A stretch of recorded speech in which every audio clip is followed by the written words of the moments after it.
Hi there, Sir Wilbur here, and I will share something valuable to make sure that you will be Internet awesome. Have you ever posted something in your social media account and later have regrets in posting it? Of course, you can delete it, but it is also possible that someone might have read it before you removed it.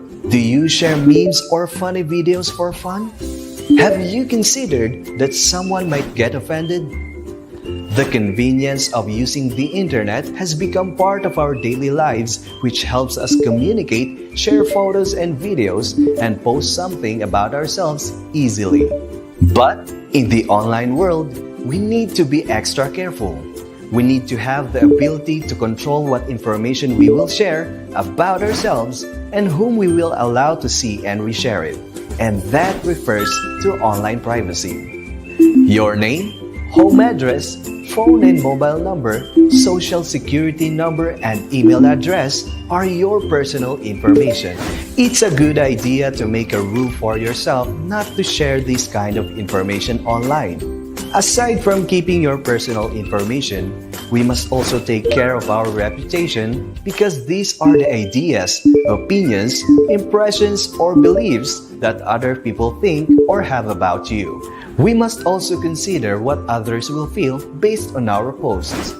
Different situations call for different responses, online and offline.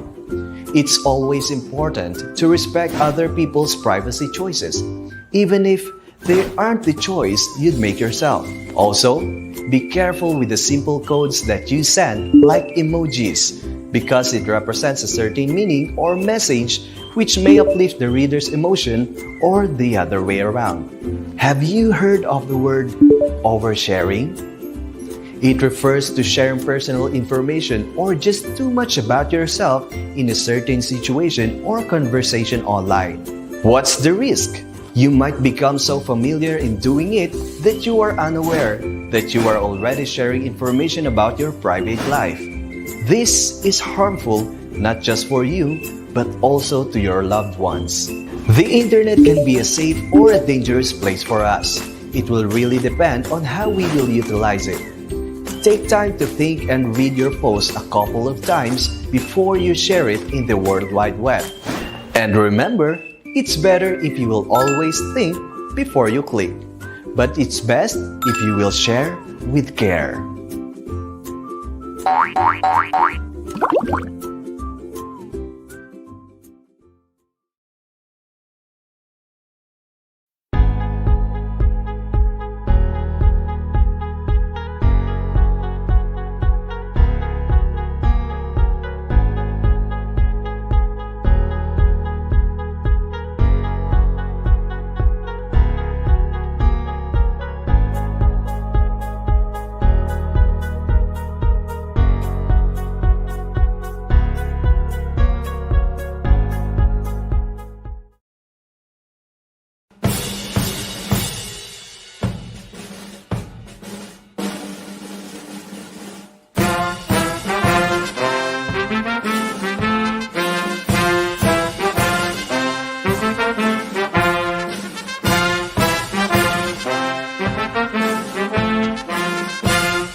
Greatest of all teachers and giver of love, hope, faith, and wisdom, look upon your children, the teachers, learners, parents, guardians, and out of school youth and adults. We humbly ask for your mercy and forgiveness. Guide us to the right path. May our efforts be blessed with insights and understanding, wisdom and respect for all. Bless us with patience, for the path of learning is never easy. Bless our commitment to keep on learning new knowledge and experiences. Let your light shine upon us as we make our world a better place to live in. Amen.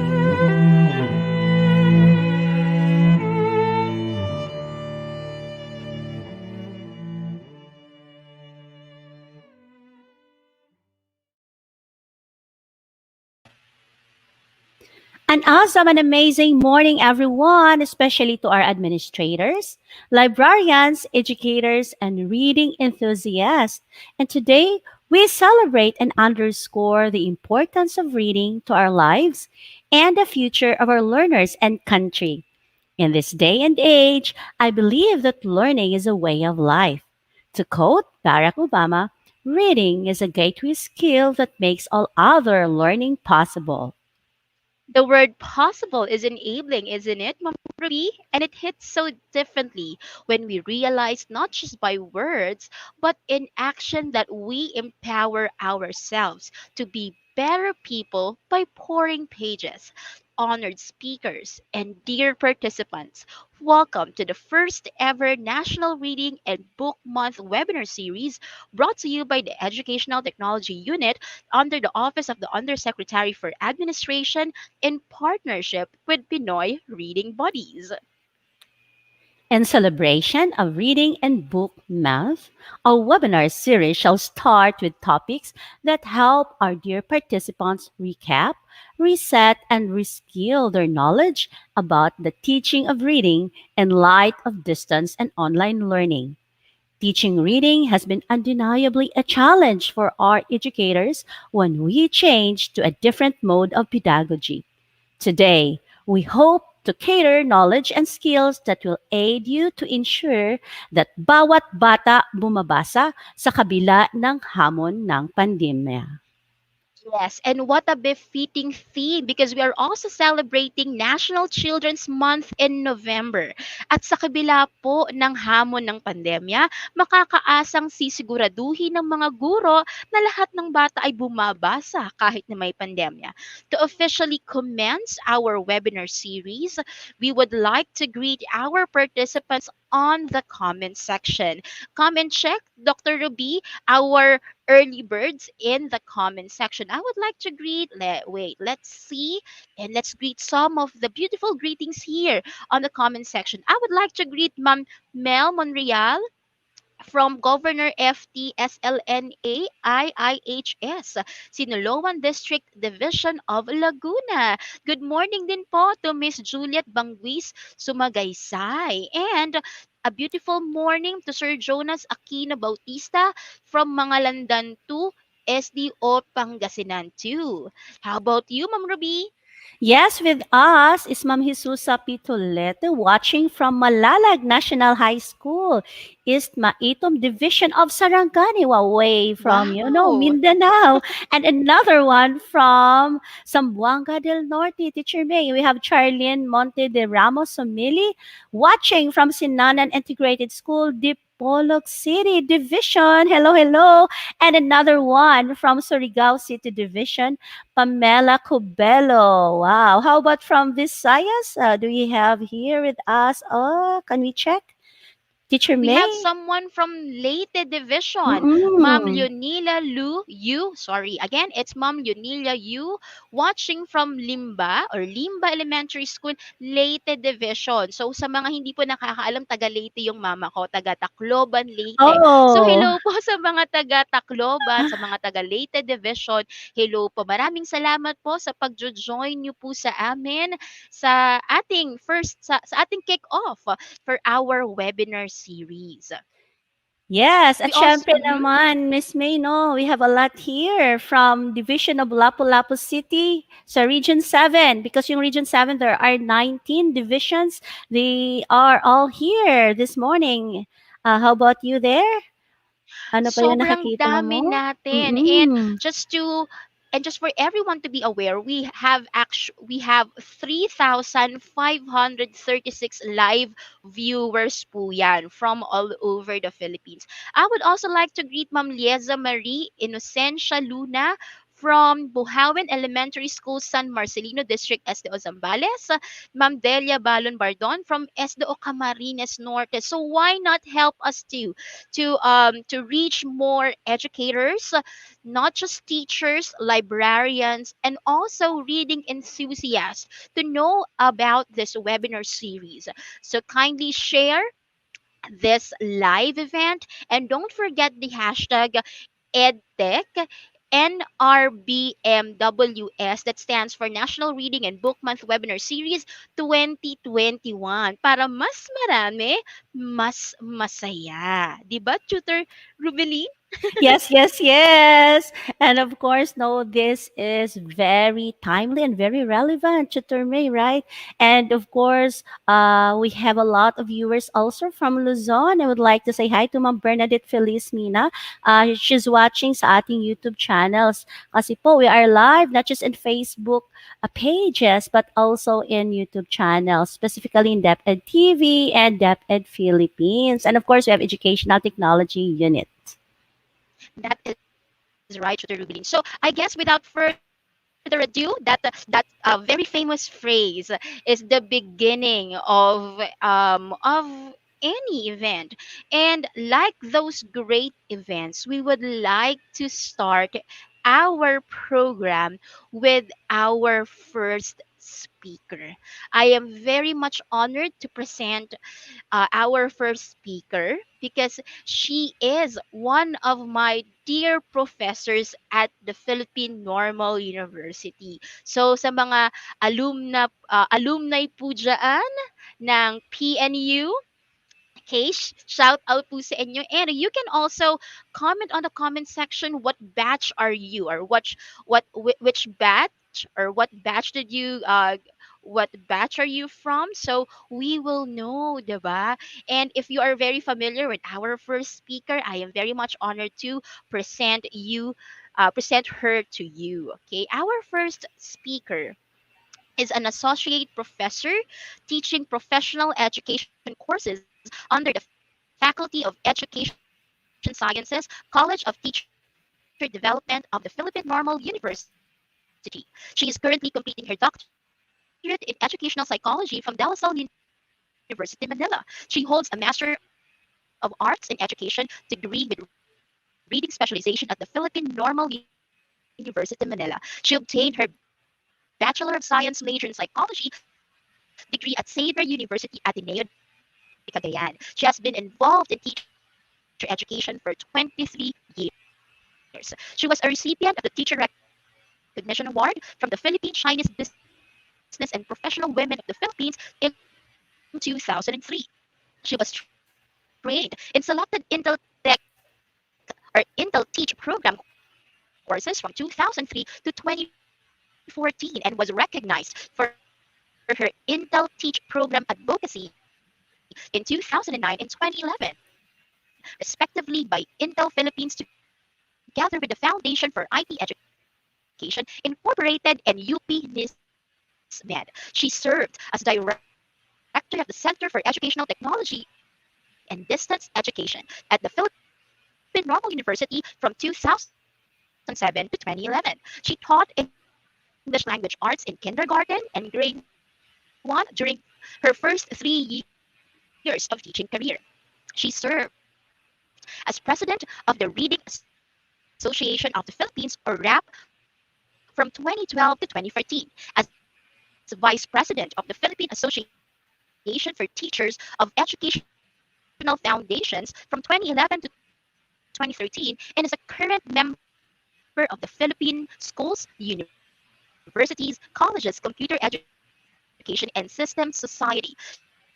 Her active international professional experience includes teaching English language arts organizations include the American Psychological Association, or the famous APA, the International Literacy Association, or ILA, the World Literacy Council, and the Association for Supervision and Curriculum Development. She continues to participate in the literacy activities of the Reading Association of the Philippines as a member of its advisory board. Ladies and gentlemen, let's welcome to the virtual stage my dear professor, Ma'am Melissa Alma R. Orensia.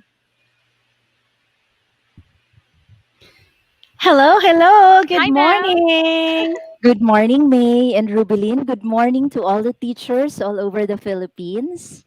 So, welcome to this session. Before we begin, there are a few questions I'd like to ask the audience, and they may respond in the comment section. Okay, are you ready, teachers?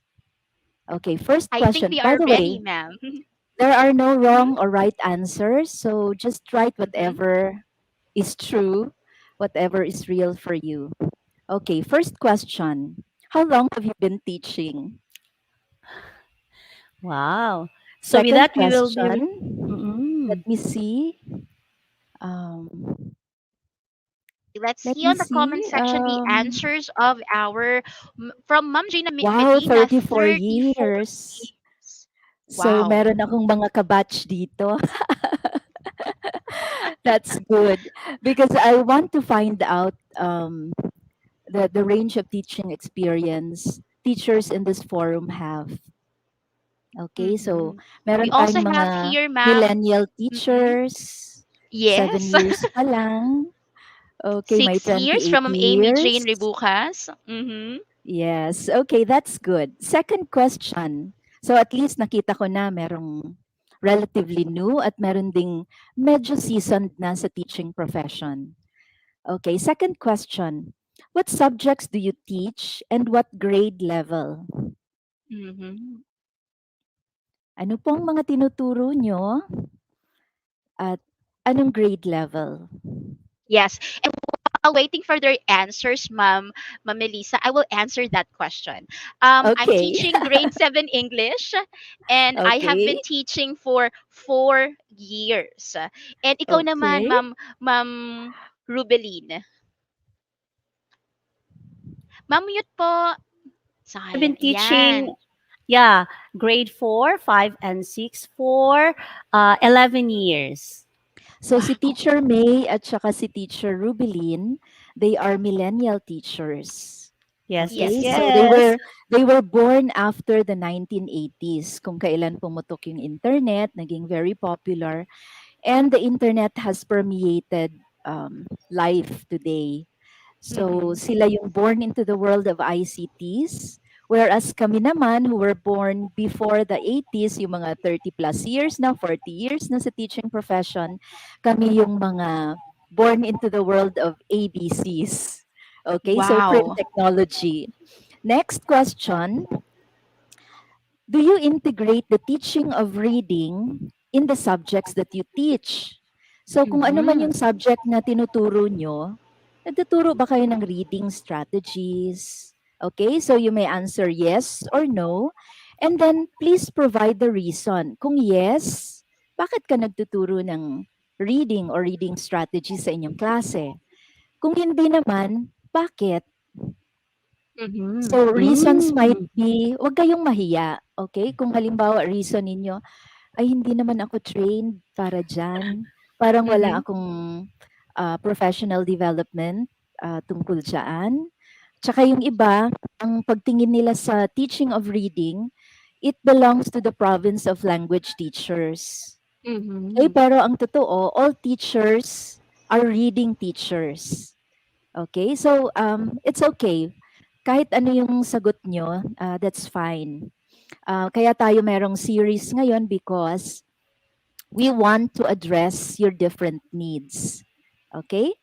So, meron bang mga sagot dyan? Yung mga nagtuturo ng iba't Yes, ibang ma'am. And courses? most of our participants answers yes din yes po. po. And according to Ma'am Mm. Joseph, Ah, Dr. Joseph Tagonon, it's one of the micro skills. Sabi naman ni Ma'am Den, yes, especially phonological awareness. So most likely nasa early Mhm. grade si Ma'am Den. Yes.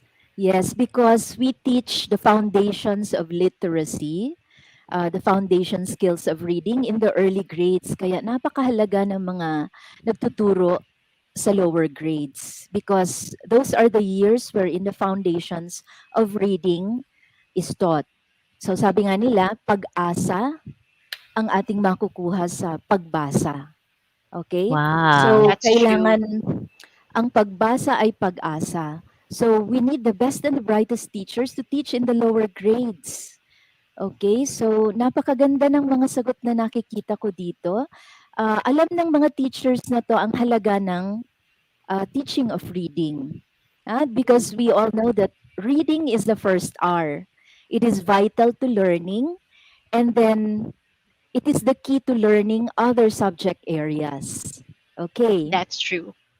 And then, next question. What do you know about reading? So, yung iba, kasama na dun sa previous question ko, yung mga sagot nila. So, yung ibang hindi pa nakasagot, anong alam nyo sa reading? Yung mga, lalo na yung mga hindi nagtuturo ng reading sa kanilang subjects, those who don't integrate the teaching of literacy, anong alam natin sa reading? Okay, so pakisagot lang. Tingnan Ma'am natin where Rosalie you're coming Reyes, ma'am, from. it's Mm-mm. comprehension. Sabi ni Ma'am Mm, Jenny Dalmacion, letters and sounds. From Ma'am Mylene Camacho, yes. reading is a skill. Sabi naman ni Sir Louis Hamodyong, which is very interesting to me, reading is the mother of all skills. Okay. So Yes. mapapansin natin sa mga sagot, some of the teachers hold a simple view of reading. Mm-hmm. Yung traditional view natin na reading consists of decoding and then Mm-mm. language comprehension. However, reading is really a very complex process. It's more than a Mm-hmm. skill.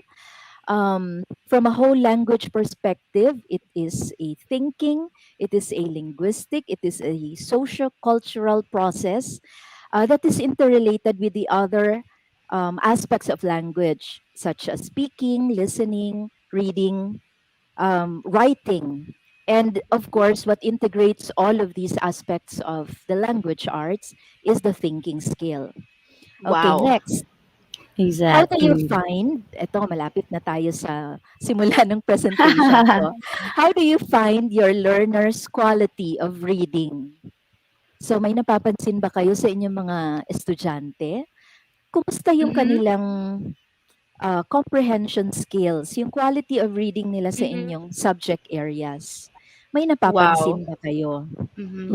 That's a very Mm-mm. So, complex question to answer, ma'am. But I think for that question, it highlights the importance of observation, of teacher observation among his or her students. And now let's check the comment section. yes, Ikaw, in Tutor fact, Rubilin, Yes. because you are teaching elementary talaga, how would you answer Ma'am Melissa's question? Yes, actually, reading in Mm-hmm. the formative years, like kindergarten to grade six, is very challenging, That's especially in true. regular school. Like, there are really learners who are not so good when it comes to comprehension. Yun yung pinaka-challenging talaga. Because That's true. so other teachers, like math teachers, science teachers, even music teachers, um, if the learners lack that reading comprehension part, that's the Mm-hmm. greatest challenge so far that I have observed, especially in Filipino subject. Yeah. oo, kasi Rubilin, at the start, hindi naman natin ma-expect kaagad yung mga bata Mm-mm. na makaka-comprehend kasi when they come to our classes, they bring with them a Yes. range of experience and That's true. training Mm-hmm. which they got from their home environments, the Yes. Mm-hmm. community. there are individual differences in terms of their exposure to literacy.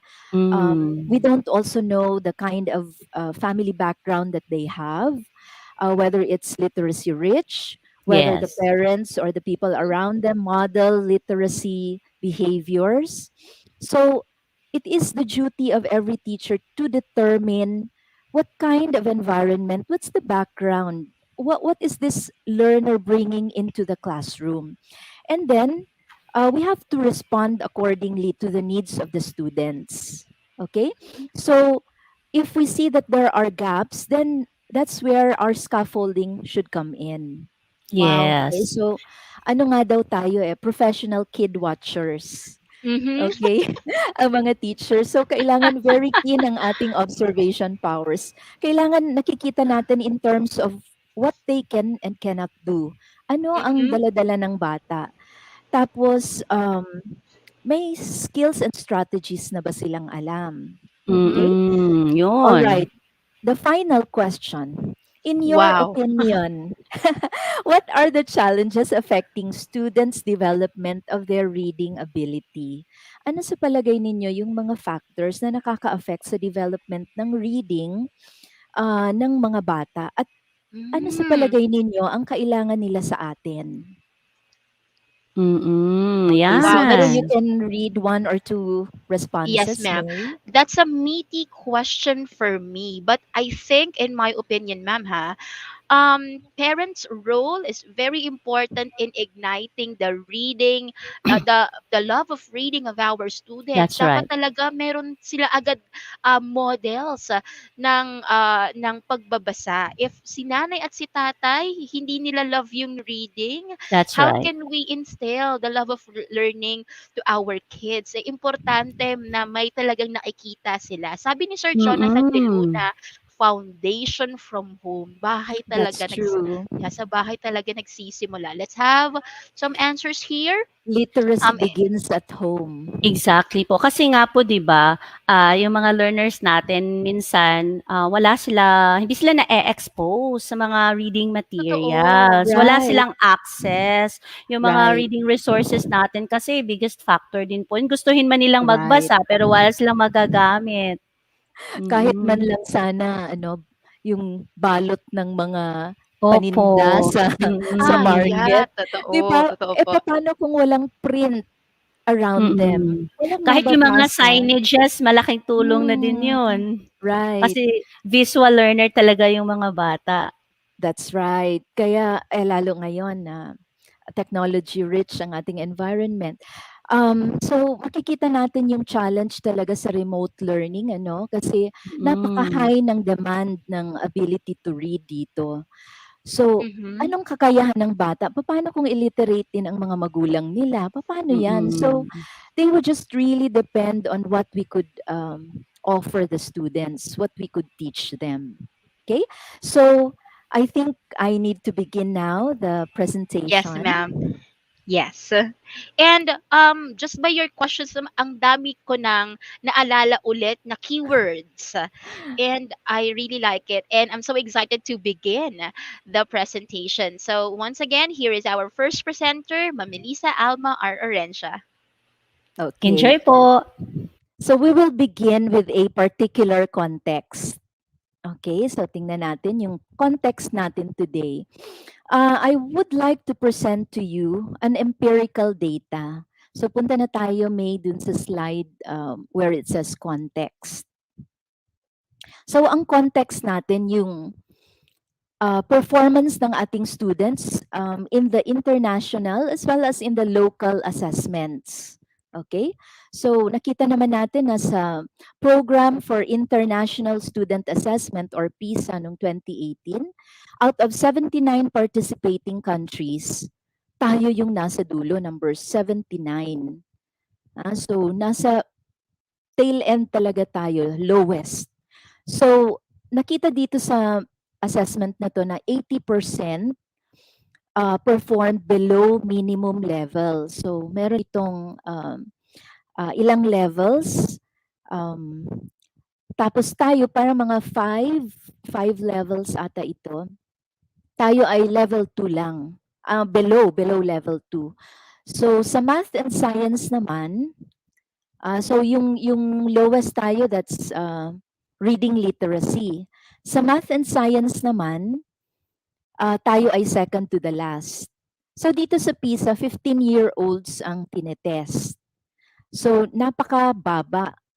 There are about more than 500,000 learners who took this assessment. Tapos sa Philippines naman, mga around 6,000 took the assessment.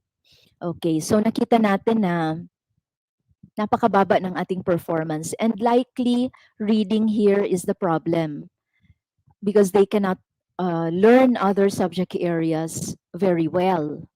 Okay? Ang focus ng assessment na to is on reading in a digital environment. So, hindi lang ito traditional view of reading, pero reading within the context of a literacy environment. Okay, so 5 levels ang proficiency sa reading literacy. So, below level 2 tayo. Ngayon sa TIMSS, Trends in International Math and Science Survey noong 2019, out of 58 countries who took the assessment in math and science, now grade 4 level ang nag-take nito. Hindi tayo nag-take ng pang grade 8. Lowest na naman tayo sa math and science. 'Di ba parang nakakalungkot, parang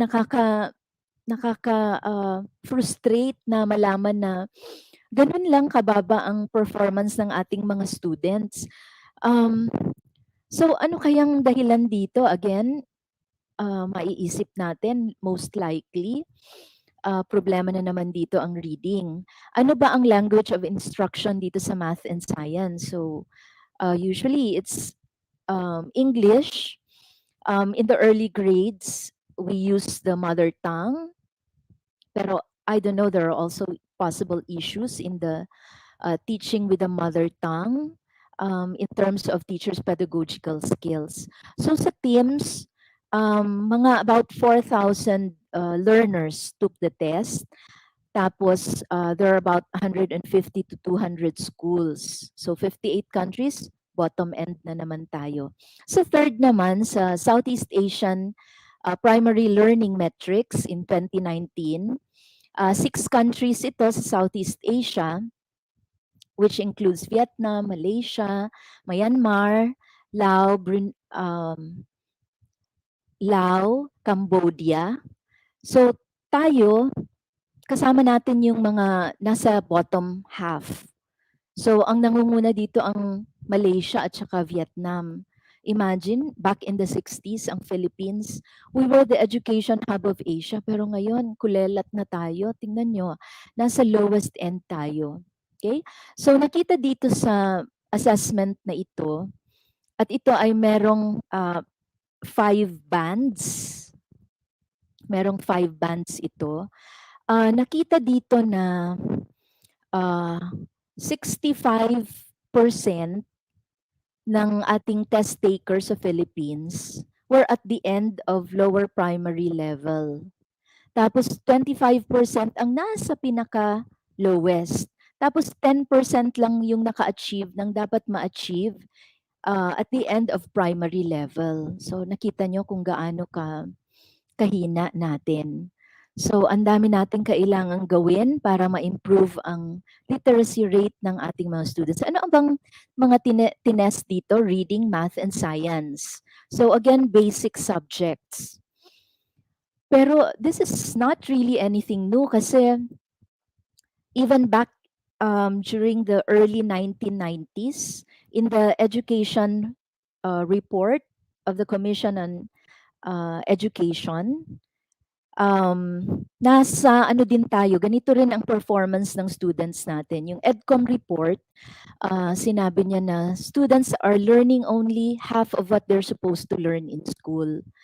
So, ibig sabihin, itong ating problema sa reading, matagal na ito na siguro nagko-compound through the years.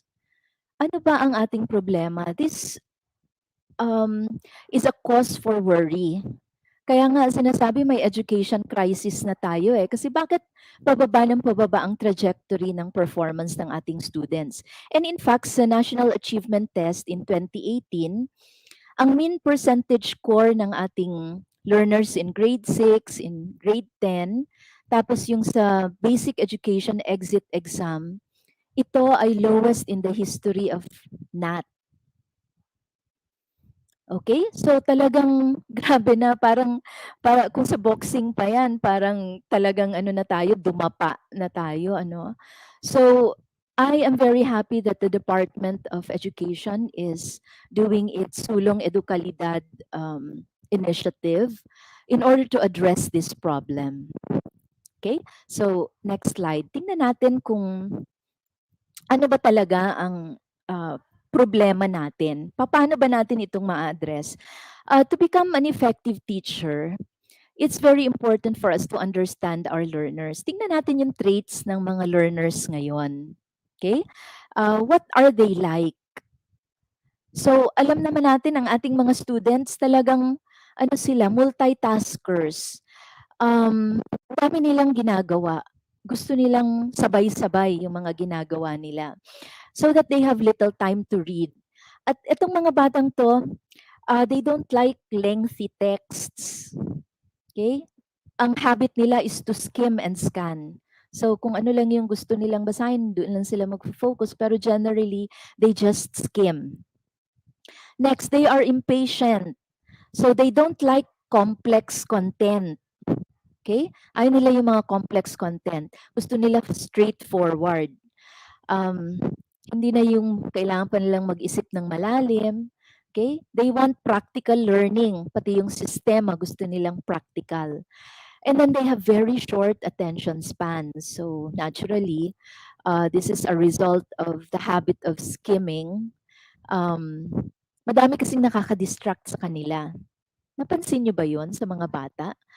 Gusto nila ano, mabilis mag-load. Parang kulang talaga sila sa pasensya pag mabagal mag-load. Kaya kung mahina ang internet connection, 'di ba na frustrate sila. Okay. They are also impartial. Now, you can comment kung totoo ba ito, mga sinasabi natin about digital learners. This is actually a product of some of the research of people engaged in educational technology. Napakahalaga kasi itong malaman natin ang nature ng learners ngayon. Kasi hindi na sila kagaya ng mga dating learners na mapasensya, passive, naghihintay kung anong ituturo, kung anong sasabihin ng teacher. Itong mga learners natin ngayon, iba na ang kanilang nature. So, they are also impartial. Ano bang ibig sabihin nito? Flexible sila sa learning channels. Hindi sila faithful sa iisa lang. Halimbawa, they access different platforms for learning. They may access YouTube, they may access social media, Facebook, Twitter, kung ano-ano pa man. They go to the internet, browse through different search engines. So, ang pagkatuto nila hindi lamang sa iisang platform. So, it changes regularly. Sometimes even hourly, 'di ba? So sobra nilang impatience. Okay, and then they're also very social. So, sabi nga ng mga neuroscientists, bakit daw nakakaubos ng oras ang mga social media? 'Di ba? Pag nasa Facebook ka, parang nakailang oras ka na pala. Dahil ang dami mong nakikita. Tapos gusto natin yung nag-i-interact tayo. Um, Learners today are very passionate social media users. Okay, so they access FB, Twitter, LinkedIn, Snapchat, Instagram, Pinterest, while trying out other social media networks sabay-sabay, ano. They know the power of the social media word of mouth. They know the value of social media followers. Imagine yung iba, they have 2,000 friends, may mga nagfa-follow sa kanila, kaya maraming nagiging social media influencers. They also understand the importance of feedbacking on social media, and then social media referrals. Okay? So, ano yan, parang talagang marami kang natututunan sa social media. Marami kang natututunan sa iba. Kaya lang, ang problema, paano kung misinformation yun? Paano kung wrong information? Paano kung propaganda lang? Can they tell that they are being duped? Can they tell if the information is right or wrong? So yan ngayon yung some of the issues. Ngayon, learners today are highly technical. They are tech savvy. They have a natural predisposition to learn technology because of the world that they are born into. They are well versed in the internet and the use of technology for learning. Pero debatable ito kasi paano yung ibang mga bata na lalo sa Philippines ano, because technology is still quite expensive. The devices are still expensive in the Philippines, and even the internet connection, it's not easily accessible. Mahal pa rin. Okay? Now, tingnan natin ang background ng mga students. Possibly those who are exposed to a rich literacy environment, they are the ones who are likely to be tech savvy. Pero yung mga hindi pa, yun yung nangangailangan ng ating support and attention. So ngayon, makikita ninyo sa screen, may mga problems akong pinag-single out, and these are problems that have been um, drawn from the different assessments. Ito yung nakita nila na mga problema ng mga students. So, pakitingnan ninyo if this is true in your classes. Okay? So, poor attention and focus. Madaling madistract, madaling mag-mind wander, madaling mag-zone out ang mga students.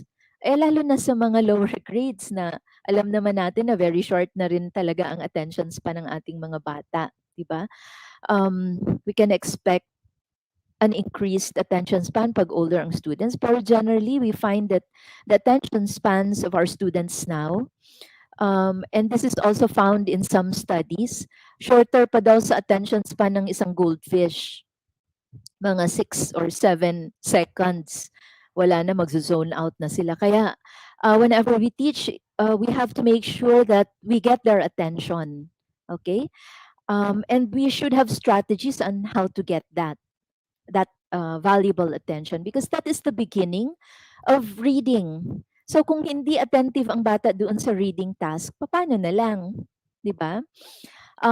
Second, they have very superficial understanding. So most likely this is because of their habit of skimming, and then they are unaware of what they know. So this is a very um, critical problem because this requires metacognition. They cannot identify main ideas. They cannot derive meaning without explicit clues. So yung reading between the lines, reading beyond the lines, medyo mahirap sa kanila. What they can do is only literal comprehension. They cannot infer relevant information. They cannot see the connections between specific ideas, and then connecting what they are learning in the text and then outside of the text, in their background experience. They are unable to engage with texts. Now, this is very important, yung engagement with the text, kasi ang reading, ang ating concept of reading goes beyond just getting information from the text. They should be able to integrate what they know. They should be able to ask questions as they read. Next slide. Next slide, May. Okay.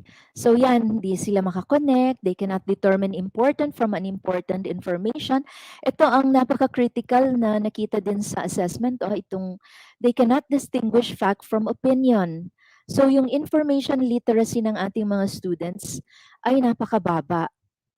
Okay, hindi nila alam, joke lang pala yun. Niloloko lang pala sila. They cannot integrate knowledge from different sources. Nahihirapan silang mag-synthesize. They cannot derive meaning pag walang mga clues. Tapos they have inadequate knowledge of the language of instruction. So marami naman sa mga students natin sa public school do not use English as a medium for their communication. So ito siguro sa mga private schools, sa mga ibang mga elite schools, English may be a first language for them. And so, ito rin, napaka-glaring itong lack of interest sa reading. So, natural, um, kung hindi sila interesado sa reading, they will not read a lot. But reading helps reading. The more students read, the better they become at reading. Okay, next slide. So, tingnan natin, ano ba talaga ang definition ng reading ngayon? So, base doon sa PISA, this is how they define reading literacy. It means understanding, using, and responding to a range of written texts in order to meet personal, societal, economic, and civic needs. So, dapat nagagamit nila ito sa kanilang buhay. Next, it is the ability to understand, use, evaluate, reflect on, and engage with texts to achieve one's goals, develop one's knowledge and potential, and participate in society. So, it should not end there. Kung ano man yung kanilang information na natutunan sa pagbasa, hindi lang mag end there. Dapat nagagamit nila in order to participate in the affairs of the society. So, this is based on the PISA. Okay, so yan yung context. Next, sa International Reading Association naman, they define reading as the process of simultaneously extracting and constructing meaning through interaction and involvement with the written text. So mahalaga itong pag-i-interact with the text. So parang there's a conversation between the reader and the text. And so we need to teach students reading comprehension strategies. Ano ba itong comprehension strategies? These are intentional actions taken by readers to enhance comprehension, particularly when reading a difficult text. So tuturuan natin sila ng plans, tuturuan natin silang ng mga specific techniques on how they deal with difficulty. Next. Next slide, please. Okay, so medyo tingnan natin ngayon yung ano ba ang kailangan nating i-expose yung mga students. Hindi lang print dapat sa ating classrooms. Meron ding mga digital texts. So dapat marami na rin tayong gagamitin ng mga digital texts. Kasi ang era natin ngayon ay digital na. So students are now reading outside of the classroom electronic versions of a written text. Ang digital text, these are audiovisual and multimodal texts produced through a digital or electronic technology, which may be interactive and include animations and hyperlinks. So for example, movies, websites, ebooks, and apps. So naintindihan ba nila ang mga ito? Ito ay para ding print text, only that it is a different format. So, kung ano yung mga comprehension skills and strategies na meron sila, dapat nagagamit din nila when reading digital texts. Next slide. So, ano ba ang kailangan ng digital readers natin? It's a balance of print and online digital text reading. So, tingnan natin kung ano mga ginagamit nating text sa ating classrooms. More of print ba tayo or meron ng digital texts? So ngayon na tayo ay engaged in remote teaching and learning, dapat exposed na sila in a very rich way sa mga digital texts. We need to teach them online and digital text comprehension.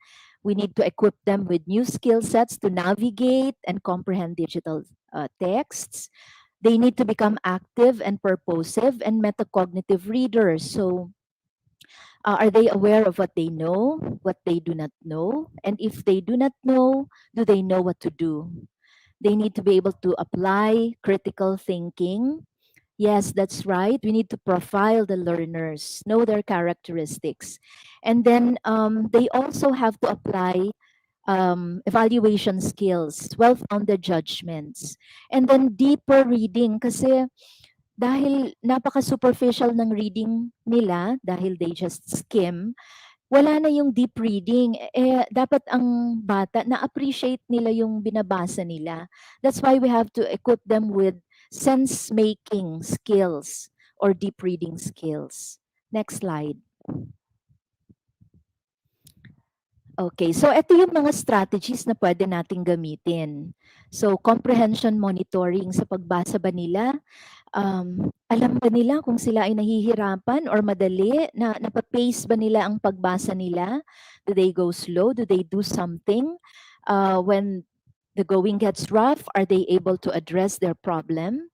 They also need metacognitive skills, so yung awareness strategies, um, asking questions before the start of the reading, knowing the purpose of their reading, having plans. When they are reading, can they monitor? Can they control? Are they applying reading strategies when the reading becomes difficult? Do they can also use graphic and semantic organizers as they read. So, pwede silang magkaroon ng mga Venn diagram para ma-process nila yung kanilang reading. Pwede silang gumamit ng mga flowchart, ng mga mind maps, concept webs. Answering questions is another comprehension strategy. So, there are different kinds of questions, yung mga literal, merong inferential, creative, critical questions. Meron ding questions base doon sa QAR na strategy na ang klase ng question depende sa sagot na hinahanap. Like, nandyan lang ba sa text, makikita? Or does it require reading beyond the lines? Or does it require prior knowledge? So, base dito sa sa QAR na strategies, pwedeng they think and they search for the answers or they draw from their prior knowledge. And then another strategy is exposing them to text structures.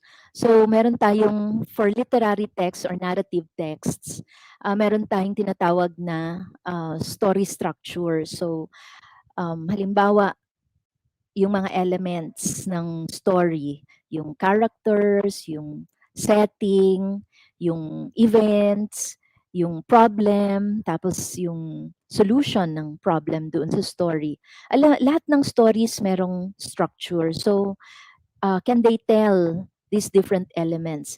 And then, kung expository texts naman, bawat paragraph, bawat passage or text, meron siyang particular structure. So, cause and effect ba? Descriptive ba?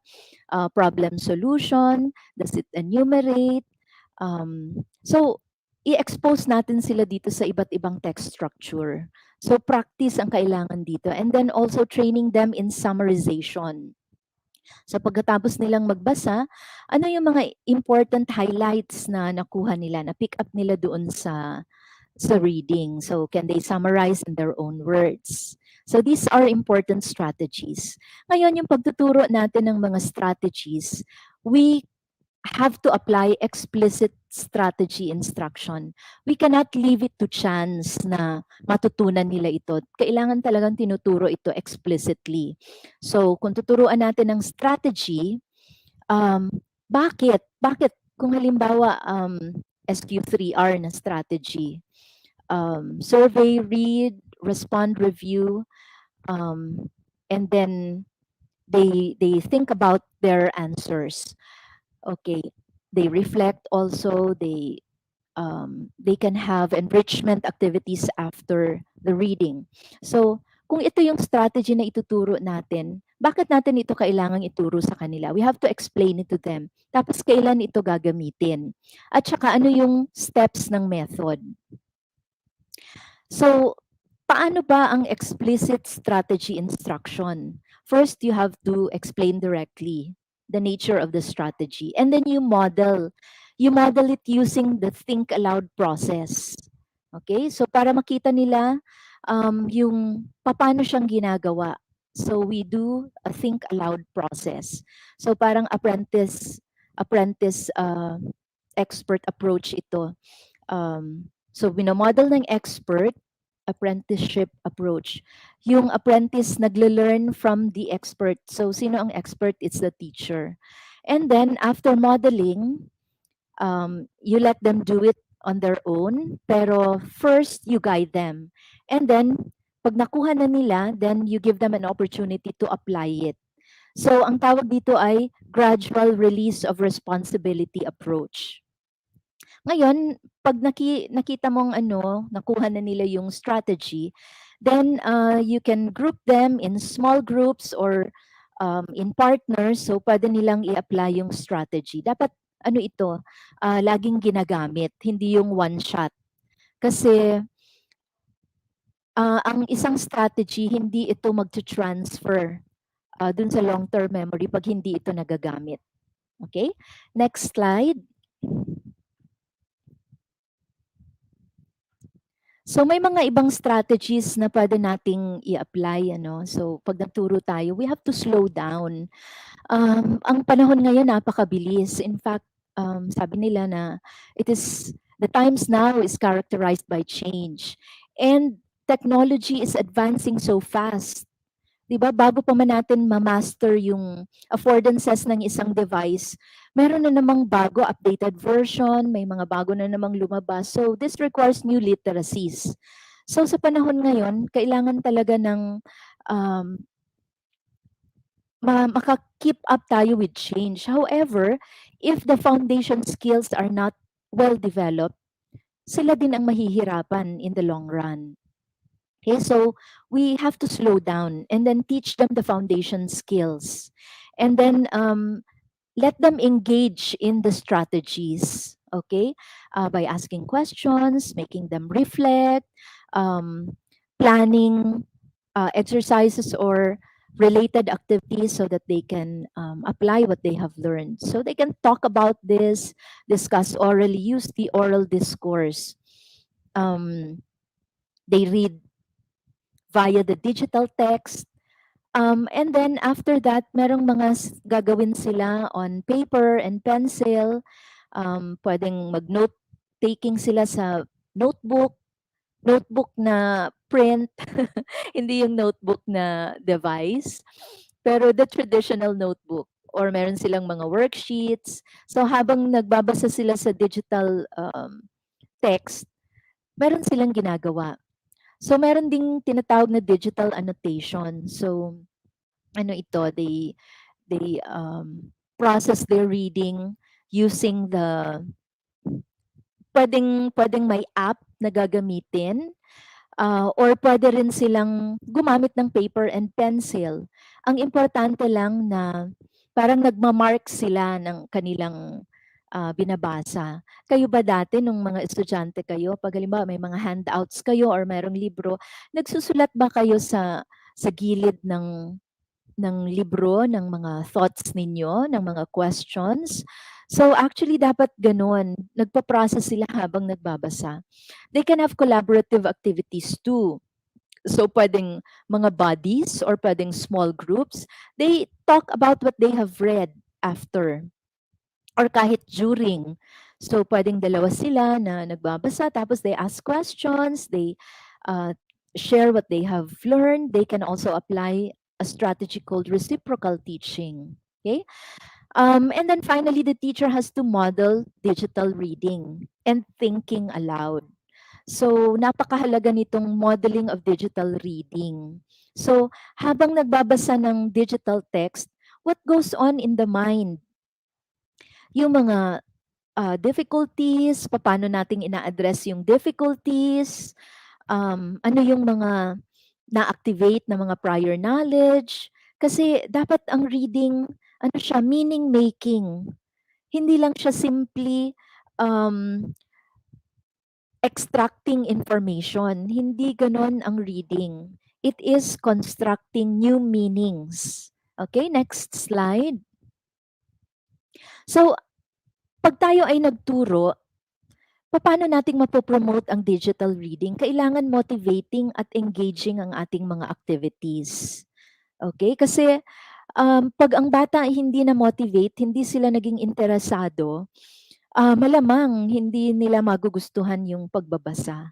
That's why we have to become learning designers. We have to know our students' nature and then plan activities according to their characteristics. Okay, so gamitin natin yung interest nila. Okay, halimbawa, they like YouTube, video. So gamitin natin yung mga videos pero piliin natin yung appropriate, developmentally appropriate. And then flexibility and choice. Kailangan yung mga bata, meron silang choices sa mga activities na gagawin nila. Kailangan flexible sila when it comes to how they want learning to happen. So, napakahalaga ng maka-differentiate tayo ng ating instruction.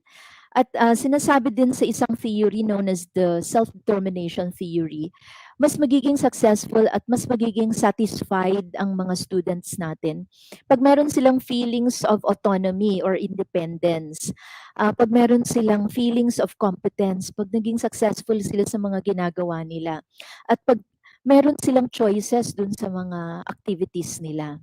At saka, another element there also is relatedness. Yung they engage in activities together. Meron silang whether in partnership with other peers or in small groups. Okay? And then we can also apply inquiry and strategy application. So, yung parang nagre-research sila, they ask questions and then they seek responses by searching the internet for appropriate information. And then they apply strategies that they have learned in learning opportunities that we provide them. Pero napakahalaga ng scaffolds and supportive learning environment. Dapat nandyan lang tayo, we facilitate learning, we fill in gaps of our students' understanding, we provide them with assistance whenever they need it. Okay? Ngayon, ang mga digital texts, napakaganda lang kasi meron na ring mga built-in na mga supportive structures. So halimbawa, yung sa vocabulary, 'di ba? Makikita mo may mga hyperlinks sa isang digital text, may mga hyperlinks. Pag kinlik nila, makikita nila halimbawa yung additional information about that concept o kaya mapupunta sila doon sa isang video clip. Okay?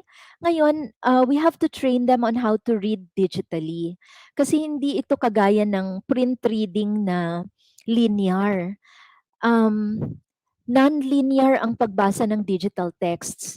At pag walang self-regulation skills ang mga students, pwede silang ma-distract, pwedeng magkandaligaw-ligaw na sila, such as when they go to the internet, di ba? Napakarami silang makikita dyan, so that if they are not clear about their purpose for going into the information superhighway, malamang mauubos ang oras nila at hindi nila na-accomplish yung kanilang goal. So we have to train them on how to become information literate. Okay? So maraming mga challenges ang digital reading. Ang mga students natin will have to be equipped with visual learning strategies and then how to annotate digital texts. And it also requires increased self-regulation and changing practices. Yung mga dati nating ginagawa na print-based, dapat ma-enhance na siya with the use of digital texts. Okay, so we have to make use of these and then ensure that our students are actually able to apply what they have learned in the classroom. So if you have questions, we have just a very short time to discuss this. I hope that you were able to get something from this presentation. So if you have certain questions, I am free to respond to them. So with this change, dapat i-embrace natin itong need to change our pedagogical practices and incorporate more digital texts and online pedagogies. Okay, Okay. Hiningal That's ako. Pero yung hingal mo, ma'am, napaka-meaningful because right now we have 9,000 live viewers po Oh from all over my. the Philippines. And we Mm-mm. sorted out questions from the comment section. And most of the concerns of our teachers would be on the side of how to teach reading if students are low tech, or Mm-mm. how Mm, to teach reading properly in a distance setup. Let's have this question po, mm. Ma'am Melissa. Doc Ruby, can Okay. you do the honors of reading our first question? Yes, our first question po, Ma'am Melissa, from Tony Rochelle L. Raagas. Okay, Mm-hmm. ito po yung tanong. In the new normal, modalities are limited to modular, blended, and online. How do we cater to the non-readers who are taking modality, and how can we help them when face-to-face is not allowed? Wow. Ayan. Okay. So Mm-mm. that's a technology issue, ano? Mm-hmm. Um, so how do we communicate with the students? Halimbawa, modular, di ba? Modular. Mm-mm. So that's print-based. Ang malaking issue dito, kung hindi na-acquire ng bata yung reading skills, Yes. di ba? Eh, hindi naman sila pwedeng pumunta sa school. So, this is where the role of the parents will come in, 'di Mm-mm. ba? Or perhaps the school can plan an intervention program na para lang talaga doon sa mga hindi pa makabasa. Mm, Kung necessary na turuan sila kahit individually, ngayon ang teacher dito ang magiging frontliner, ano? So either the teacher would have a home visit or the learner will visit the school. Pero one-on-one yan. So, kailangan natin bigyan ng support yung bata. Kasi paano yes. siyang makaka-cope sa pagbasa ng module, eh hindi nga siya nakakabasa. So, pwedeng, pwedeng ang magulang, magkaroon kayo ng support sa magulang kung paano nilang tuturuan yung anak nila, or pwedeng directly yung student, pwedeng both. Okay, so kailangan mag-design talaga ang school ng intervention program para sa iba't ibang needs ng mga students. So That's kailangan right, may ma'am. profile ang school. Profiling. Kailangan nakita nila, ano ba, majority ba of the students have acquired the foundation skills? Kasi mahalaga yun eh, dahil nakabase sa modules, yung Mhm. learning nila. Eh, paano nga kung hindi nakakabasa? Eh, paano din kung illiterate ang magulang? Yes po. Okay, so dalawa ang tuturuan ng teachers. Dalawa ang Mhm. gagawa ng intervention program ng school. Yes. Yes. This is based from ano po, real scenario talaga. Kilala ko yung bata. Ako mismo Mm-mm. nakaka-observe eh. Kasi po, 'di ba yung pandemic nag-start last 2020, 2021. Eh ang batang Mm-mm. yun nasa kindergarten, 'di ba basic yun na yung ano yung phonetics dapat maturo. Ngayon grade 1 Mm-mm. na ang bata. Napansin ko talagang wala siyang alam. So, very So Mm-mm. sad sad. po. Very sad po talaga. So, yun yung kaya this question po nakaka-ano talaga sa akin, nakaka-touch. Kasi I know po hindi lang nag-iisa ang batang yun all over the country. Mm-mm. Kahit nasa private or public school po, same scenario po siya. That's Kaya true. dapat po talaga siya mapagtuunan talaga ng pansin. Lalo na ngayon, nasa second year na po na walang face-to-face opportunity yung mga bata na 'to. Mm. Eh, kung Mm. sana may access sila sa technology na pwede ka Mm. mismong magturo ng decoding skills. 'Di ba kasi foundation talaga muna yung ano eh, yung learning, reading to learn sa higher grades 'yan. Okay? Yeah. Pero i-build mo muna dapat ang learning how to read, and it Yeah. begins with those foundation skills of decoding. Okay? Mm. Pero sa bahay, dapat literacy rich din eh. Dapat may role din kasi talaga dapat ang home sa pag-develop ng emergent um, literacy ng isang bata. Okay? A lot That's of right. language experiences, a lot of exposure to print can help Mhm. them to become ready to learn how to read. Yes po. Talagang Mm. napakalaki ng parental involvement, ma'am, no? Pag si magulang, model talaga siya na nagbabasa. Tapos yung pagga-guide lang yung pagga-guide at pag-i-invite sa bata na basahin mo nga 'to or try to Mm. recognize the letters, talagang big help yun Mm. sa mga bata. So tama ma'am, siya kailangan talaga ng intervention tsaka keeping of records. Kasi 'pag walang keeping of records, how can you really base your intervention and programs? So we will now go on to our last At question, ma'am. may Yes po. idadagdag lang ako. Yes, Um, ma'am. yung teachers, importante talaga na na-identify nila kung sino itong mga nangangailangan ng Mm, support. Kasi ang bata, 'pag they will be left behind if they have not acquired these basic skills, they will be left behind because the more a child reads, the better he becomes at reading. Eh kung sa simula pa lang talo na sila, wala na sila nung basic skills necessary for them to be able to read. Paano na sila mag-a-advance? Kasi habang mhm. they advance academically, mas nagiging more complex ang mga reading materials, Totoo mas po. nagiging demanding ang mga texts na babasahin nila. So, kahit sabihin natin nasa digital age na tayo, still the foundations for reading has to be built. That's They must right. acquire Mhm, those decoding skills, mhm. okay, and then supported with rich literacy experiences. Yes, ma'am. The print-rich environment. Yes. Natandaan ko po yun, ma'am, na in your lectures, talagang sinusuportahan niyo yung print-rich environment and enriching the schema of our learners. Na, Maganda nga sana kung nare-refresh. Nare-refresh po ako. maganda kung ang mga iregalo na lang natin sa mga bata, mga books, 'di ba? Yes. Totoo, Maganda yung ang totoo. mga schools, you celebrate books and reading. Dapat ganyan yung mga Mhm. activities. Hindi na yung mga activities na parang you mimic yung mga noontime shows. Huwag mga ganyang mga activities. Dapat yung you value literacy. Yung mga Children's Book Totoo. Day, itong November na we honor the books. 'Di ba November is the book month, we Yes po. celebrate the book. So, dapat may mga activities tayo na we read about our culture, 'di ba? Totoo.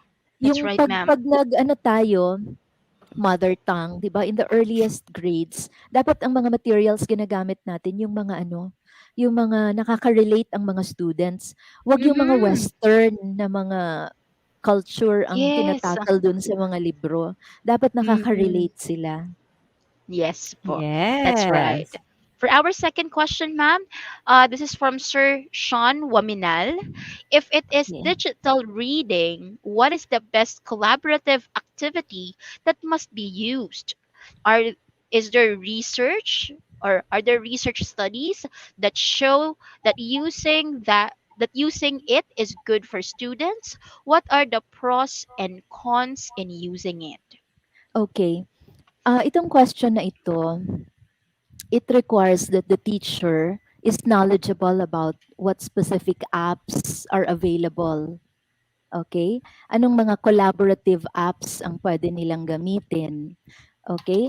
Ang usefulness ng isang digital learning format or digital text, um, or any electronic reading material for that Mhm. matter will depend on the teacher's purpose, will depend on the teacher's knowledge. Mhm. Hindi natin masasabi na ito ay best, ito lang ang best, kasi depende yan sa purpose mo eh.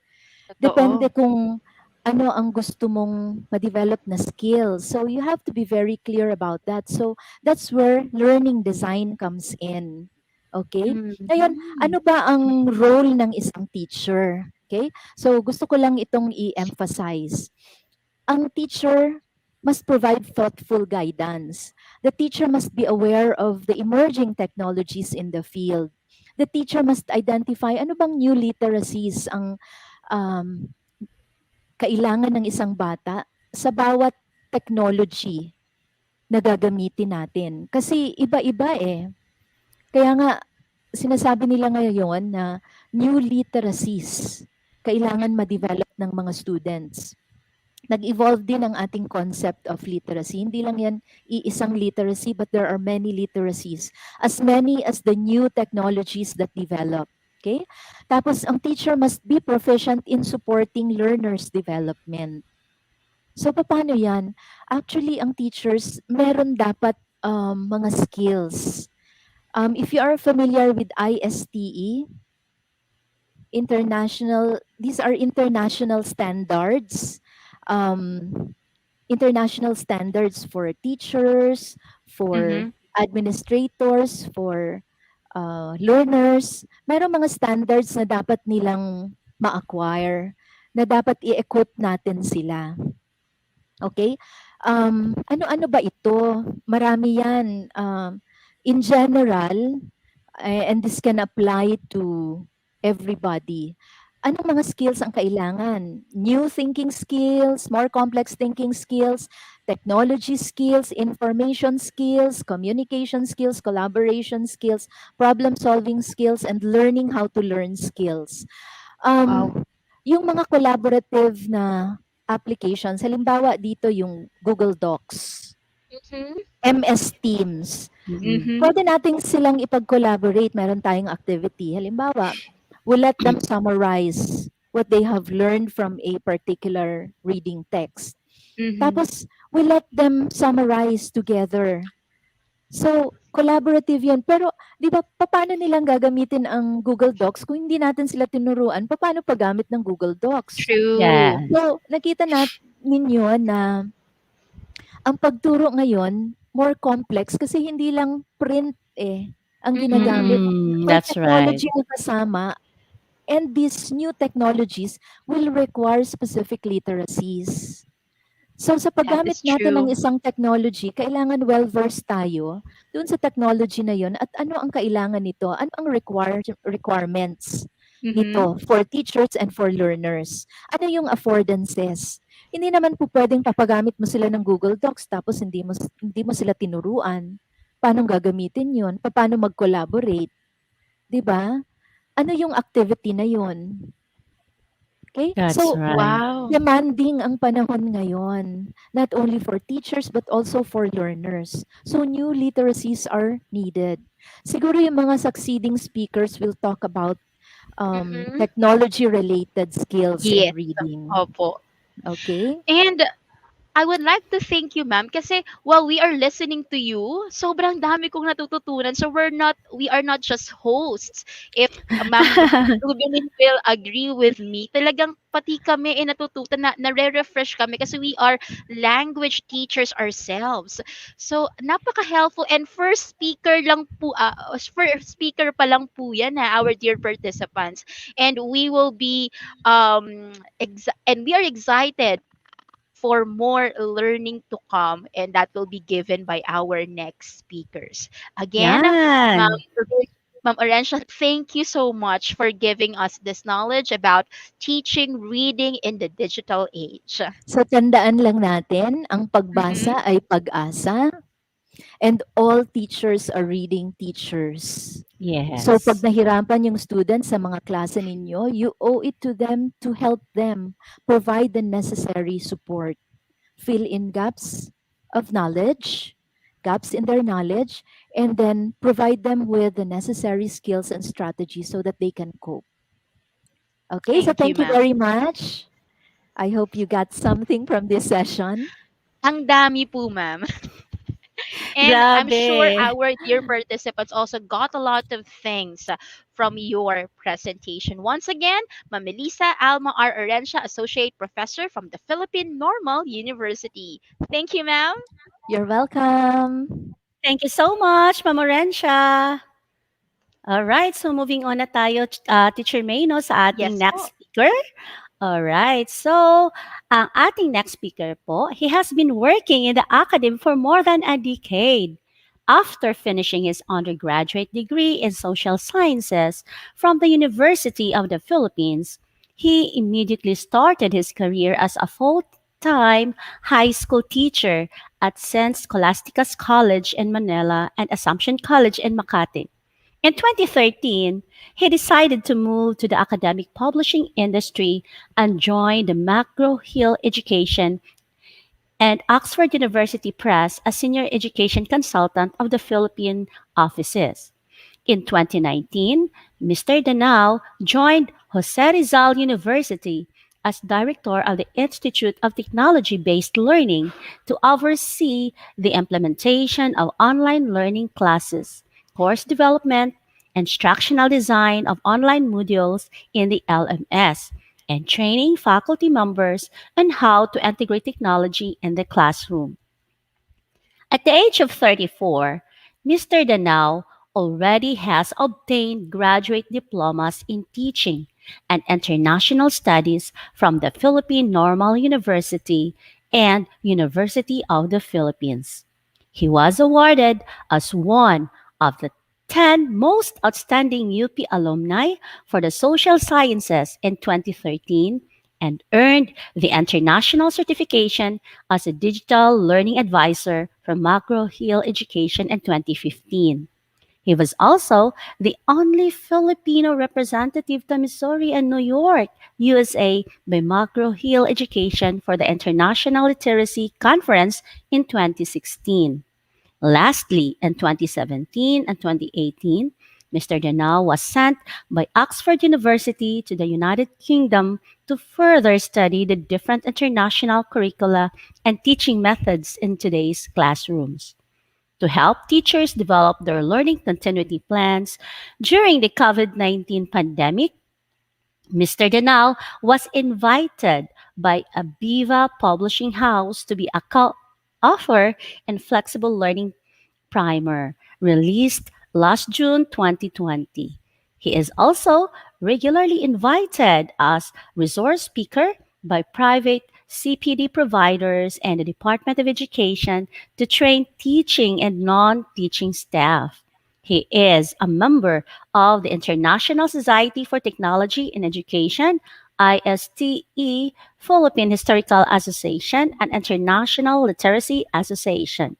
Currently, Mr. Denau is the Business Development Manager of Cambridge University Press for Global Academic Sales and is responsible for translation, projects, copyrights, permissions, as well as special edition of online journal and books.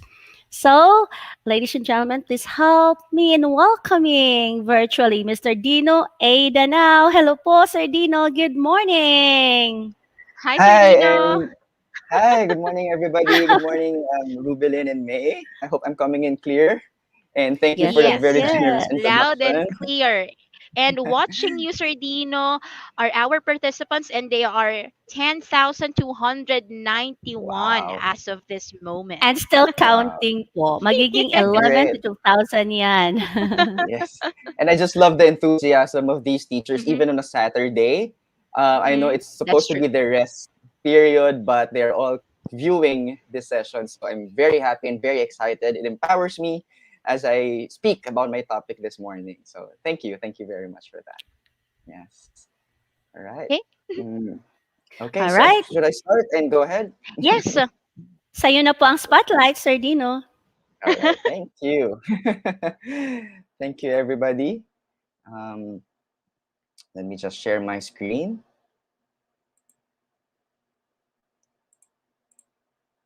Okay, okay. All right.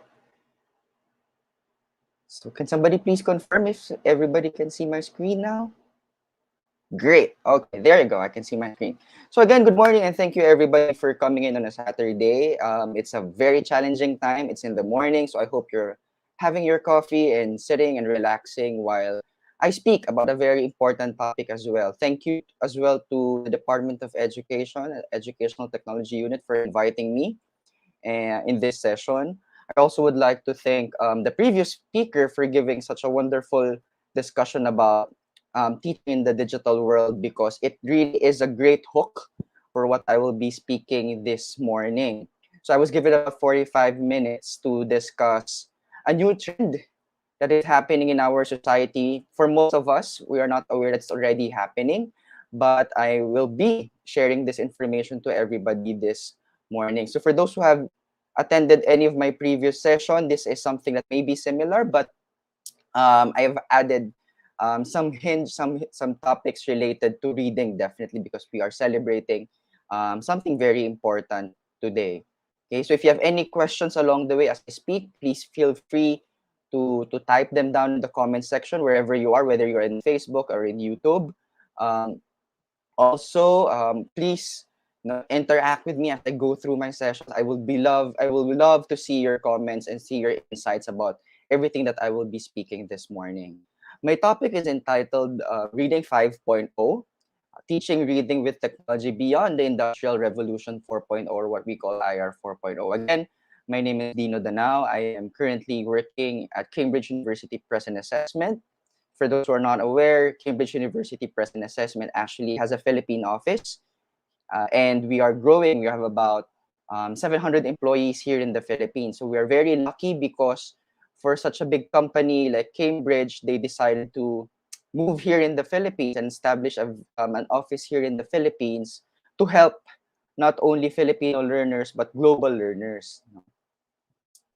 So, first of all, I'd like to say you have come so far as teachers, and I congratulate each and every one. So, if you have time now, please tap yourself at the back. No, so congratulations and thank you, because since August 24, 2020, when the Department of Education first said that there will be no face-to-face classes, like what was mentioned earlier, teachers became frontliners, and I really, really salute everybody, for those who are listening right now, to for all the hard work that you have put into still delivering lessons, still trying to continue the lessons, and trying to deliver content in the most um, bizarre, I would say, or the most challenging times.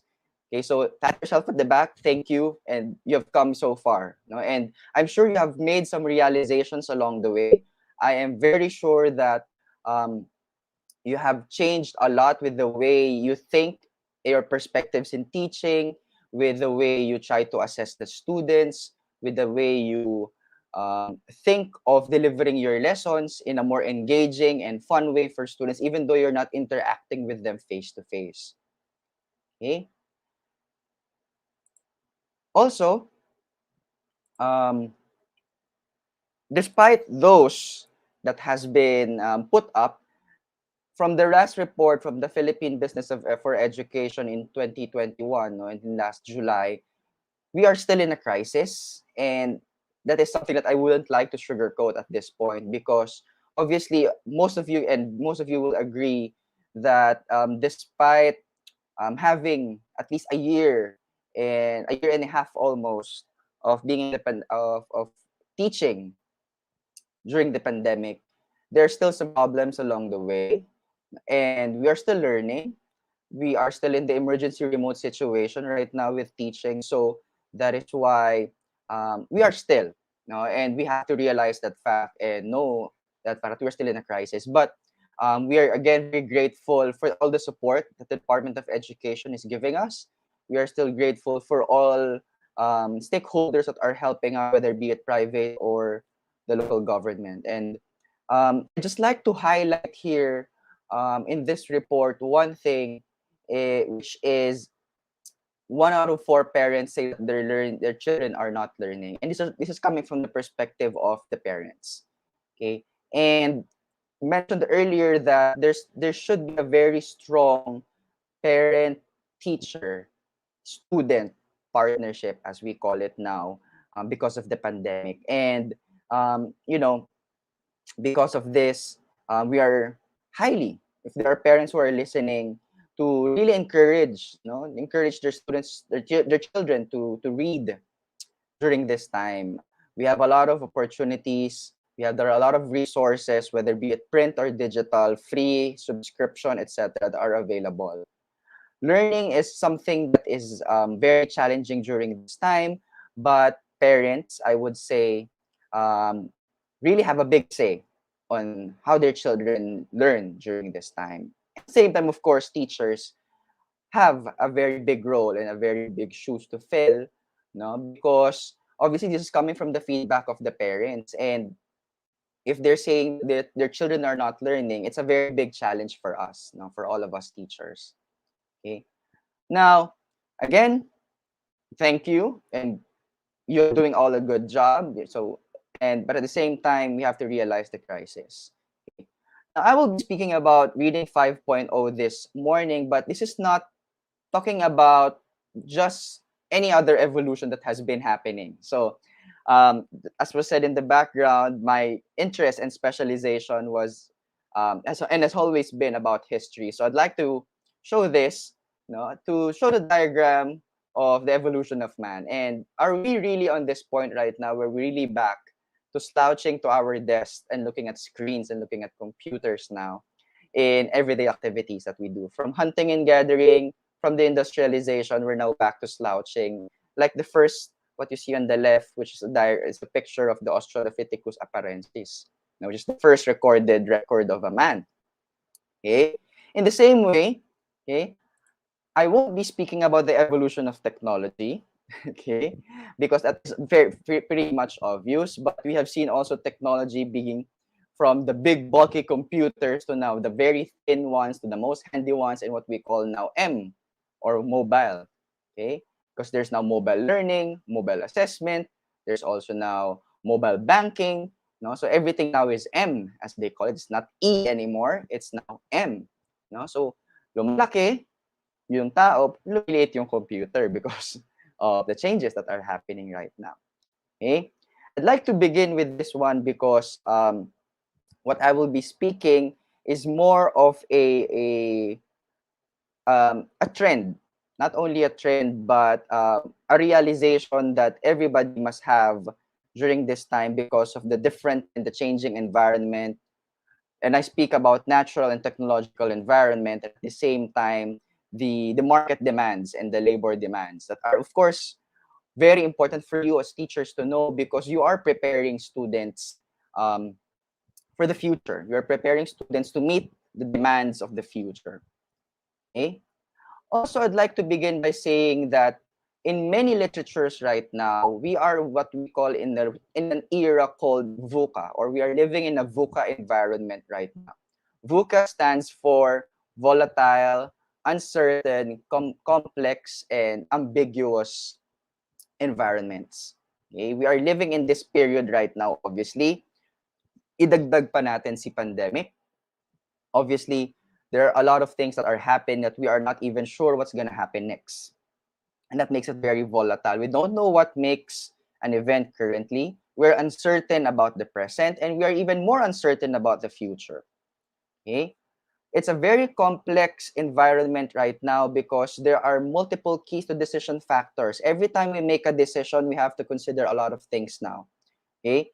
Whenever we post, for example, something online, we sometimes think of what others would feel, what others would think, and what their comments would be. Okay, it's a very perfect example. Okay, even for our students, they make a lot of decisions as well, whether they want to study or not, whether they want to do their modules or not. Okay, and at the same time, for our students, it's very ambiguous because the rate of change is so fast. Everything happens so fast. Everything changes so fast. And even the way they learn, the way we teach also changes very fast.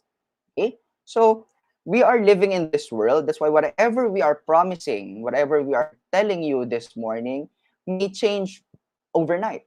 It may change in a couple of months, may change in a couple of days. We are not sure. Okay? But what we are sure of is that our role as teachers will remain. And that's what I would like to impress to everybody. Everything may change, but your role as teachers will remain. You are still a key factor in the success of the society. You are still schools are still very important institutions of society. Okay, and of course, schools and teachers and students are very important, in this time because we are building a society for the future and for the present. Okay. Now, I'd like to jump on with Industrial 4.0. So for those who are hearing this for the nth time already, kasabi nila, oh, Industrial Revolution 4.0 na tayo. And I'm sure you have attended several sessions already about the Industrial Revolution 4.0. And for those who are again hearing this for the first time, it's totally fine. Okay, it's of course totally fine if you're hearing this for the first time, because I'm sure you're all busy with all your tasks and all, no. But we are living in an era called IR 4.0. Okay, IR 4.0 was first introduced 5 years ago in 2016. That's how far it was already. No, parang tagal-tagal na ng 2016, but actually, it was just 5 years ago when the World Economic Forum said, okay, we are now living in Industrial 4.0. But how different is IR 4.0 from the first, the second, and the third IRs? Okay, first of all, the Industrial Revolution 1.0 includes a lot of mechanization process. No, and if you look at the technology being used that time, it uses a lot of the steam engines, no, including the weaving loom. Okay, so at that time, the goal of industries and businesses and firms was to really speed up the processes. Okay, which is in turn an effect of Industry 2.0, become an effect in Industry 2.0, where we see a lot of mass production happening. No, so yung assembly line, an assembly line. Okay, is when you see in a factory, no, for example, in a factory, group of people, and they're all working on a specific task. Okay, so for example, if you have an idea of how cars are being built, no, so one station to another station to another station, it's what we call an assembly line. And again, the goal there was to produce more through the use of these machines. Okay, electricity was first also introduced in the IR 2.0. So imagine the rate of change during that time. Imagine the number of products being built. Okay, Industry 3.0, on the other hand, would involve a lot of automation. Okay, computers are now being introduced, and when I speak about computers here, these are not the same computers that we have right now. No, these are the built bulky computers, black and white, maingay. No, they're if you use the older versions of the computer here, or you probably worked on your schooling, or you're working on your thesis during that time, using these big bulky computers, that was the time in Industry 3.0. No? Also, electronic media, electronic devices were also introduced. Okay? And now in Industry 4.0, we are living in what we call cyber physical systems. Okay? Systems that we don't even see. Okay? We are living in the Internet of Things, plus networking became a big chunk of a lot of our activities. Okay, obviously the most popular ones would be social networks, social network applications, but obviously everything that we do right now, we rely heavily on the internet, and we see a lot of cyber physical systems. Examples of cyber physical systems would be from physical banks, now we have mobile banks. From paying cash, we're now paying GCash, for example. No? From playing games outside, we're now playing ML. No? From watching theater and movies, we are now holding our phones, watching Netflix and watching our favorite Korean novela, for example. Okay? So those are examples of cyber physical systems that are existing right now. Okay? Now, Industry 5.0. Okay, Industry 5.0 is a debated scenario nowadays, because many experts in industry experts, no, and even educational experts would say that we are already in Industry 5.0. Okay, because we are living in a world that is so far from Industry 4.0. We live in a world where there's a lot of mass customization, and people desire customization. They love personalizing things. They like talking about um, how they can customize things, from shoes to clothes, even to the applications, no, even how they want to learn, which I will talk more about later. Okay, and we are living in a world where there are a lot of cyber physical cognitive systems that can even think, feel, and speak, and even look like humans. With the existence of now robots, you can see now robots, for example, roaming in Japan, talking to customers, and you can ask them already. When you go to the mall, no, you can already find interactive maps, for example, which shows you the direction of where to go. Okay. This is another diagram which I would like to leave more of it, which is just similar. which is talking similarly of what I have presented earlier, but I'd like to highlight the one in IR 5.0, which also talks about seamless co-integration between humans and machines. We are living in that world where we don't see technology anymore as a disruption. We don't see technology anymore as something that is a different entity, but rather being part of our lives. For example, the moment we wake up, what is the first thing that you check? Your mobile phones. And if you agree with me, give me a thumbs up on that. Okay? The first thing we do when we wake up is to check, for example, how many emails we receive, how many messages we receive, or how many commented on the photo that I posted yesterday. You know? So we're living in that world where there's a lot of co-integration between humans and technology. Also, I'd like to highlight and point that um, we are actually uh, living in a world where upskilled workers are now living with robots and technology all the time. So like for us, no, for all of us who are here as teachers, no, we work with technology almost every day of our lives, no, and these technology are supposed to give value, no, added value to the work that we are doing, no, rather than being a disruption, rather than being a distraction. They're supposed to give value, no, a value added um, value, no, added to our work. Okay. However, again, now because of all of this industrialization that is happening, there are many people who are suggesting, no, especially those environmentalists, okay, that because of everything that's happening in the fourth industrial revolution, we should be deindustrializing it before it's too late. Okay, we do not want, of course, probably most of us wouldn't like robots to take over most of our jobs, most of our careers. We do not want students to heavily rely on technology naman, no? Because, again, teachers play a very important role pa din. Okay? So, are we bringing that challenge to bring back students to nature?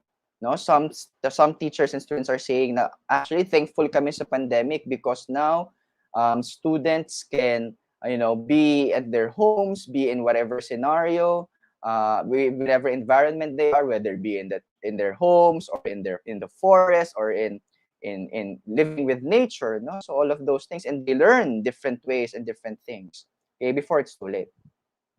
Okay. Again, just a brief summary of what Industry 5.0, because again, I'm speaking a lot about this one because this has a direct impact later on with the way we teach, not only reading, but if you're listening here from other subject areas, this definitely has a lot to say and it has a lot of impact with the way we teach later on. Okay. So obviously, like what I have mentioned, it's giving a lot of the customer experience. Right now, hindi na siya customer service. It's really the customer experience that we are talking about. Okay, it's more about the journey of the journey of the customer from the moment you onboard them until they finish their service that you give them. Okay, it's focused on that already, no? So it's for schools later on, it's not more about the lessons that you're teaching, but the impact that you give them and the experience that you give them. Okay, like what I've mentioned again, hyper customization, which for many teachers and educators, it's a challenge because we are again giving giving different students different types of experience, different types of needs, meeting their different needs, no, but again, this is what the industry demands right now, and this is what we see currently in the world, no. There are a lot of hyper customization and people wanted to have their own taste and feel of what they wanted to have and achieve.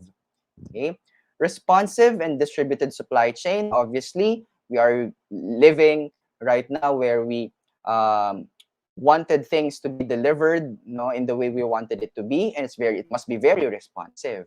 Okay, interactive products, ayan, so we interact with technology. We're not only working with smart products kasi ngayon smart products pa yung nakikita natin, no, and it's slowly going in the Philippines, but right now we're more of the interactive products that machines will really interact with you and have those technology give you feedback, and also give you insights on some things.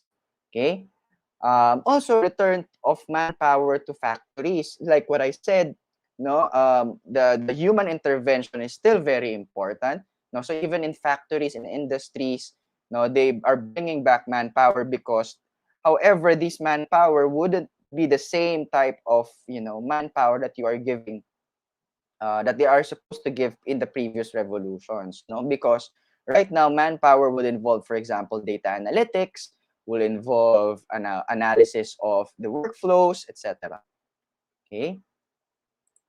Now, in according to Times Higher Education in 2017, to take full advantage of the opportunity created by advanced technology, we in the education industry must have a similar revolution. Okay, not just to meet only the needs of the industry, but also, okay, to give the best possible student experience. So now I'm jumping from the industry to education, no? So, sabi nila dapat daw meron ding similar revolution for education, and okay, obviously this is happening. Okay?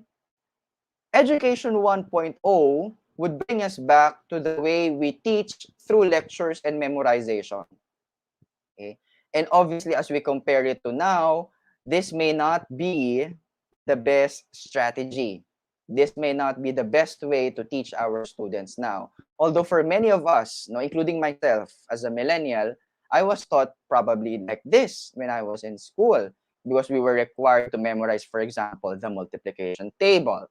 I was required, for example, to memorize the regions of the Philippines and its capital. Okay? Or, for example, we were taught to memorize chapters of a book, or, for example, we were taught, for example, how to memorize our ABCs, no? So all of those things, and students are learning that way. Okay, Education 2.0 also this time talks about internet-enabled learning. Okay, and when we think of internet-enabled learning naman, similar to Industry 2.0, that's when people are trying to search for more information, no, added information through the internet. Okay, and Industry 3.0, knowledge-producing education, we now use the internet for research, for other things. No, we also get more information and process those data that are available online to produce knowledge.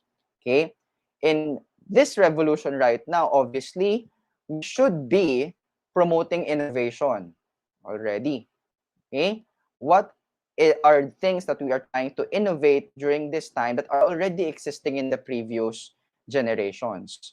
Okay, so innovative producing education is what we wanted to produce over the next few years. Okay, but again, where is education 5.0 now? Okay, now I'll be sharing this one, okay, to give you more context, okay, about student influence. Okay, and I want to bring you in this journey with me, no, as I discuss this one. Okay, so this was presented during the International Literacy Association conference, or the ILA conference, back in 2015, when I was given the opportunity to attend this one in New York. No, so earlier, si Teacher Mel was also mentioning about a lot of definitions from the ILA. The ILA is the biggest organization of teachers in reading and literacy, no? And I was given the opportunity, very lucky to attend that conference. And one of the presenters at the time presented this very interesting diagram back in 2015 pa, in 2015, talking about student influence in reading, no? In reading and literacy. Okay? Sabi nila in the 50s, the most influential institution would be home. Okay? Followed by schools, followed by the church, followed by peers or friends, and media was the last. Obviously, because there was very little media available during that time. Okay? Now, let's go to the next generation, which is the 80s. So, sino dyan yung mga nag-aral? Sino dyan yung mga estudyante during the time of the 80s? Okay? During that time naman, the number one influencer, as we call it, was still schools, followed by peers and friends, and then now you have um, media coming in because now TV is now introduced. What else? Radio is now introduced. We also now have the slide projectors, yung mga slide projectors that time that we are being used in schools. Okay? Followed by the church, and then the last would be school. No? It's quite sad, no, during the 80s, no? But again, that was the reality of that time, no, during the research. Okay?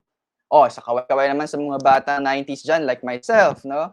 In the 90s, which do you think was the number one influence during that time? Sige nga, tingnan natin sa comment section. I know there's a 20-second little bit of delay from in Facebook, but let's see. Now, what do you think is the number one in the 90s?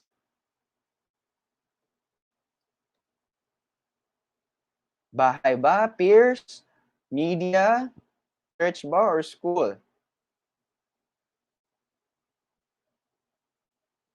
90s TV, sabi nila.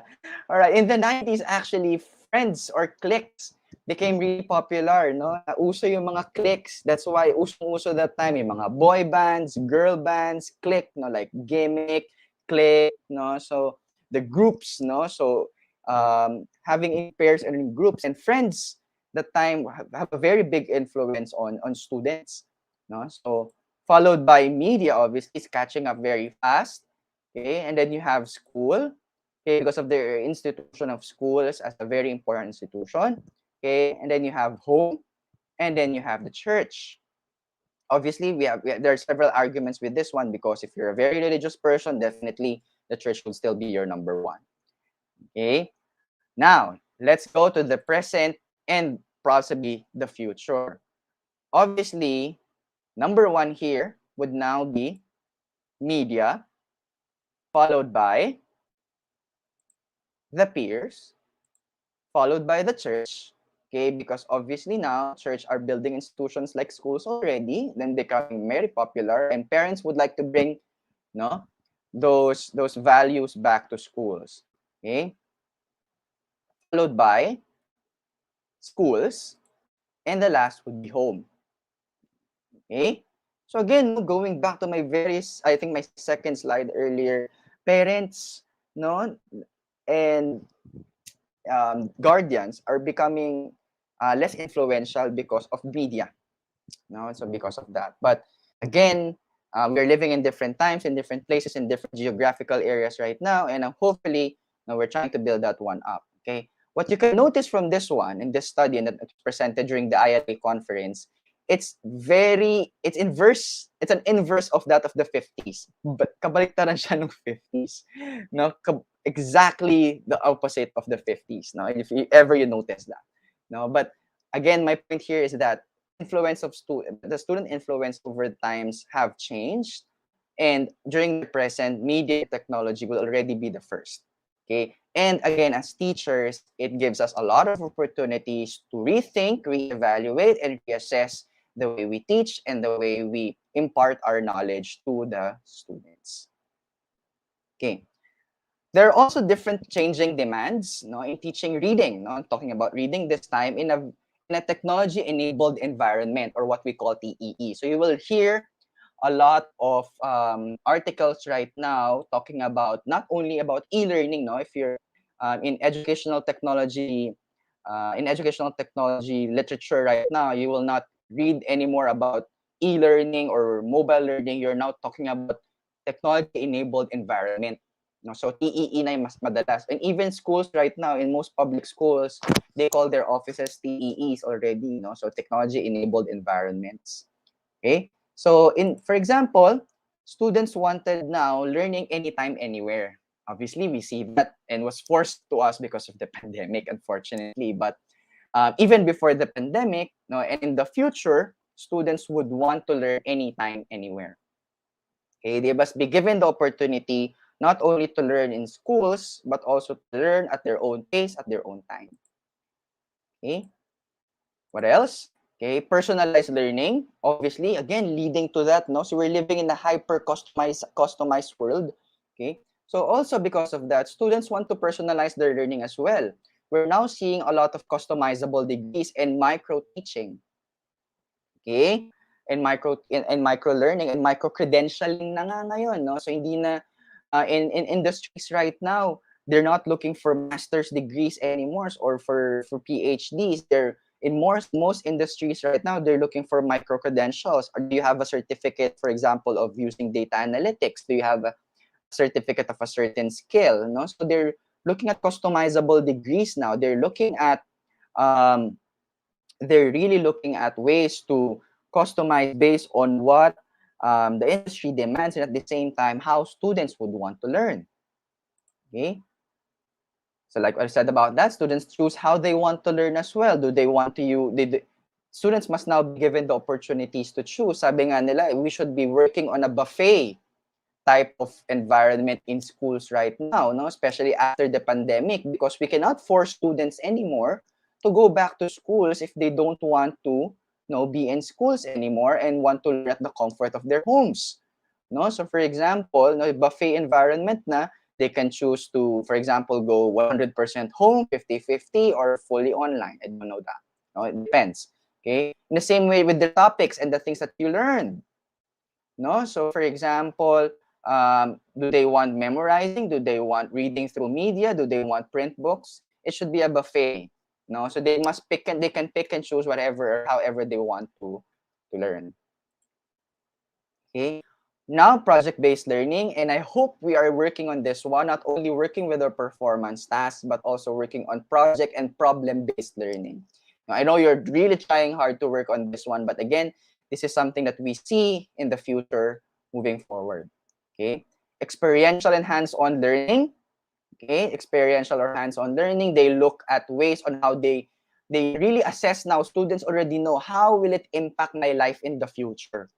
No, so they really looking into that, no? So they wanted to see, ito bang pinag-aaralan ko ngayon, ano bang silbi nito in my future, no? So that's why they want to see, they want to experience it, or they want to have hands-on experience on the life after school.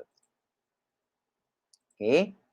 What else? Data analytics. Okay, so data analytics in education and in teaching reading is now becoming a big trend, because teachers must now be looking at the way, at the data available, not only from assessment data, but also looking at um, other, for example, technology that are available right now. For example, how many times do they read, how many times they open the browser, how many times they read a specific text online. And that's really something that really is becoming a trend nowadays, no? So because they're looking at data, because from data you can make a lot of decisions, no? You can make a lot of decisions. Okay. Variations in assessments, it should not be the same pen and paper test that we are giving previously. Definitely, it may not be effective. Although sadly, most of the standardized tests are still being given in most of the assessment controls in the country, no, and even other countries. No, that's why in many schools right now they don't join the teams or the PISA anymore, because they're working on a very standardized type of assessments. And if you look at very good or highly industrialized countries that have very good education systems, they don't do standardized assessments. Now, for example, in Finland, they don't do standardized assessments anymore. And you see the student experience, and students are very happy. Okay. Students' opinion on curriculum design, no, and I'm talking about reading curriculum here, no, or even literature curriculum if you're teaching high school students, no, they should have an opinion on that, and you should be asking opinions on that. No? So because that will be your basis on how you will design your lesson. Sabi nga ni Teacher Mel earlier, you should learn how to be designers, or teaching design or edtech designers na nga, no? Because and what will be your basis here? Obviously from the opinions of the students. Okay?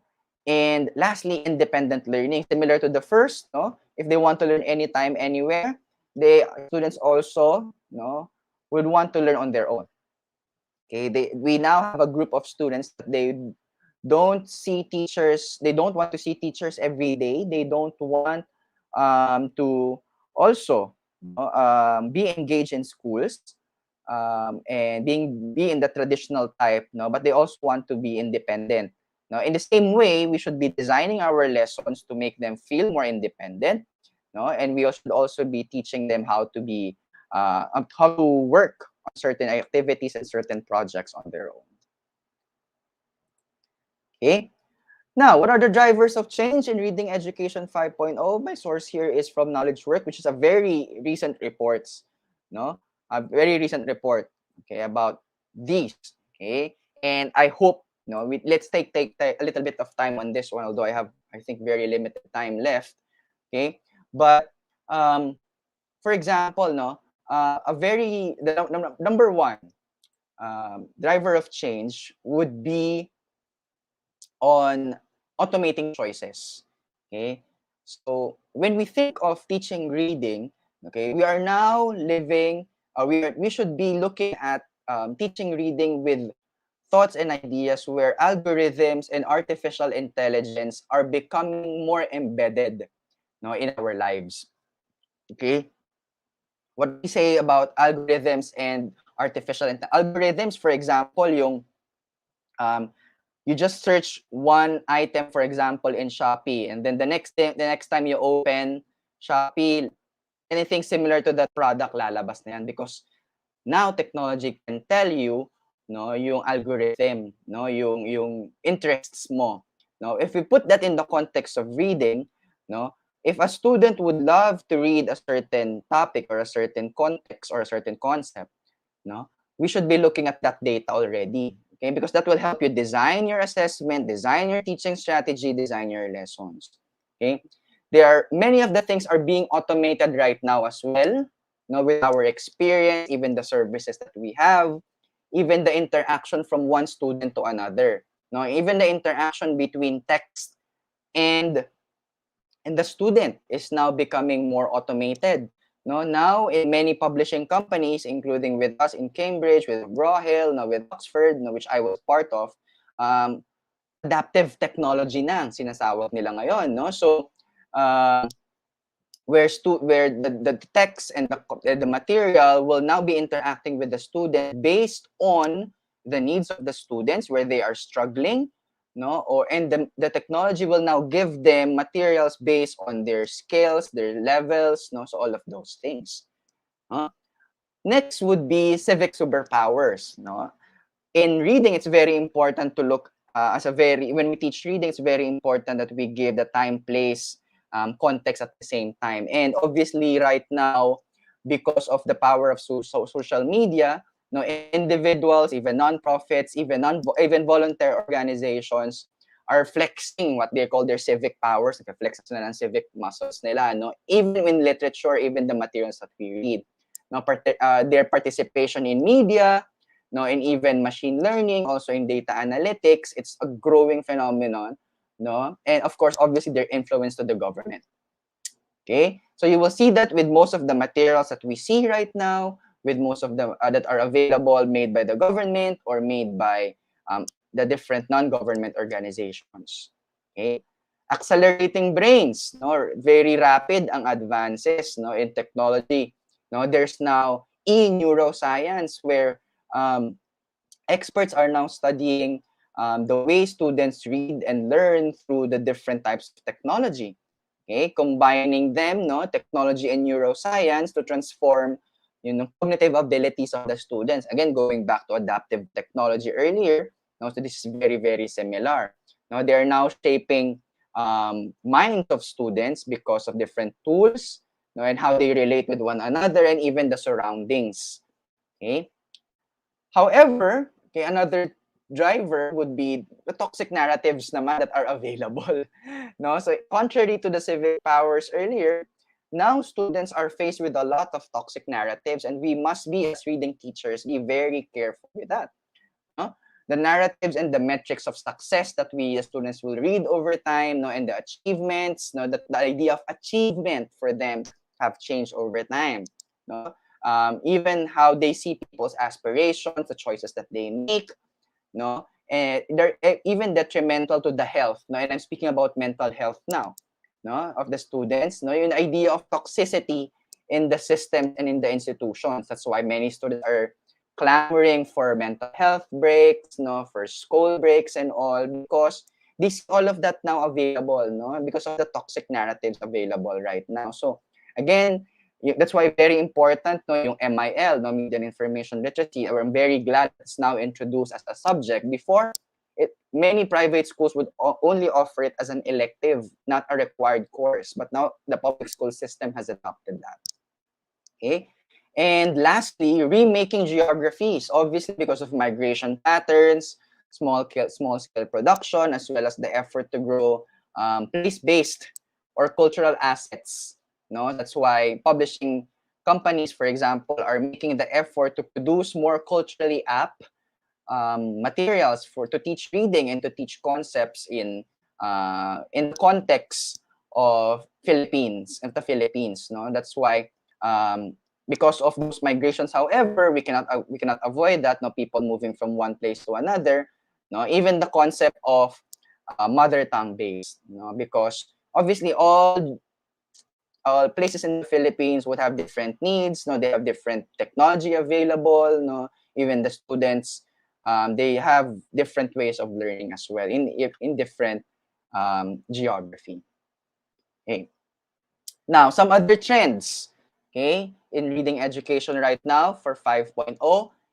I'm very happy to say that from STEM, the big trend right now is called stream. So papa natin, no? Because most of the campaigns right now, it's not only, I'm very happy because for the longest time, it's only just STEM, no?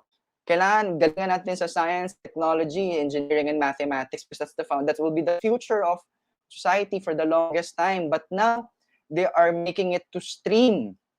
Okay, and this is now the I think the future in education 5.0. And reading obviously is a fundamental skill, okay, because um, reading, okay, not only promotes confident students with the way they communicate, no, and express their own needs and ideas and feelings, but obviously all the other mother of all skills, mother of all subjects, yan, no, they will not be able to learn all of these things without reading. Okay, also, no, as an advocate for the arts as well, which is about humanities, I'm very happy that was included as well. No, so hindi na dapat STEM education na lang palagi, no, ang nababasa natin, but also it's supposed to be now stream. So if you're working on a research right now, this is a great opportunity for you, no, to look into stream rather just focusing on STEM. Okay, because that's now the future in education 5.0. Okay, I'll go through this quickly because we have very limited time, no, but also in 2025, that's 4 years from now. Wag niyo isipin na matagal pa to, but in a few more years, no, these are the top skills expected of 2025 from the World Economic Forum. This was released last year during the pandemic. Okay, and you will see from 2025 compared to 2015, there's a lot of change that has happened already. Okay, from just complex problem solving, we should now be teaching students, okay, analytical thinking and innovation. Okay, analytical thinking and innovation. And where can we get that? Obviously, reading has a big role in that. Complex problem solving, critical thinking, and you will see technology use as part of it already. Okay, globalizing students as well. It's very important right now. And again, I'd like to highlight inspiring educators. You're very, very important right now, no, to inspire students with the way they learn, no, especially in the future in education 5.0. Okay. Also, no, dapat organic and relevant curriculum. Let's not rely only on, for example, what the minimum learning competencies would give, but also something that's more relevant in your geographies, in your areas, etc. Okay. We must continue to produce, no, successful graduates, and how to do that, we should be considering cyber physical systems to be existing across all industries. So we should be preparing our students for that. Okay. Okay, I'll quickly work onto this one, emerging technologies in education 5.0. We're going through this very fast. I'm telling you, augmented reality and virtual reality, where students can now see the characters, for example, of the things they read online. Yan na yung nagiging trend ngayon. Robotics, obviously, I mentioned about adaptive technology, asynchronous, more than synchronous, and microlearning, which I again mentioned about earlier, no, artificial intelligence, but very important pa rin, no, yung learning games and interactions and social learning with their with their peers and colleagues and friends. Live streaming, nagsisimula na yan ngayon, but AR and VR is something to look forward to, I think, in Education 5.0. Okay? So as I close this session, I'd like to bring back again to the definition of technology, which is, of course, we try to use it for practical ways in our industry. That's why I mentioned about Industrial Revolution 2.5.0. Okay? It's an evolution. Is it disruption, or is it the only thing certain? And I'd like to leave you that, no, as part of your reflection. And I think most of you would agree it's the only thing certain. Okay? The digital revolution would continue to evolve over time, and we are now on this stage where we see the technology that would help us prosper in the future. Now, it may be a little bit of a pain right now because especially right now with access to technology in many geographical areas right now, na medyo may social pain pa din, but eventually it would lead to transformative change and prosperity. Okay? And the power of teachers, reading teachers in Education 5.0. And again, this is very unique for every reading teachers and literature teachers who are with me right now. You're very, very good at putting human qualities in the center of education, because reading text, teaching them how to read, putting them, humanizing whatever is in the text, it's a very powerful skill for teachers, reading teachers in particular. Okay? Consider the needs of society and the learner's needs, which again I overemphasize, I think. Viewing learners as agents of change, so we should be also personalized learning. Okay. Mindful interaction with technology, again, either the amount of time that we give them and even the things that they read, and considering mental health. Okay. Big picture of education for lifelong learning. Redefining your assessments and evaluation. Sabi nga nila, teachers right now, they're not facilitators anymore. They should now be consultants na, no? So from being the active person in the classroom, from facilitators, now consultants na lang, no? Na wag naman lang, no? Consultants na tayo, no, as teachers, because of independent learning, because of access to knowledge everywhere, anytime, you must be available for students to consult, to verify information, for example, or to add more information to what they are already learning right now. Okay? And of course, utilizing and creating new resources, it has a big publishing impact, especially for me, and for everybody in the publishing industry. It has a lot. And the same way for teachers, consider other sources of information, not only text, but also other forms of technology. The use of technology will increase and will continue to evolve, and let's just say that we have no choice but to adapt and adopt. Okay? And again, for teachers, who dares to teach must never cease to learn. And I'd like to leave that with all of you this morning. So thank you very much. I'm sorry I went ahead of time, but if there are any questions, feel free to ask. And I hope I was able to impart some information. Thank you very much. I'll give it back to the host. Wow, That's a that was an wonderful awesome. That was a wonderful presentation, Sir Dino. And there are a few Thank you. questions on the comment section, Mhm, but it's filled with a lot of appreciative messages. Like they really learned from you. One mhm, message from Mom Grace is, "Good mhm, morning. I'm teaching in a far-flung school. As a reading coordinator, it is very challenging to teach reading in times of the pandemic, since we don't mhm. have stable internet connection. But I see to it Right. that I give differentiated Mm, instruction, reading activities to our learners to access their reading ability. Thank you very much mhm, for giving us these 4 consecutive Saturdays for us teachers to learn more how to embrace and appreciate teaching, reading, and new normal." And in your mm. presentation, Sir Dina, I really like about the idea of buffet learning. That's really true, no? Na Yes. dapat nagbibigay Mm. talaga ng iba't ibang Yes. na. Yeah. Mhm. As much as we love Ayan. eating buffets, no, it's the same way we do it with our students. They should be given options and choices. Yes. Yes.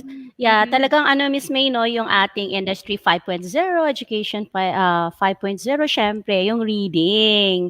So, Mm, and Mhm. dito nakita ko from Ma'am Jinto yung I am learning so much. The speaker emerging concepts and how the development of reading beyond technologies.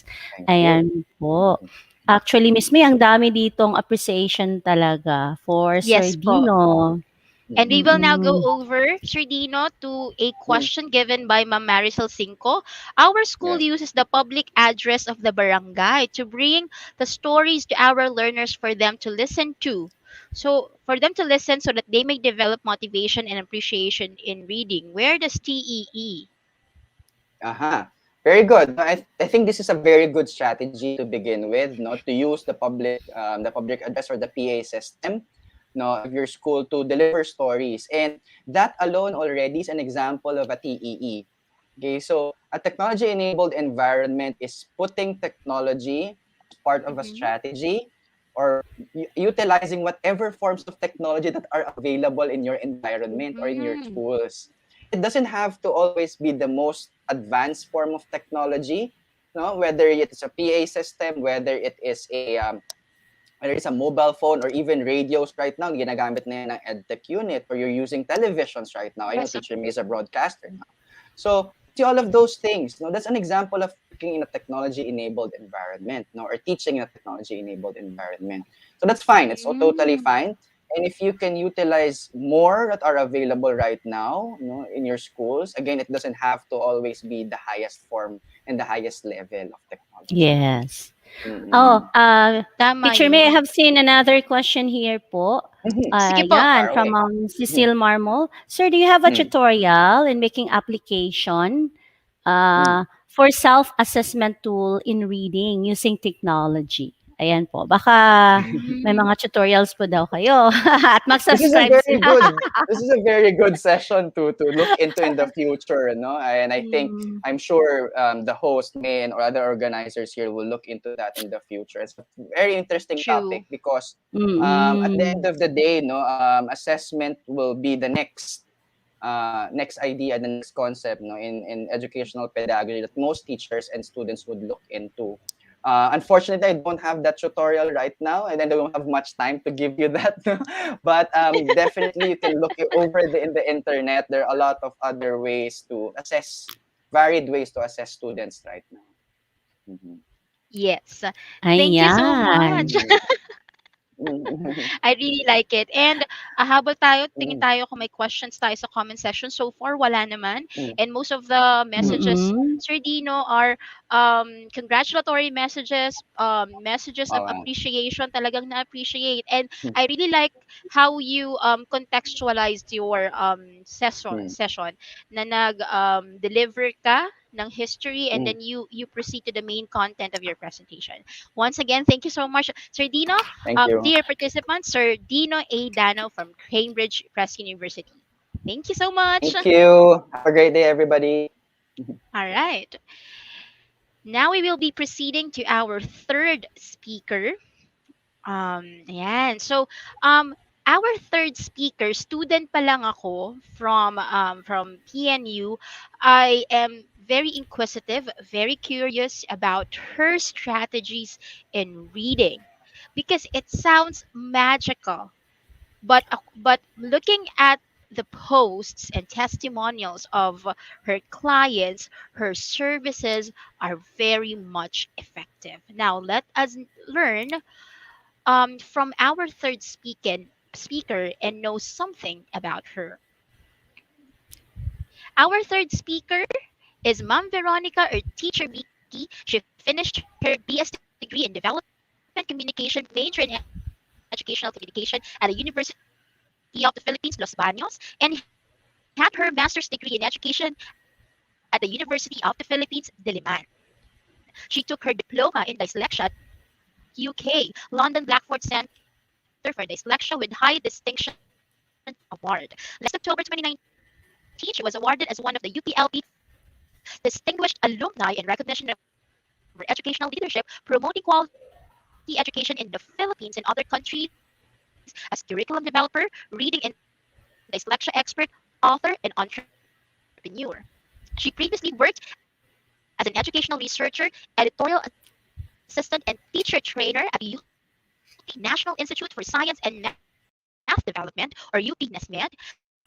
At UP Diliman before she, her husband, and mother, a retired UP professor, started their very own private school inside UP Los Baños called the Learning Place, or TLP, which is now on campus. She started her educational career its 21st year of operation. So while they are a family of educators, she is the curriculum developer of the highly effective and innovative instant reader program, a reading system which teaches a child to read and speak in English in just 20 days or less with money back guarantee claim. Wow. This research based, tested, and proven instant reader program catering to both non-readers and struggling readers has been making a significant mark not only in the lives of the 21st century Filipino children but in the global learning field as well. From its currently 47 branches in the Philippines, it has already expanded and opened its centers in Ho Chi Minh and Thai Nguyen, Vietnam, Siem Reap and Phnom Penh, Cambodia, Batam, Indonesia, Abu Dhabi, Dubai, and Qatar, UAE. Instant Reader continues to envision expanding further as it will soon establish its line of franchising centers in GCC countries and other non-English speaking nations in the world. She is also actively promoting its IRVIRAC, or Victory in Reading is Achievable for All Children project, which gives scholarship and teaches public school children to read in 20 days for free.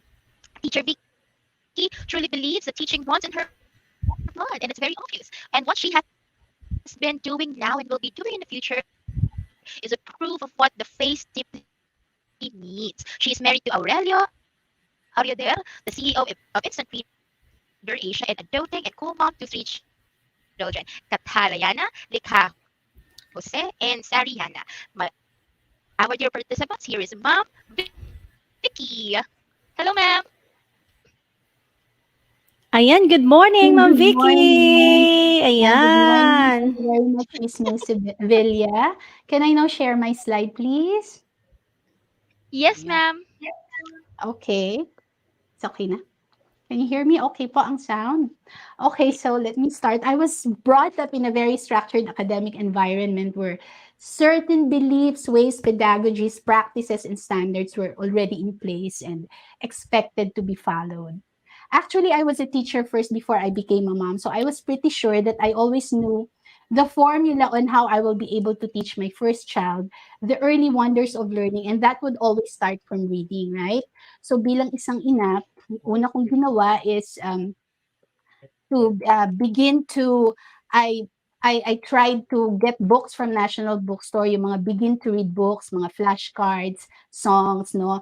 And lo and behold, my daughter, my first child, was able to memorize all the the alphabet from A to Z, the pictures or the words behind the pictures, but she never read. Now, this started my research journey to discovering the wonders of reading and eventually developing a revolutionary learning system that would make a Gen Z child to read in 20 days or even less, which we now call instant reader. I'm Veronica Quintana. Are you there? Or usually called Teacher Vicky. I came from a family of teachers, and this is my 32nd year of teaching already.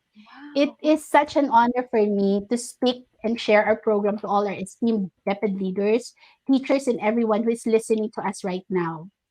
My salute really goes to DepEd Undersecretary Elaine Pasqua and the EdTech ICTS team for significantly making this month-long reading celebration an event for the whole nation to focus and work together for the next generation of learners. And of course, for Ma'am Sevilla, for coordinating matters to make this day a reality. Magandang umaga po sa inyong lahat. Okay, so let me start.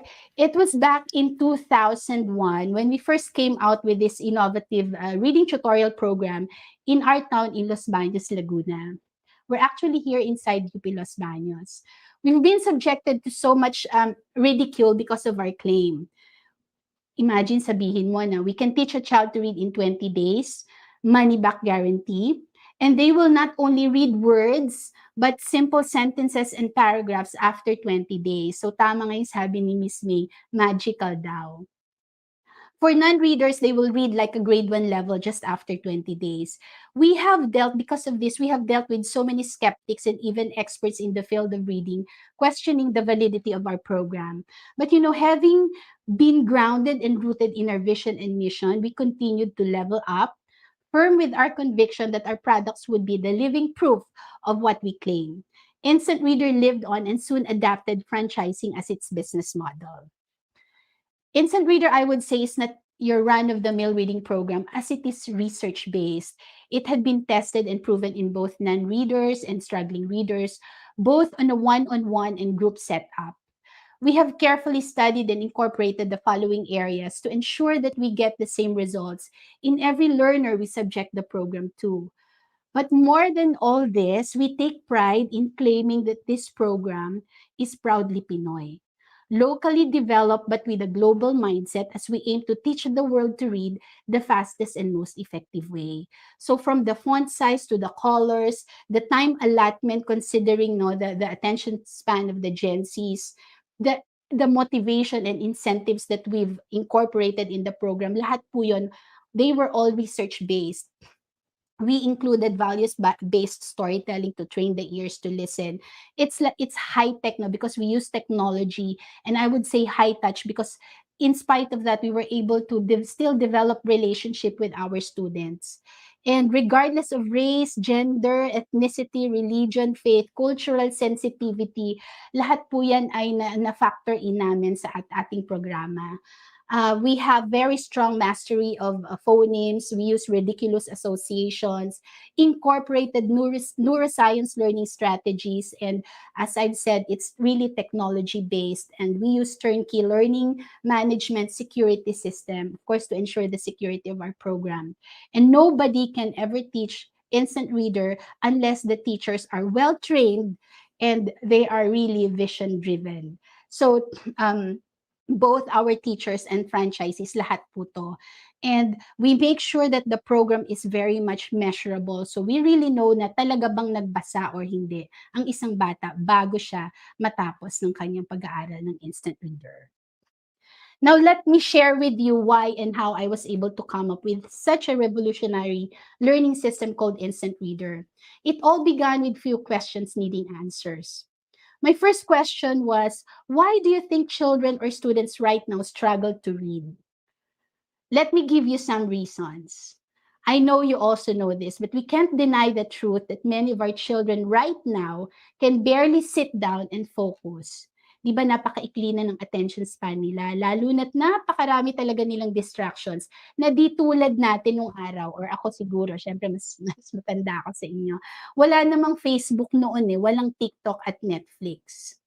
Many of them are also emotionally distracted dahil na rin sa mga family setup, di ba? Marami ding mga bata ngayon na walang mga magulang sa kanilang tabi, or yung mga tinatawag na absentee parents dahil nagtatrabaho sa ibang bansa, or maaaring sa kadahilanan ng paghihiwalay. Ito po lahat ay may malaking epekto sa isip at puso ng isang mag-aaral. At di naman ito lingid sa ating kaalaman, di ba, na ang mga kabataan ngayon, the youth today, ay talagang babad sa gadgets, sa social media tulad ng Facebook, TikTok, Netflix, mga teleserye, mobile games, at kung ano-ano pa.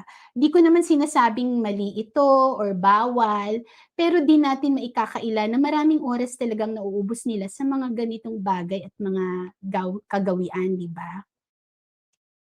And can you imagine, no, the overloaded curriculum, devoid of mastery thing that they face on a day-to-day basis? Can you imagine your child as a non-reader or struggling reader with all the subjects they are prescribed to learn in school? Going back nung face-to-face, di ba, ilang bata ba ang tinuturuan ng isang guro sa loob ng silid-aralan? Kaya ba talaga sila lahat turuan ng mga guro knowing na magkakaiba sila ng mental ability or ng learning style? This is nung face-to-face. So paano na ngayon na no face-to-face na ang pag-aaral ng mga bata, di ba? Mas matindi ang challenge. This setup compounds more the problem. And whether we accept it or not, reading is the most affected among all the skills a student needs to learn. Lalo na yung 2 taon na walang face-to-face. So imagine kung hindi sila naturuang magbasa sa loob ng 2 taon. Now let's go to the next question that led me to really challenge what has been usual or the initial practice of teaching a child to read. Do you think that teaching the alphabet is the very first step for a child to learn how to read? I know lahat naman po tayo, di ba, tinuruan muna ng alphabet bago tayo nagbasa. Pero ito pa rin ba ang best way o paraan para matuto magbasa ng mabilis ang isang bata sa panahon ngayon o sa mga tinatawag nating mga Gen Zs? Meron pa bang ibang paraan para matuto sila ng mas mabilis at epektibo? In my research, I have proven that teaching the alphabet first slows down the process of reading.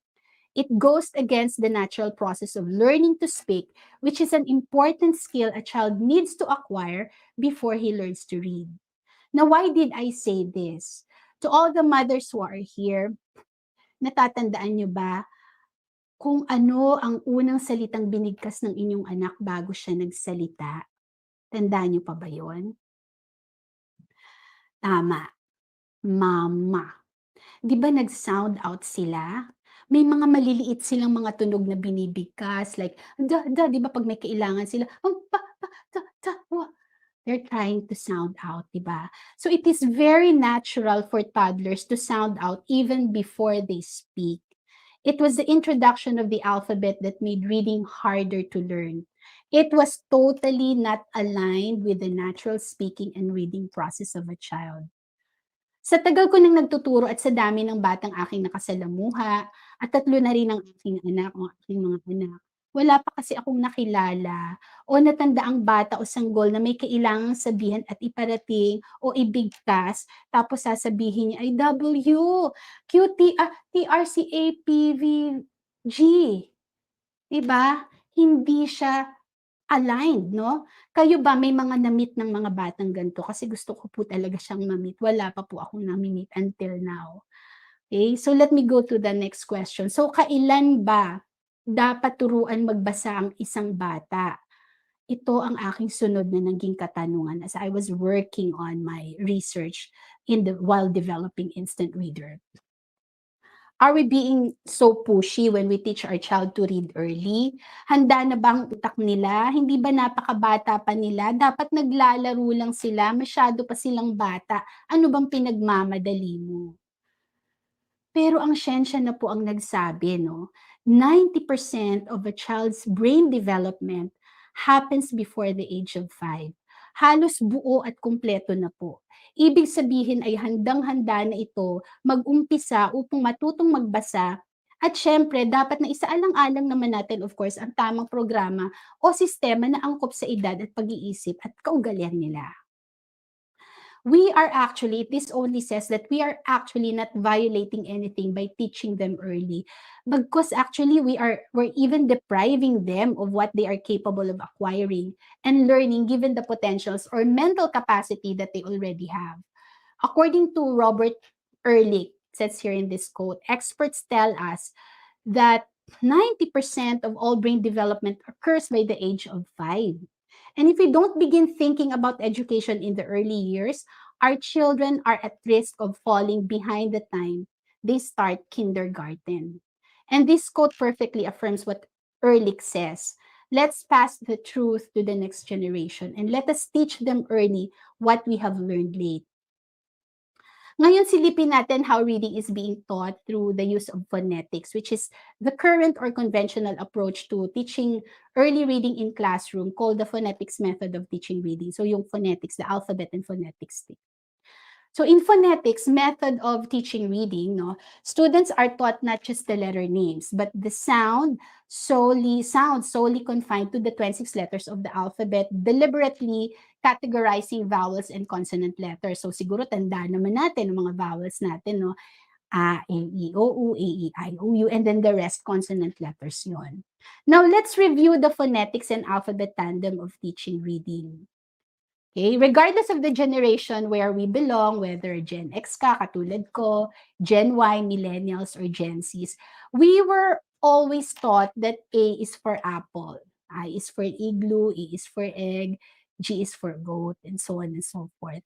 But if you analyze closely, no, A and A are two different sounds. Same as E and I, same as E and E, same as G and J. So we were actually conditioned by this method, which we passed on to the next generation, our 21st century learners, the Gen Zs that we have right now. Now, let's see how our kids are taught to read basic words. Tingnan naman natin, paano ba tinuturo ng teacher ang basic words, diba? So, usually, teachers will guide students to learn simple and basic words. She will instruct students to follow after her, diba? Sasabihin ni teacher, everybody, let's read together the word math. Then, there's a picture of math beside the word, diba? And so on and so forth. Sa cat, sa ball, sa dog, sa sun, sa pig. So, laging indito yung word, katabi niya may picture. Pictures are placed beside every word, and we would always think and believe that lo and behold, reading transpired. Then inconsistencies creep in. Let's analyze this A is for apple, di ba? Tinanggap natin ito kahit sabi ko nga regardless of the generation where you belong. Tinanggap natin ito lahat ng maluwag sa ating dibdib.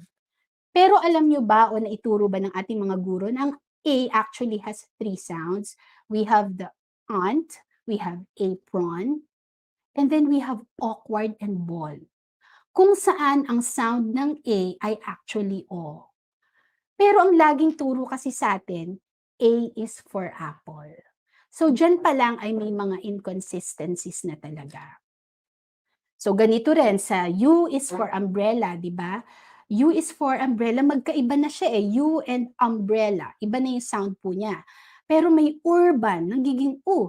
Nag-under, merong universe. Magkakaiba sila ng tunog. Pero ang usual na itinuturo, pag inintroduce po ito sa bata, U is for umbrella. Now, let's go and look further, no? How about the words without pictures na madalas nakikita o nakasingit siya sa mga instructions, sa mga stories, etc. At ito madalas ang mga salitang hirap na hirap basahin ng mga bata na nagdudulo talaga ng hindi pagkaintindi ng kanilang mga binabasa kasi di naman naituro sa kanila ng may larawan sa tabi. Kasi it's always, di ba, there's a picture beside a word. Tulad ng mga ito, yung mga some, have, come, said, what, like, where, there, so, do, to, want, etc., etc. Di ba ito ay mga common words na nakakasalamuhan nila? So, paano na lang ang mga ito, no, na wala namang picture or larawan sa tabi? Kaya madalas sasabihin natin, mali, hindi ganyan ang basa niyan. Ano ba? Sinabi ng have yan, sinabi ng come yan. So, ganun ang nangyayari. We have actually conditioned our students to learn to read with pictures. But the reality is that not all words, or the truth is, not all words can be picture-aided. Kaya napakaraming bata na madalas minememorya lang nila ang mga salitang kanilang nakikita. At di naman talaga ito tunay na nababasa. So ano ba ang nangyayari? The child is trapped, diba? They can't reach fluency in reading. Bored na bored sila pag walang picture ang mga binabasa nila. Isa siyang kasumpa-sumpang babasahin when in fact ang mga literature na walang pictures ay napakaganda ng mga kwento at malaman ang mga impormasyon.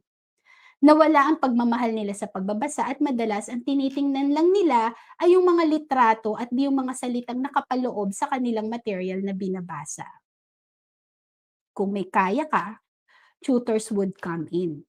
So usually, lalo sa private school, lahat halos ng bata may tutor. No? Kasi nga, nalilate sila dahil meron silang trap when it comes to reading. So balikan natin itong tanong na to sa mas malalim na pangunawa. No? What is the main reason why reading is really hard or something not easy to learn or acquired by most normal kids inside the classroom? Bakit nga ba? Why? Because reading is not a natural process. It can never be acquired by a child naturally. It is one of the most complicated skills a child will ever learn in his life. Di siya tulad ng paglalakad at pagkatutong kumain na kahit di mo to ituro ay natural lamang na natututunan ng isang bata, di ba? Magngangangat-ngat yan, magkakakain yan, no? Matututo siyang isubo ang kanyang pagkain. Sa reading kasi, kailangan ng isang tahasan at sistematikong paraan upang ito ay kanilang matibay na matutunan panghabang buhay. And let us also remember what the ultimate goal of reading is, no? As what was discussed by Ma'am Melissa Orencia a while ago, no? Reading is nothing if one cannot understand what he or she reads. Magiging makabuluhan lang kasi ang pagbabasa kung ito ay nauunawaan ng nagbabasa. So when you say it's the ultimate goal, dahil ultimate goal siya, no, sa reading talagang ultimate goal is reading comprehension. So it means it is the end point of reading. But before we reach that goal, we need to start somewhere to ensure that the foundation is strong and targeted to enable us to accomplish our main goal. And according to National Reading Panel, isang committee to or isang body who assess the effectiveness of different approaches used to teach children to read, there are actually 5 key elements to an effective reading instruction. And the first thing a child must learn is phonemic awareness. It was never mentioned that alphabet dapat ang mauna. This is one of the best predictors of reading success, but most schools fail to teach this crucial reading skill. So what is phonemic awareness? It is actually a process of learning to read by harnessing one's ability to hear, identify, categorize, and manipulate small individual units of sounds called phonemes. Katulad ng the letter M, no? It's not really called letter M, but the sound of Hindi mo siya sasabihin ma. It's only Kasi pag sinabi mong ma, dalawang sound na yon, and a. Okay, so do you know that there are about 44 standard phonemes, but only 26 letters of the alphabet? So this clearly tells us that more than half of the sounds a child needs to learn were not covered under the phonetic system of learning reading. So it is very clear that there are so many gaps unfilled when they were taught how to read. Sa umpisa pa lang. Actually po sa instant reader, we were able to identify 52 sounds in all. Now, let's go back to the phonemic awareness. No? Phonemic awareness itself has a process to go through in order to learn this. There is the process of categorization of these small units of sounds. Remember, 44 po yun. Isolation of phonemes, blending skills, the ability to manipulate phonemes so they will be able to reach fluency. Remember, there are 44 standards, as I have mentioned. And just to master them is a long haul. So you need to really do strategies to fully grasp this because it is only when the child reaches fluency in reading when he begins to enjoy reading. And only when he has mastered the phonemic way of learning to read. Masaya at masarap ng magbasa kapag fluent na ang reader. Okay? Kapag fluent reader na ang isang bata. At dyan lang nila mauumpisahan na ma-enjoy lahat ng mga books na dapat nilang basahin or mga dinodonate sa kanila. Kapag sila ay fluent na at meron na silang pagmamahal sa libro, then that's the time vocabulary is slowly being developed. Doon pa lang po sila makakarating sa reading comprehension if they have very good or strong vocabulary bank. Now, sa instant reader, because there are 44 phonemes, it is only 20 days. So we do a lot of strategies like meron po kaming ridiculous association, may storytelling, we have incentives no, to hook our students into the lessons every day for the next 20 days, no, and the neuroscience techniques, which I will be sharing with you later on. Now, with all this, we go down to the next most crucial question. Are reading teachers trained to teach reading the right way before they took the job? Do they have the knowledge or have been equipped even before they face this very crucial battle of teaching these Gen Zs the most important skill they will ever learn to allow them not just to cope, but thrive in school and beyond? You know what? A complicated skill must always be taught by someone who has been through its practice, has a full grasp of the skill itself in order to transfer this with confidence and diligence. I've been talking to several teachers, going from one school to another. However, as I ask these questions, majority of the teachers give me this answer. I know it is expected po that we should know how to teach the skill from just following the purchased book issued to us in school. No training was actually given about phoneme awareness system of reading. As teachers, we are the very first to prepare and have to make sure that we are fully armored before the battle. Remember, hook, line, and sinker. Kung ano po yung ituro natin, kukunin po yan ng ating mga estudyante. No? Talaga pong nagre-rely sila sa atin. Remember, let's also remember that children right now are so different from those we have taught before. And dito nga po sa instant reader, we made sure na holistic po yung approach namin, taking into consideration all the factors such as the makeup and nature of our students. Naniniwala kasi ako na one could have the best program in place, but if the hearts and minds of the learners are not prepared because of the distractions that they are subjected to, we still cannot get across and teach them the most complicated skill that they will ever learn in life. No? So we have really a program that works. But we have to make sure that the heart and mind must connect. It is very important to consider neuroscience in teaching kids how to read.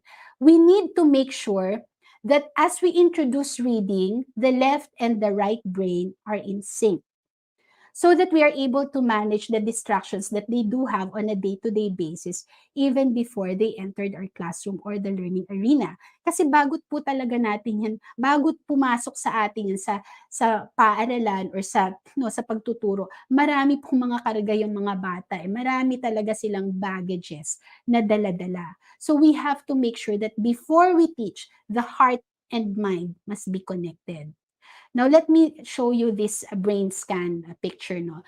To the left, we see the brain is in imbalanced state due to many distractions, no? While the one in the right shows a scan of a brain in a balanced state.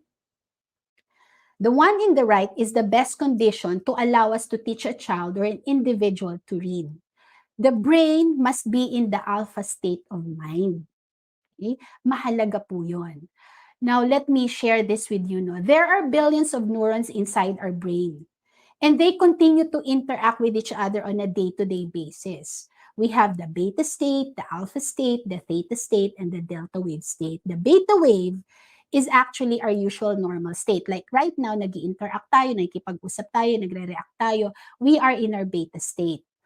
While the alpha wave is the best state of our brains when one is calm and very much ready to learn, understand, visualize, and properly file what they learn.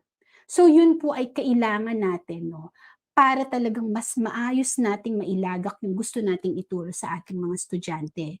So how do we attain this? How do we bring the minds and the hearts of our students into the alpha state wave so that we will be sure that they will be able to understand and get what we are teaching them?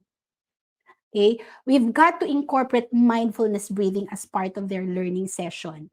You know what? Children hardly breathe the right way, di ba? Unlike our time nung panahon namin or yung medyo mas bata-bata pa sa akin, we have loads of physical activities outside our homes. Remember? Di ba naglalaro tayo sa labas, talagang pawis na pawis tayo. Kahit sa school, bago nga tayo tawagin ni teacher, mga talagang naglaro na, nagtakbuhan na. We have loads of physical activities outside our homes, but the kids nowadays do not sweat anymore as they play mostly online. So di na dumadaloy ng maayos ang kanilang mga dugo sa kanilang mga utak. So we need to teach them techniques on breathing to calm the mind and awaken their hearts and spirit to learning and put them into the alpha state wave. So first is the mindfulness breathing and then positive affirmations. Now it's really time to examine how we have been teaching and not just bringing our students into the compliance on the topics they need to finish without even considering if their hearts and minds are ready to learn. We need to let them hear positive words, affirming their abilities and potentials as individuals, knowing that there is power in words. Diba madalas sinasabi natin, concentrate, focus. We often tell them to concentrate and focus, but have we really taught them how it is to concentrate? Hindi nga nila alam lagi nating sinasabi, pero hindi naman natin sila tinuruan. Paano nga ba mag-concentrate? Yun ay isang napakahalagang bagay para sila ay matuto at makinig. Diba? So we need to challenge the status quo and teach them the way they must learn and not the way we used to learn. Now, let me give you an analogy. During our time, we use typewriter to work on our thesis. Yes po, naabutan ko yun. So kung sino mang nakaka-relate dito, alam ko nagkakaintindihan tayo. But now, everyone uses desktops or laptop. We can't say typewriter didn't work because we were able to deliver what was required of us way back then, di ba? Natapos natin ang mga thesis natin, mga reports natin. But times have changed. And we are totally dealing with a different generation. So we need to be abreast with the changing times, like what Sir Dino explained a while ago. So we are totally dealing, we need to be abreast with the changing times and adapt to teaching them what, how, and how long they need to learn a skill. Reading as the forefront of learning cannot remain in the backseat, but it had been. It has to be taught early and fast. Otherwise, the unstoppable evolution of technology will eat and leave them behind. We've got to respond to the changes that is happening quickly, but surely and effectively. Because, di ba, as cliche says, the only thing that is constant in this world is change. We cannot be, as teachers, we cannot be irrelevant with how our students should and must learn how to read. Because before us are our future leaders who will face a tougher world, who will compete globally in almost all aspects of their lives. So we need to act fast and be relevant to our learners of today, the Gen Zs. And we cannot deny it. English will remain to be the global language. And even if you work at home, di ba, like what's happening right now, you are to collaborate and communicate with other nations, with other companies, with other organizations. So without strong foundation to reading, you will always be left behind. And the best thing to prepare for tomorrow is not when they're in high school already or when they're in college already, but now. This is the reason why we firmly believe that reading can be taught in 20 days or even less to these Gen Z learners. We have tested and proven its reality, and we hope that more Filipino children will join the bandwagon and read the instant reader way. It's been almost 20 years already, and year after year, we get to have certified instant reader graduates from different parts of the country and even outside the Philippines. I must admit, instant reader program has cost. However, we believe that reading, being one of the most important skills a child has to learn, must be taught to everyone regardless of economic background. Money should never be a hindrance. And a big part of instant readers' vision is commitment to this premise. Thus, all our franchisees adhere that for every instant reader enrollee, another less fortunate child must also read. This pact allowed us to teach less fortunate children to read the instant reader way for free. We offer this program to public school children whom we know do not really have the access or opportunity to enroll in our program due to its cost. Thus, we launched the IR or Victory in Reading is Achievable for All Children. We first did this program in Virac, Cotanduanes, where my parents came from. This is actually their way of going back to their roots. Kaya yun talaga ang pinili namin. So kahit wala na sa Virac, we still call our program Instant Reader Virac. Victory in Reading is Achievable for All Children. This is where we have been exposed to the reality that there are so many students in the public schools who are really having difficulty in reading or are still non-readers, even if they are already in higher grade levels. From public schools, we tried to expand more and reach out to tribal kids such as Bajaus, Mangyans, and even Aitas. Now, they may be a handful as our resources are also very limited, but we believe that for every reader we produce, there will be a ripple effect. One step, one Filipino child, one life at a time. Though we have been slowly expanding and establishing centers outside the country, the result of PISA, as what Ma'am Melissa Orencia explained a while ago, was year 2019 really crushed my heart as well, having been the lowest in rank in terms of reading comprehension among 79 countries in the world. it means that we've got to really do something. Hindi na lang po tayo dapat nakikinig, no? Pero dapat kumikilos po talaga tayo sama-sama para dito. So this glaring and sad truth made us step out and decide to prioritize our Filipino children first before those we serve from other nation. Pilipino muna bago ang ibang bayan. Di man natin maabot lahat, pero unti-unti may magagawa tayo basta sama-sama po tayo sa adhikaing ito. 4 years ago, we also came out with our program for dyslexic students who are already in higher grade levels, who, in spite of being subjected to a conventional reading program in schools, still struggle or cannot read at all. I cannot imagine the pain that they're going through. It's like they're drowning inside the classroom, but nobody hears. Nobody knows what's happening inside. So I believe that awareness is the key for educators and parents to know what dyslexia is all about and how this could be overcome by those affected by it. We have been giving free seminars to spread this awareness to many educators and parents as well. Just when we were on full operation in our centers, and as the program propels to reach more students on a face-to-face basis, and our franchising business grew double, pandemic strikes the nation. We were stalled on what to do next. We thought of just wait and see and hope na it would end soon. Yes, the business suffered. But more than that, not offering the program means that more students will be deprived of acquiring their foundation to learning, which is rooted in reading. So the whole IR team at that time were together in rising above the challenge and quickly made its transition to online learning. There were so many fears. Will it work? Same as how we did in face-to-face. Will we get the same results and guarantee reading in 20 days as what we have been doing and achieving during the face-to-face learning? Will we be able to secure our program in spite of its online exposure? Napakarami pong katanungan at mga fears, no? Mga takot po sa aming puso. But we decided to overcome our fears and took the challenge. We got and still continue to get overwhelming results from the many students we have taught through Instant Reader online. So nag-migrate po agad kami from face-to-face to online learning. And these are just few of the proofs parents are so happy and satisfied while students successfully read in 20 days or even less. So napakarami po nito. And you can go to our website or our Facebook Instant Reader to see all the testimonies. We have more than 3,000 graduates and counting this pandemic. Mas nag-shoot up pa po. Yes, those who could afford to pay again made it. Remember, Instant Reader has a cost.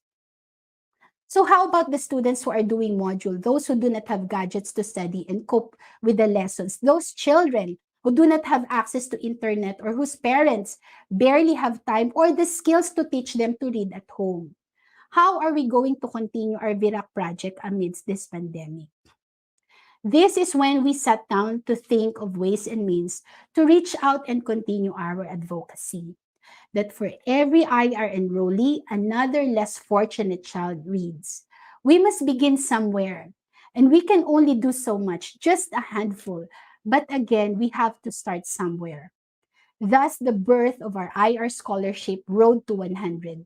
We select public school students as our scholars, give them tablets and internet connection through a SIM, and teach them the IR way so they could read in 20 days or even less. We believe that to improve literacy or fight illiteracy in this nation, more than donating books is to really teach them to read first, genuinely. To give them a strong foundation to reading so they will be able to appreciate the books donated or given to them or bought by them, by the parents. We are doing Facebook Live to reach out and do our search for the next Instant Reader Scholar for public school children who are in grade 1 to grade 3 and not yet reading or still struggling to read. So you can check po, I have my Facebook page, Teacher Vicky, and we do this as actively as we can. One child at a time. So nagsisimula na po kami. Many of our teachers volunteer to teach our scholars to read. Talaga pong ito ay for free. And for a month now, we have already 20 scholars from Luzon, Visayas, and Mindanao and counting until we reach our road to 100. This may be just a very small fraction, napakaliit po dahil napakarami. Very small fraction of those desperately needing help. But we believe that as we continue to give, the blessing will multiply so we could reach more, help more, aim more to teach Filipino children to read the instant reader way. We are already on our 20th year, this 2022, and as of this date, we have more than 15,000 children reading the instant reader way.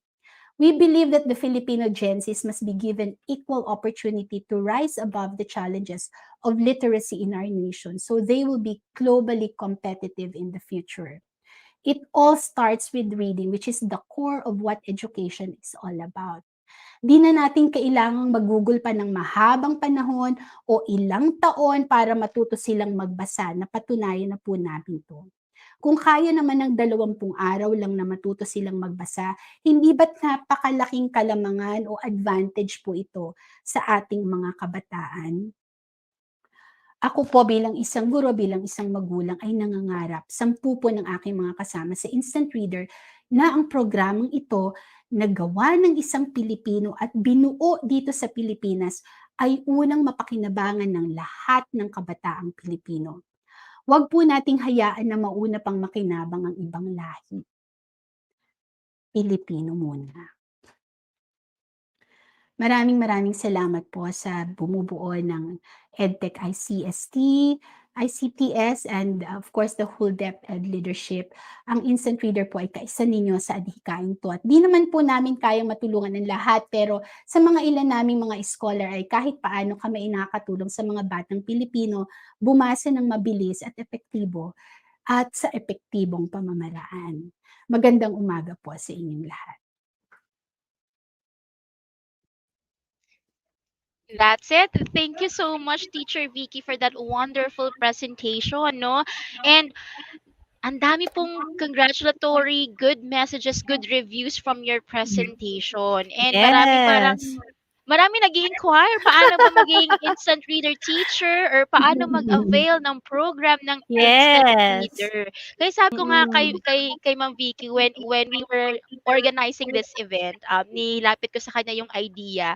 Ma'am, estudyante pa lang ako, nakikita ko na sa FB yung program mo. And Mm. nung nag-edtech ako, sabi ko, pag may pagkakataon, I will really put ma'am on one of the webinars or Yes, thank you one of so much our po. trainings.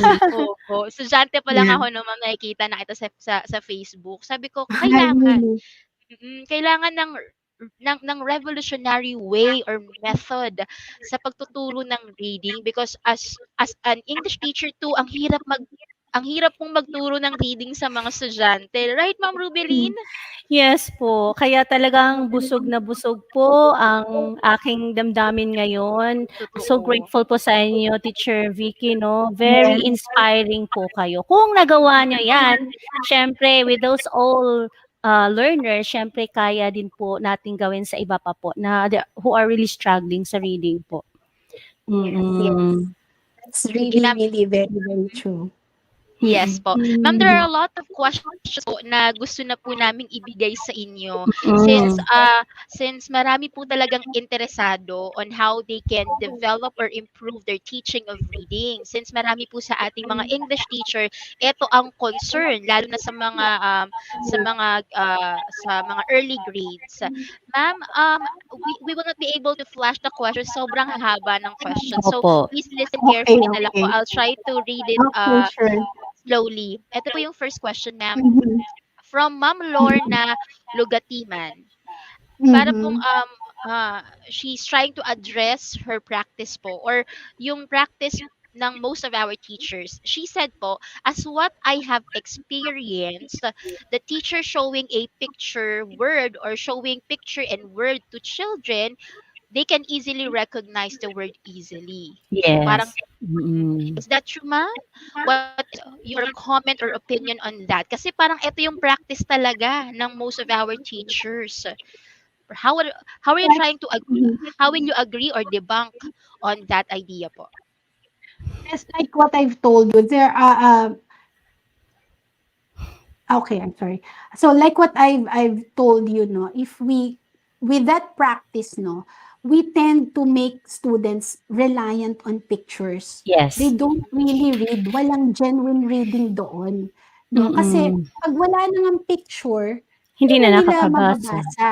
So madalas nga nanghuhula sila eh kasi na-associate lang nila yung picture dun sa word, 'di ba? Eh ang katunayan nga like what I've shared to you, hindi po lahat ng words can be picture aided. And most of these True. words are in between sentences and stories that they will be reading. It's even in between instructions.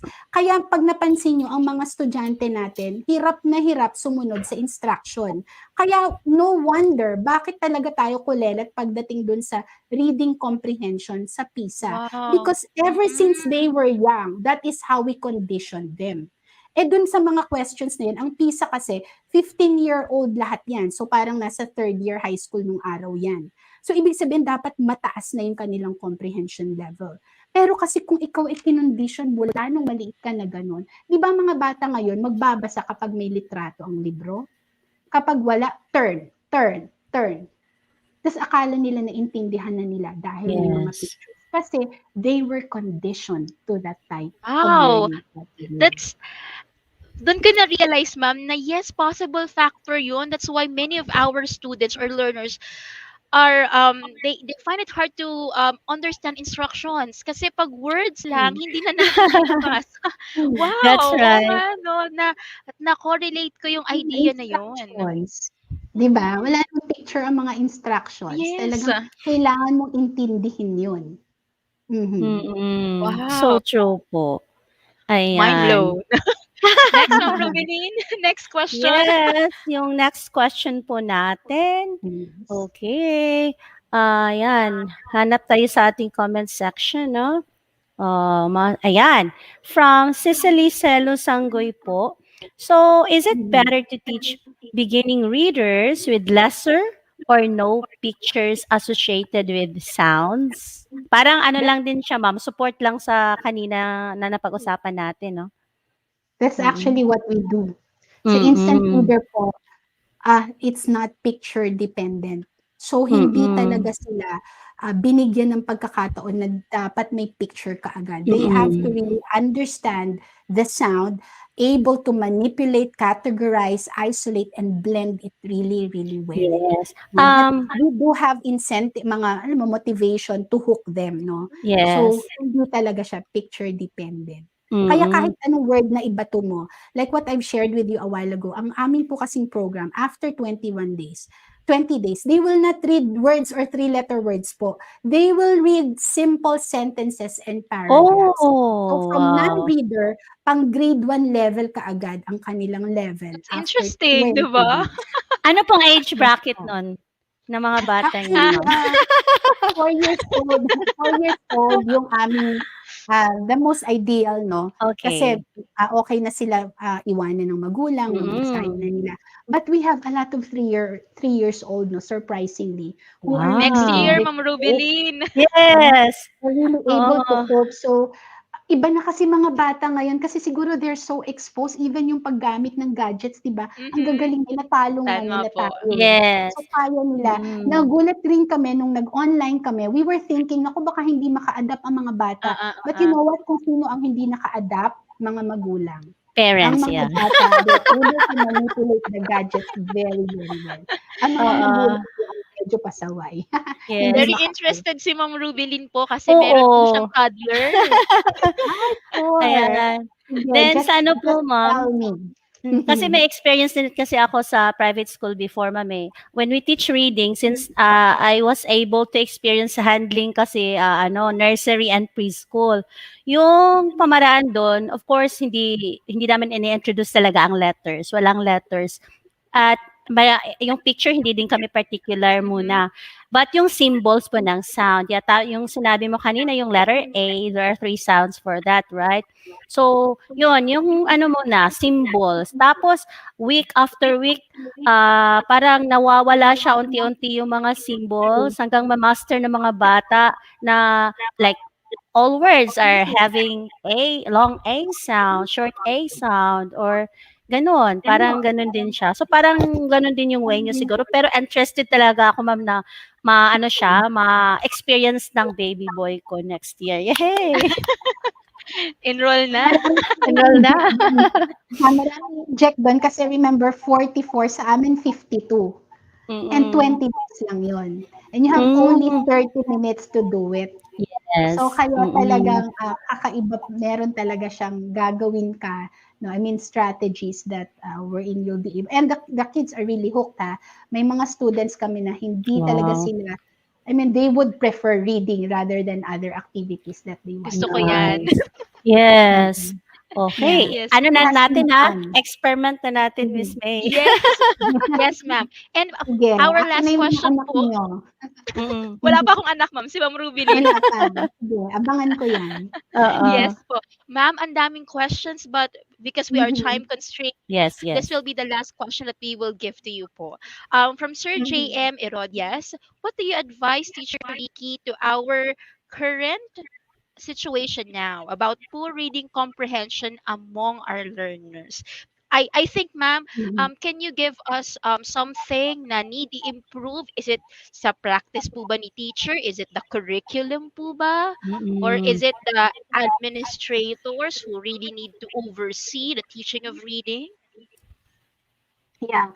Malawak talaga 'yan 'no, kasi sinabi ko nga, ang ultimate goal of reading is reading comprehension. So, 'pag nakarating ka diyan at mahina ka pa, ibig sabihin there's something wrong with the initial things that you did, 'di ba? From the beginning. Kasi parang bahay 'yan, eh, pundasyon kasi dapat, matibay yung pundasyon. Hindi ka maglalagay ng bubong or ng mga haligi kung hindi pa maayos yung pundasyon. Yeah. So, kapag may poor reading comprehension ka, ibig sabihin there's something wrong with how you built it, 'di ba? How you develop yung proseso na dinaanan mo para makarating ka sa reading comprehension, 'di ba? So talagang babalikan mo 'yon. You need to really address, so dapat mag-undergo ka ng ano ba yung kumbaga sa ano, diagnostic test. Nasaan, Mm. Yes. bakit? Bakit ka nandiyan? So it's very very important, like in our program, dapat measurable kasi. Dapat measurable. So, hahanapin kumbaga kung sakit na 'yan, eh. So, dapat malaman mo anong cause nung sakit na 'yon, and from there dun ka pupunta, 'di ba? Dun mo talaga makikita kung nasaan. Also, I would also say, no, I'm sorry, but our curriculum is really parang loaded talaga. So, ang mga bata ngayon, they're more on compliance. They're not learning to enjoy it, no? They're learning to Ah, comply, not anymore to really learn. Kasi nga ang daming requirements, no? And even ang mga teachers pressured rin. Kailangan matapos 'to, ma-submit 'to. So, dapat magawa natin 'to. Never, hindi mo naman siya talaga na-appreciate. So, Yes. hindi mo talaga siya maiintindihan. Yes. Real talk. wow. Malalim kasi talaga 'to, eh. Malalim. Malalim yung Mm. pinaguhugutan din namin, Ma'am Vicky. Mhm. Parang habang nagsasalita Malalim. po kayo, we're also reflecting on our profession. So, Practices. anong mga Mhm. bagay ang pwede naming baguhin? Anong practices yung dapat naming i-innovate? Or anong new idea ang i-inject namin sa classroom? Kasi we are truly inspired from Ma'am Orencia, Sir Danao, and from you, Ma'am Vicky. Ang dami naming realization. Right? Ma'am Ruby? Yeah, Mm. and it's beautiful, Superb. no? Yeah, it's so beautiful kasi I think it really starts from realizing things, right? Totoo Yes. po. At hindi pa po huli ang lahat po na Yes, ma-reskill ang ating mga yes, that's teachers. right. So, Mm. I think maganda 'tong nangyari sa pandemic, 'di ba? Kasi we were able to stop and reflect and then gather Mm. together. Can you imagine doing this? We have thousands listening to us. Hindi natin 'to magawa kapag face to face, but That's this right. gave us the avenue to do it, right? Precisely. Yeah, kaya mayroon pa at habang may bata, 'di ba, may mga kabataan, may mga nanganganak pa. So ibig sabihin there's hope, and there are so many things we can Hmm. still do together, 'no, if we just work with Napaka-optimistic one ng tone ni another. Ma'am Vicky. Ma'am Vicky, para magiging suki ka namin sa mga webinars ng EdTech. Mm. Why not? Why not? I'm always ready to ano, to help, Thank you, Ma'am 'no. Vicky. Mhm. Ayan. Yes. everything started with just an idea of getting Ma'am Vicky or having Mhm. Vicky in a webinar series for Mhm. Department of Education, and now she's here. Again, Ma'am Vicky, Mhm. thank you very much for your presentation. Saludo po kami dito sa EdTech sa galing at Yes. sa passion po ninyo. Again, Ma'am Vicky, are Maraming you maraming there? salamat. Maraming Yeah, salamat po. thank you very much. Bye. Bye-bye, ma'am. Okay, now, Ma'am Ruby, we are now down to our last speaker. And since we handled teaching reading in the digital age, about the fifth industrial age, that's very Mm-mm. helpful too. From Ma'am Vicky, we have something about learning or revolutionizing the teaching of reading. I think it's very fitting for us to know and to revisit our philosophies in teaching. And that will be the last topic for today. I think, ma'am, Ruby, you're on your way to present our last speaker. Yes, and we have our last speaker, Mr. John Israel Yukonanan. And to know more about him, he holds an AB in Humanities from the University of Asia and the Pacific, and currently pursuing a master's in education and philosophy of education at the University of the Philippines, Diliman. As of March 31, 2021, he passed the outline examination defense of his thesis with the title Rationality as the Fundamental Aim of Education, Doing Analytic Philosophy of Education via Epistemology. He is now preparing for the final defense and aims to get the degree before 2021 concludes.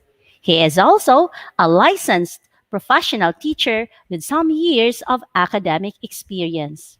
His primary research interest has been the interplay between epistemology and education, particularly using the critical lenses of the former and providing a better understanding and evaluation of the educational concepts, theories, and practices in the latter. He holds that epistemology is an untapped gold mine for Filipino educators to utilize. His interest in philosophy of education has manifested in several paper presentations and conferences since 2016. His teaching, his two international paper presentations are in Osaka, Japan, last 2018, entitled Philosophy of Teaching in the Philippines and How Schifflerian Philosophy of Teaching Can Be Significant to It. And not just in Osaka, but also in Harvard, last 2019, about rationality as an educational aim, implications for normativity of teaching practice in the Philippines. Actually, he also presented papers in several conferences, but we are so blessed to know more about him, and he is currently the senior administrative assistant at the Office of the Curriculum Development and Instruction of the University of the East. Once again, our speaker, Mr. John Israel Yukunanan. Hello, Sir John. Sir John? Hello, good Ayan. morning. Magandang umaga sa ating lahat, mga Yes kagruan. po. Yes po. So, Ayan. it's really great. Hello? Yes, I It's can really hear everybody. Yeah. Yes po. Medyo nag-ano lang yung screen ko, pero it's really great that we have Sir John as our last speaker because he will help us to reflect on our philosophies, on our ideas about teaching. So after learning about everything about reading, 'di ba? We are reskilled in teaching reading in a digital age. We understand the context why we have Mm-mm. to Mhm. better our teaching of reading. And then Ma'am Vicky helped us to better our teaching practice. Now we will learn about what is the next step. So after thinking about it, let's put a cap let's put the final blow of our webinar series by knowing the theories and practice. And take note po participants, yung books po na nakikita nyo sa likod ni Sir John, libro niya po yan lahat. Ganyan niyo po, This is hindi, not green screen. This is real. Grabe! that's not a virtual Totoo po? background po. Yes po, ganyan po siya. Ganyan po niya kamahal ang pagbabasa. That's why I'm very excited to present then Sir John, because he was introduced by Ma'am Rose, one of our speakers. And when I learned about his love for reading and his advocacy for it, sabi ko kailangan nating i-stage Yes. si Sir John sa ating mga DepEd teachers. So hindi na namin patatagalin Sir John kasi alam namin jam-packed ang lesson mo. And we're not just hosts here, like our technical directors, they are not just directors, but they are also participants. Ang dami naming Yes. reflections sa private chat. Okay, Sir John, take it away. Okay. Well, first of all, let me just congratulate the Department of Education EdTech unit. Thank you very much, and kudos to. This is a very commendable endeavor. This is a very timely project that you're doing. Congratulations to the entire team, and I hope that the listeners, the teachers, all right, that you're still up for the challenge. Are you already feeling a bit hungry because it's almost 12? I know that you might be feeling a bit hungry because I am feeling a little bit hungry, but please bear with me, and I hope that I will get to convince you of the importance of this thing. But before anything else, let me just share my screen.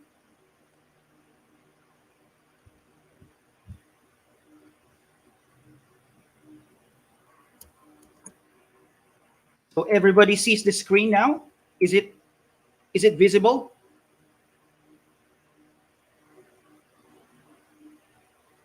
Is it visible? Okay. So Not yet, sir. Wait, not we'll yet, not be yet. adding it to the stream. I'll add it. Okay. There you go. Okay. So let me get started. All right. So um honestly, I was a little bit surprised because I was suspecting that there would be another speaker, and then I got surprised that I was cold already. But anyway, so the title of this lecture is "Cultivating the Dispositions and Virtues of the Love of Knowledge as the Foundation for the Love of Reading: A Theory and Practice for Teachers." Now, you might feel that this title is a bit wordy. Yeah, it is. It is wordy, but I hope that I will be able to explicate everything here. And I hope that you will be convinced. So let me get started. Now, did you know that this event that we are holding actually every year, it's National Reading and Book Month. This is something that was started in 1936. There is a legal document signed by the late President Manuel L. Quezon.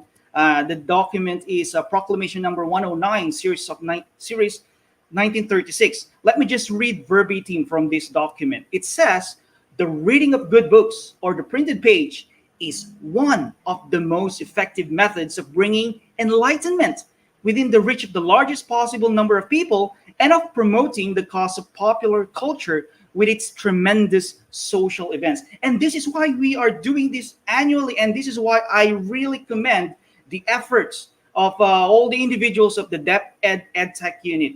Congratulations. This is very important. Why? Because when we promote the reading of not of books, but reading of good books, we are bringing enlightenment to the largest possible number of people. This is it. But just take note of this one.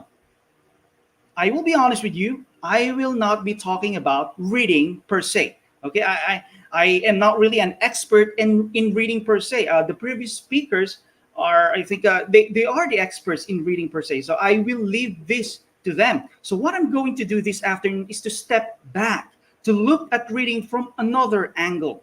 But I think no one here would dispute that there is this need for all of us to develop not only reading, but the love of reading. That's why I entitled this talk "Love of Reading," because we don't just want our students to read.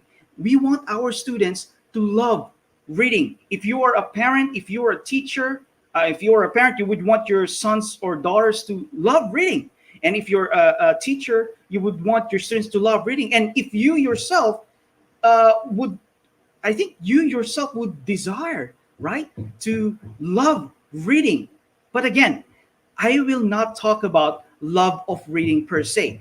I still want to get further back and look at it from another perspective. And here enters an important concept, which is love of knowledge.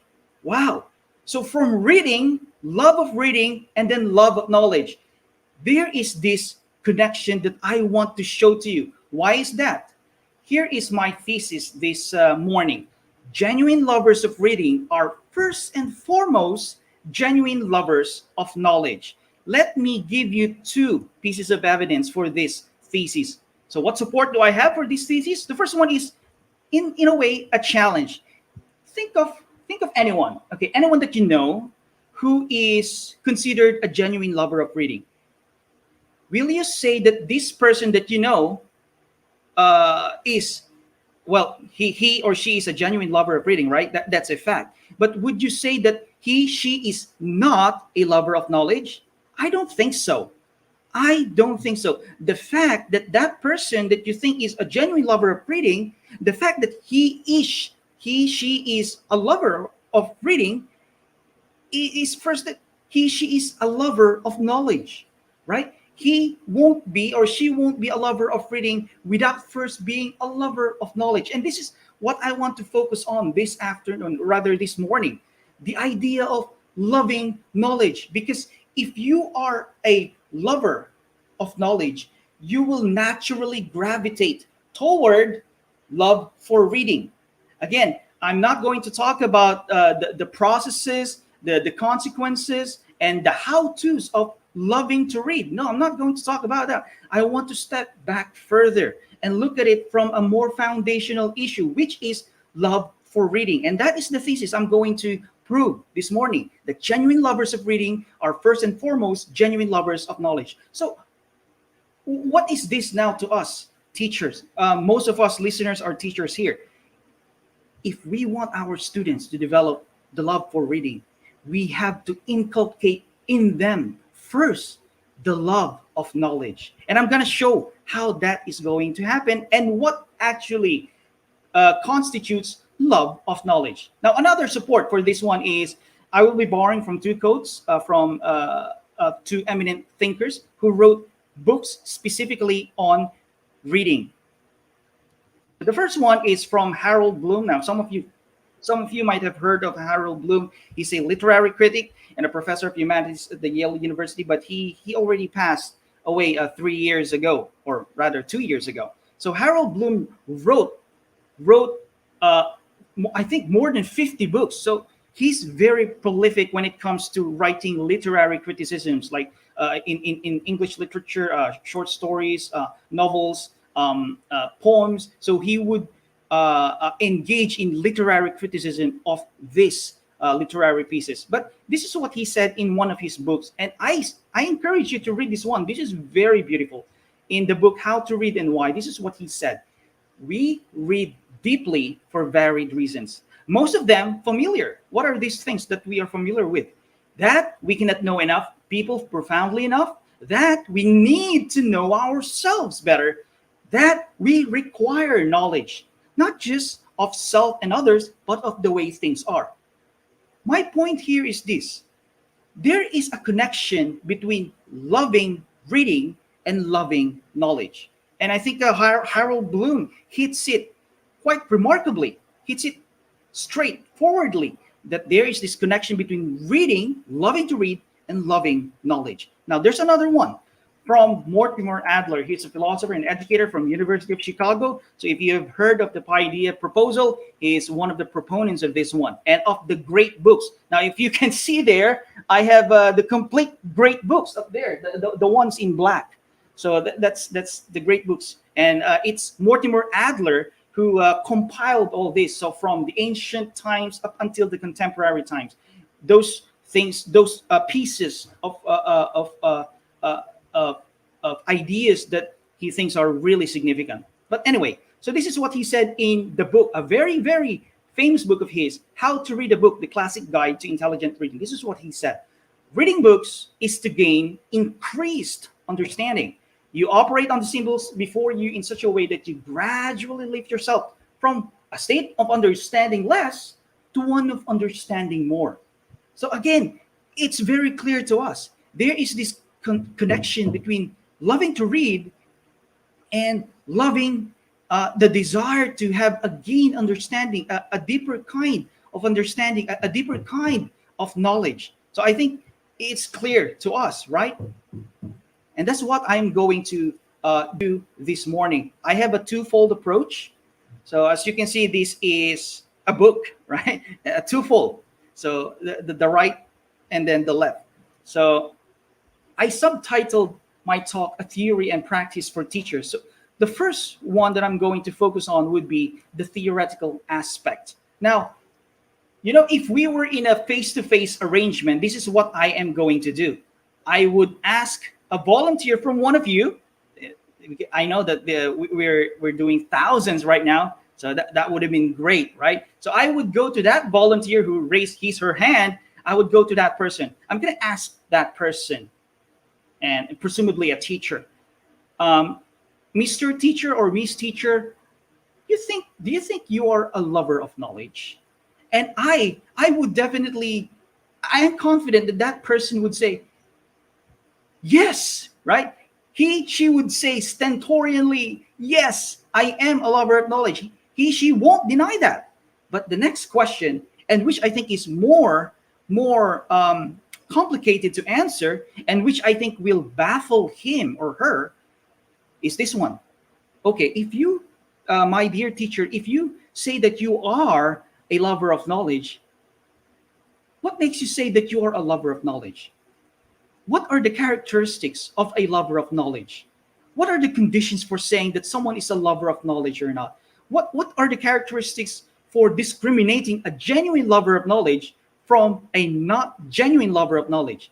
If I ask this series of questions to that person, I think that person will be baffled. That person will not be able to answer immediately. And this is why we are going to answer that. This would be the theoretical component of my talk. What constitutes knowledge, or rather, what constitutes love of knowledge? Remember, I am taking back further. I want to approach the love of reading from the angle of loving knowledge.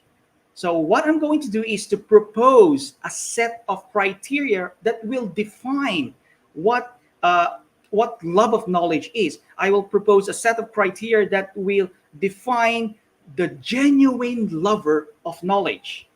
Sounds interesting, right? I do think that it is. It is exciting. Now, the second part of my talk would be the practical side. So that's why it's entitled Practice for Teachers. Now, I'm not so sure if I would have enough time to do the practical side. The practical side will be just minimal. I will focus on the theoretical. So maybe if there will be another opportunity for me to be able to talk with you, I will focus on the practical side. But the question for the practical component is, how do we foster LOK, which is love of knowledge, okay? How do we foster LOK in our students? Of course, if we already know, right? If we already understand what constitutes love of knowledge is, then the subsequent question, the logical question, the next logical question is, how do we now foster LOK in our students, right? Because we're teachers. Education is not only a theoretical field, it is a practical field. So for the practical side, I will be suggesting a few set of how-tos, all right? So the thesis statement is, genuine lovers of reading are first and foremost genuine lovers of knowledge. Please, my dear teachers and my dear listeners, please do take note of this thesis statement, because we might get lost in the theoretical discussion if we don't take note of this thesis statement. But hopefully it will be clear to all of us later on. So let me continue. You know that education is a malleable field. Now, if you look at the dictionary, malleable means easily influenced. And what do I mean by that? That education is a malleable field. We have the fields of technology. We have the fields of technology, psychology, sociology, and all the other fields.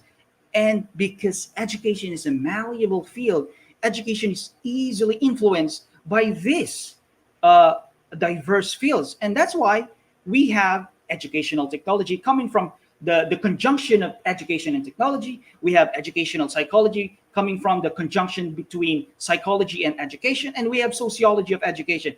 And all this, all right, all these fields, technology, psychology, sociology, etc., would contribute toward making education better, making education more developed. That's why, all right, we have this ed tech, ed psych, sociology of education. Now, this this um, this group is, I mean, this project is organized by the ed tech unit of the DepEd. So that's educational technology. Now, I'm not coming from edtech. I'm not coming from educational psychology. I'm not coming from sociology of education. I am coming from the field of philosophy, specifically the field of philosophy of education. Now, most of the time, teachers are very much aware of ideas, outputs, and conclusions from edtech, from edpsych, from sociology of education, etc., but not that much from philosophy. Now, philosophy has five major branches. We have aesthetics, logic, ethics, metaphysics. I will not talk about those things, okay? But I will be borrowing from one of the five major branches of philosophy, specifically epistemology. All right. So just take note of the word. I think yeah, just take note of the word because this will be needed by you in the evaluation part. So epistemology is from the word, a conjunction of two Greek words, episteme and logos. Episteme is knowledge, and logos is, of course, you already know that, study of. So epistemology is the philosophical study of knowledge. So what I'm going to do, since education is a malleable field, I will be borrowing from the concepts, ideas, conclusions, outputs of epistemology to look at education and hopefully to make education from my lights more understandable, more critical, more developed, much deeper. So that's what I'm going to do. Epistemology is the philosophical study of knowledge and justification, and to do epistemology of education is to borrow the outputs and conclusions of it to further expand education. So again, what I'm going to do is to propose a philosophical theory, and a philosophical theory is always contested, it's always disputed. That's why you see that philosophers don't seem to agree with one another. But that's the thing. That's the point of philosophy.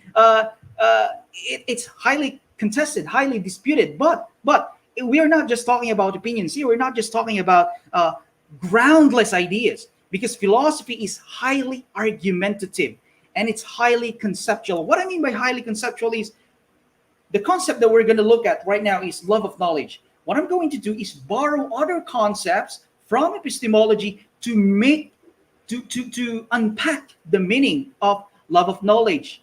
And I think we do that when we want to understand something. We use other ideas, right? And that is actually the methodology of philosophy. It is highly conceptual. It borrows ideas from other from. I mean, it connects different concepts to enlighten us of a particular concept that we are looking at.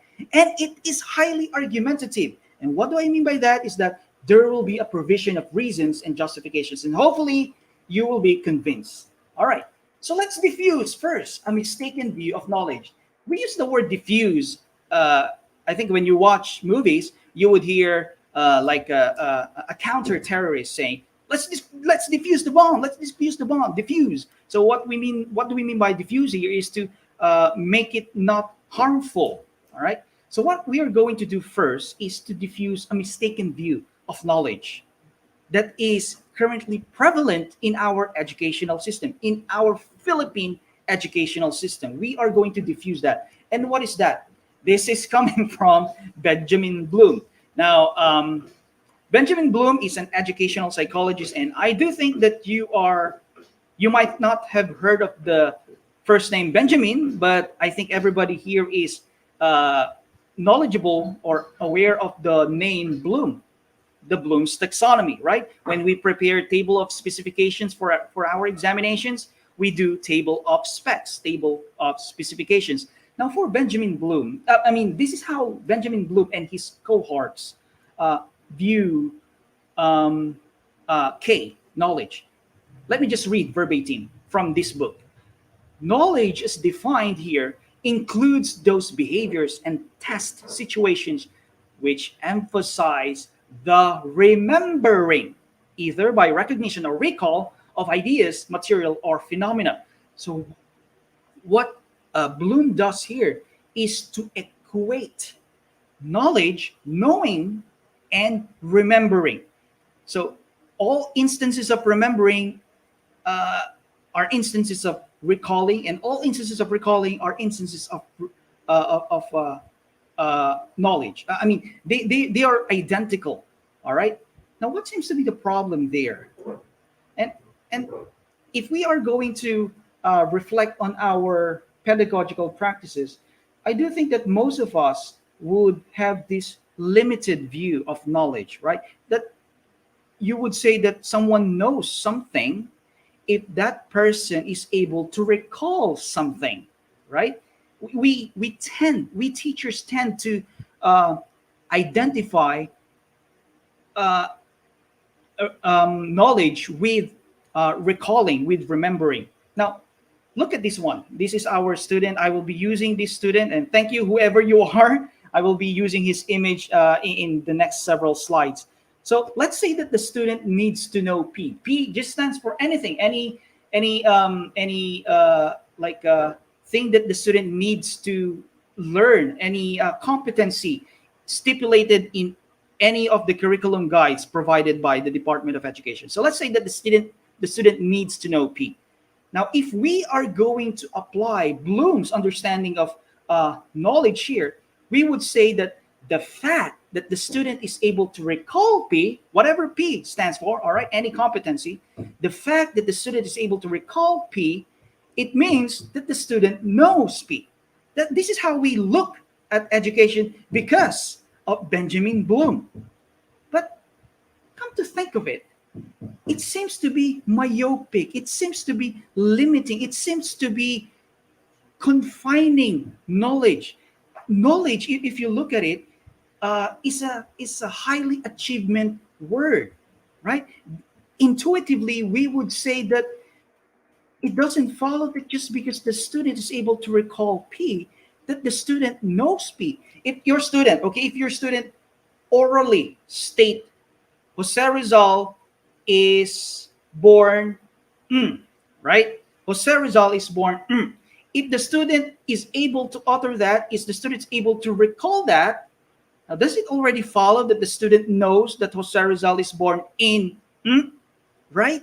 So it seems to us, it seems intuitively that we cannot equate recalling and knowing together. That knowing is so much more. It is so much fertile. It's much more fecund than just mere recollection. Now, take note, all right, that this view of knowledge started in 1956.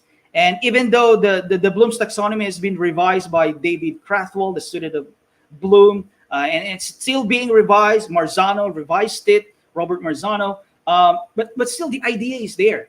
The equation, the identification of knowledge and recollection. But what really is knowledge? As I said a while ago, I'm coming from the field of philosophy. And did you know that there are other views of K out there, especially from philosophy, especially from epistemology? Remember, I'm coming from the field of epistemology.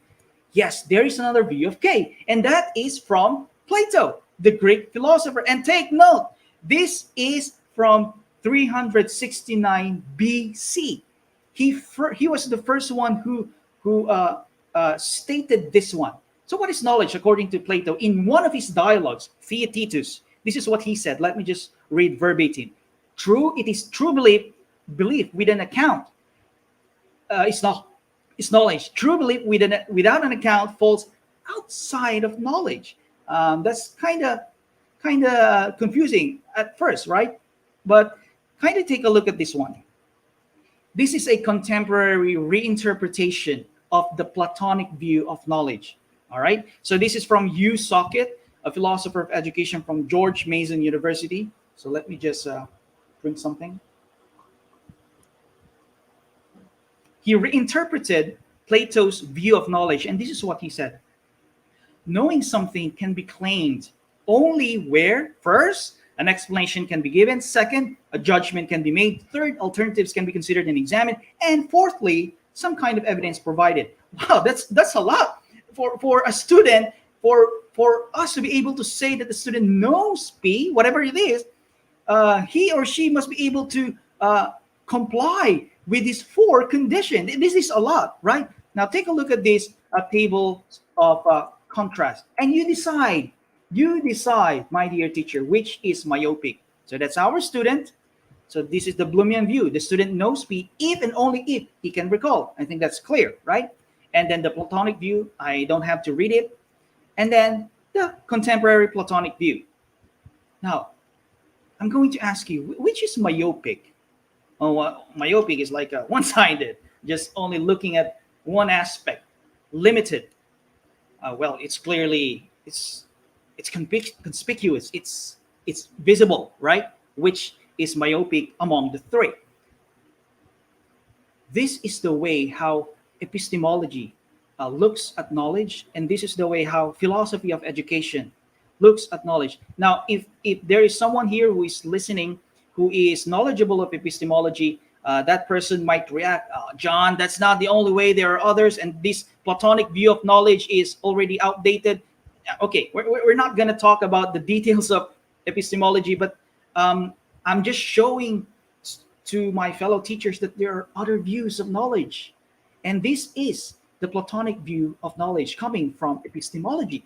Now, let me propose my own view of K, all right, which we are going to use to unpack the meaning of love of knowledge, and eventually, which will unpack, all right, which will unpack, which will be responsible for making the individual gravitate toward love of reading. So my proposed view of knowledge is this one. It has two components. Knowledge is first believing P to be true on the basis of strong reasons. Now, I do think that this proposal is intuitively strong. Let me give you some supports. Let's name our student here, Jerome. Thank you again, Jerome, for your service. So his name is Jerome. You, the teacher, ask a question, and then Jerome raised his hand and then uttered orally, "Teacher, I know that Jose Rizal was born in 1861, right?" The word there is no. Take a look at this one. So, given my proposed view of K, it has two components. First is that believing P to be true. The second one is on the basis of strong reasons. We would say that Jerome believes P to be true, and then Jerome believes so on the basis of strong reasons. Take note of this one. Jerome not only says that Jose Rizal was born in 1861, but he says so, he believes it to be true, right? That's what we mean by saying that you know something. You believe it to be true, right? The things that you say that you know are the things that you think that you believe to be true. It's impossible that you say that you know something and yet you don't believe it to be true. It's just conceptually impossible. The fact that you say that you know something, you believe it to be true, right? You know that you are the eldest because you believe that you believe it to be true, right? You know that a certain John Israel Cunanan is speaking in front of you virtually because you believe it to be true, right? Now, let's go back to Jerome. He not only says that I know that Jose Rizal was born in 1861, all right, but he also believes so on the basis of strong reasons. So it's not just an articulation, all right, of opinion, an articulation of a declarative statement, an articulation of a sentence, but there is a conjunction. There is like an equipping of a certain strong reason. So he says that he claims to know it to be true because of certain strong reasons. So there are a lot of possible strong reasons for for Jerome to say this one. So I think this proposed view of K is intuitively strong. All right. And if you are going to contrast it against Bloom's view, the fact that Jerome is able to orally articulate. Well, I know that Jose Rizal was born in 1861. Even if he is almost really feeling sleepy like that, you would say that he knows it.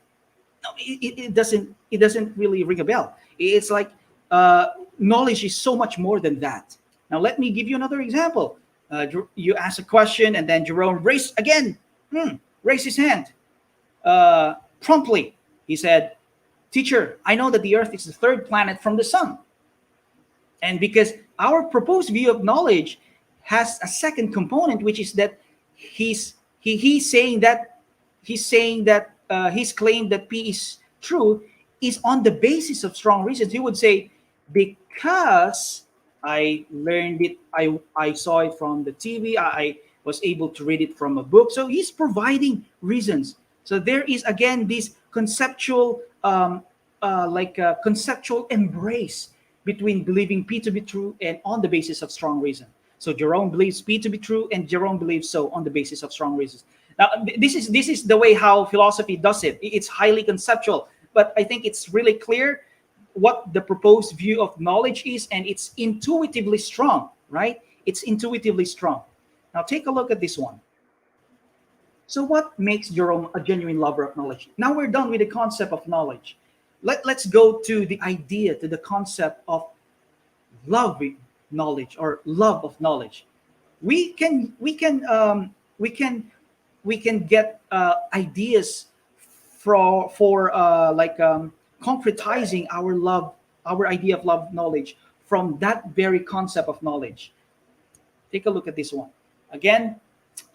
Knowledge is believing P to be true and on the basis of strong reasons. That's our definition, initial definition of knowledge. So a lover of knowledge, let's just rephrase the sentence. So a lover of knowledge is someone who believes P to be true on the basis of strong reasons. And let me rephrase again. A lover of knowledge is someone who is inclined toward knowledge claims that are true on the basis of strong reasons. It's now getting clear, right?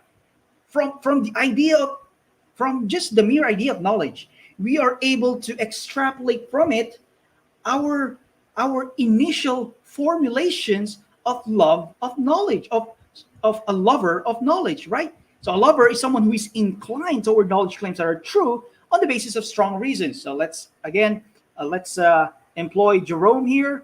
So when do we decide that Jerome is not the opposite, is not a genuine lover of knowledge? First is if he is prone to embracing falsity than truth. Now it makes sense, right? We would not say that Jerome is a genuine lover of knowledge if he is so inclined to accepting, embracing, nodding to falsity than to truth. So for him to be considered a genuine lover of truth, he must be prone to embracing truth. That is the first component. Another one is, when do we decide that Jerome is not a genuine lover of knowledge?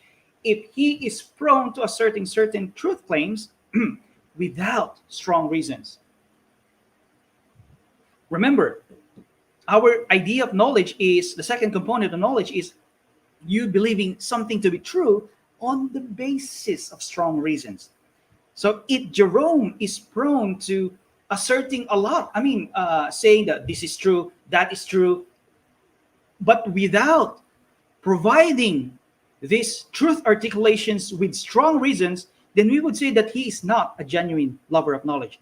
But if he is inclined toward providing strong reasons for his truth claims, then we can say that he is a genuine lover of knowledge. Wow,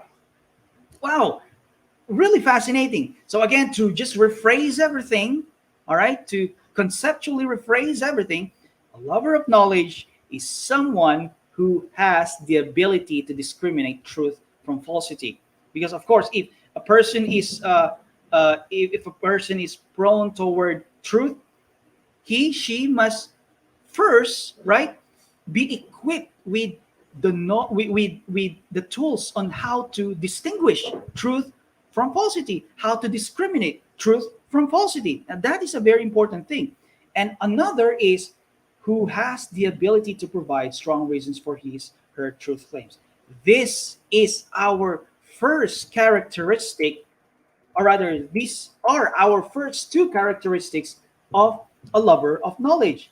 From the idea of knowledge, then down to love of knowledge. So the first characteristic is this one: someone who is inclined toward knowledge claims that are true on the basis of strong reasons, and someone who has the ability to discriminate truth from falsity, and who has the ability to provide strong reasons for his her truth claims. Remember a while ago, if I mentioned a while ago, if we were doing a face-to-face scheme, I would ask for a volunteer. I would go to that person, and then I would ask that person, how do we determine whether someone is a genuine lover of knowledge or not? That will baffle that person. But look at this. Look at this. We already have our initial characterizations. Just by looking at the concept of knowledge, we already have a proposed characteristic, or rather, two proposed characteristics of a lover of knowledge, 1A and 1B, right? It's already unfolding. It's starting to become unearthed. It's already unpacking, right? That's philosophy, the unpacking of certain concepts. Now, my question. So again, let's do a bit of uh, uh, like a conceptual clarification. Let's make sure that our concept is really strong. And how do we do that? This is the methodology of philosophy. The question is, are 1A and 1B sufficient? In other words, do they fully explain who a genuine lover of knowledge is? So what do I mean by that is, if a person possesses 1A, take a look at 1A, and if a person possesses 1B, would we say that he already is a genuine, an authentic lover of knowledge? My answer to that is, we'll see. No. Why? Okay, I think I pressed it earlier. Remember, a genuine lover of knowledge is someone who is concerned with truth, right? That's one of the components. Okay, that's a given. Now, does it follow? Does it follow that because a genuine lover of knowledge is concerned with truth, that a genuine lover is a lover of all truths? Take note of that.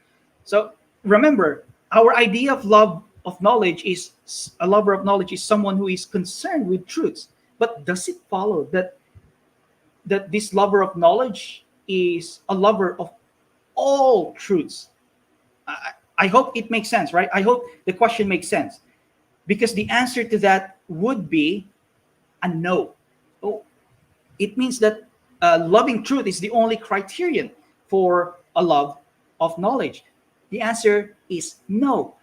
Take a look at these statements, my dear teachers and parents and students. The third letter in the word knowledge is O. Oh, that's clear, right? That's clear. And is that false? Oh, that's not false. That's true, right? Just count K and O. That's the third letter, so it's true. Take a look at this second statement. The length of the sand grains in my backyard varies from 2 to 64 millimeters. That's the sand, the grains of sand in my backyard, who happens to be filled with a lot of I won't call trash, but insignificant things. But this is true, right? This is not false. This is true. Another one.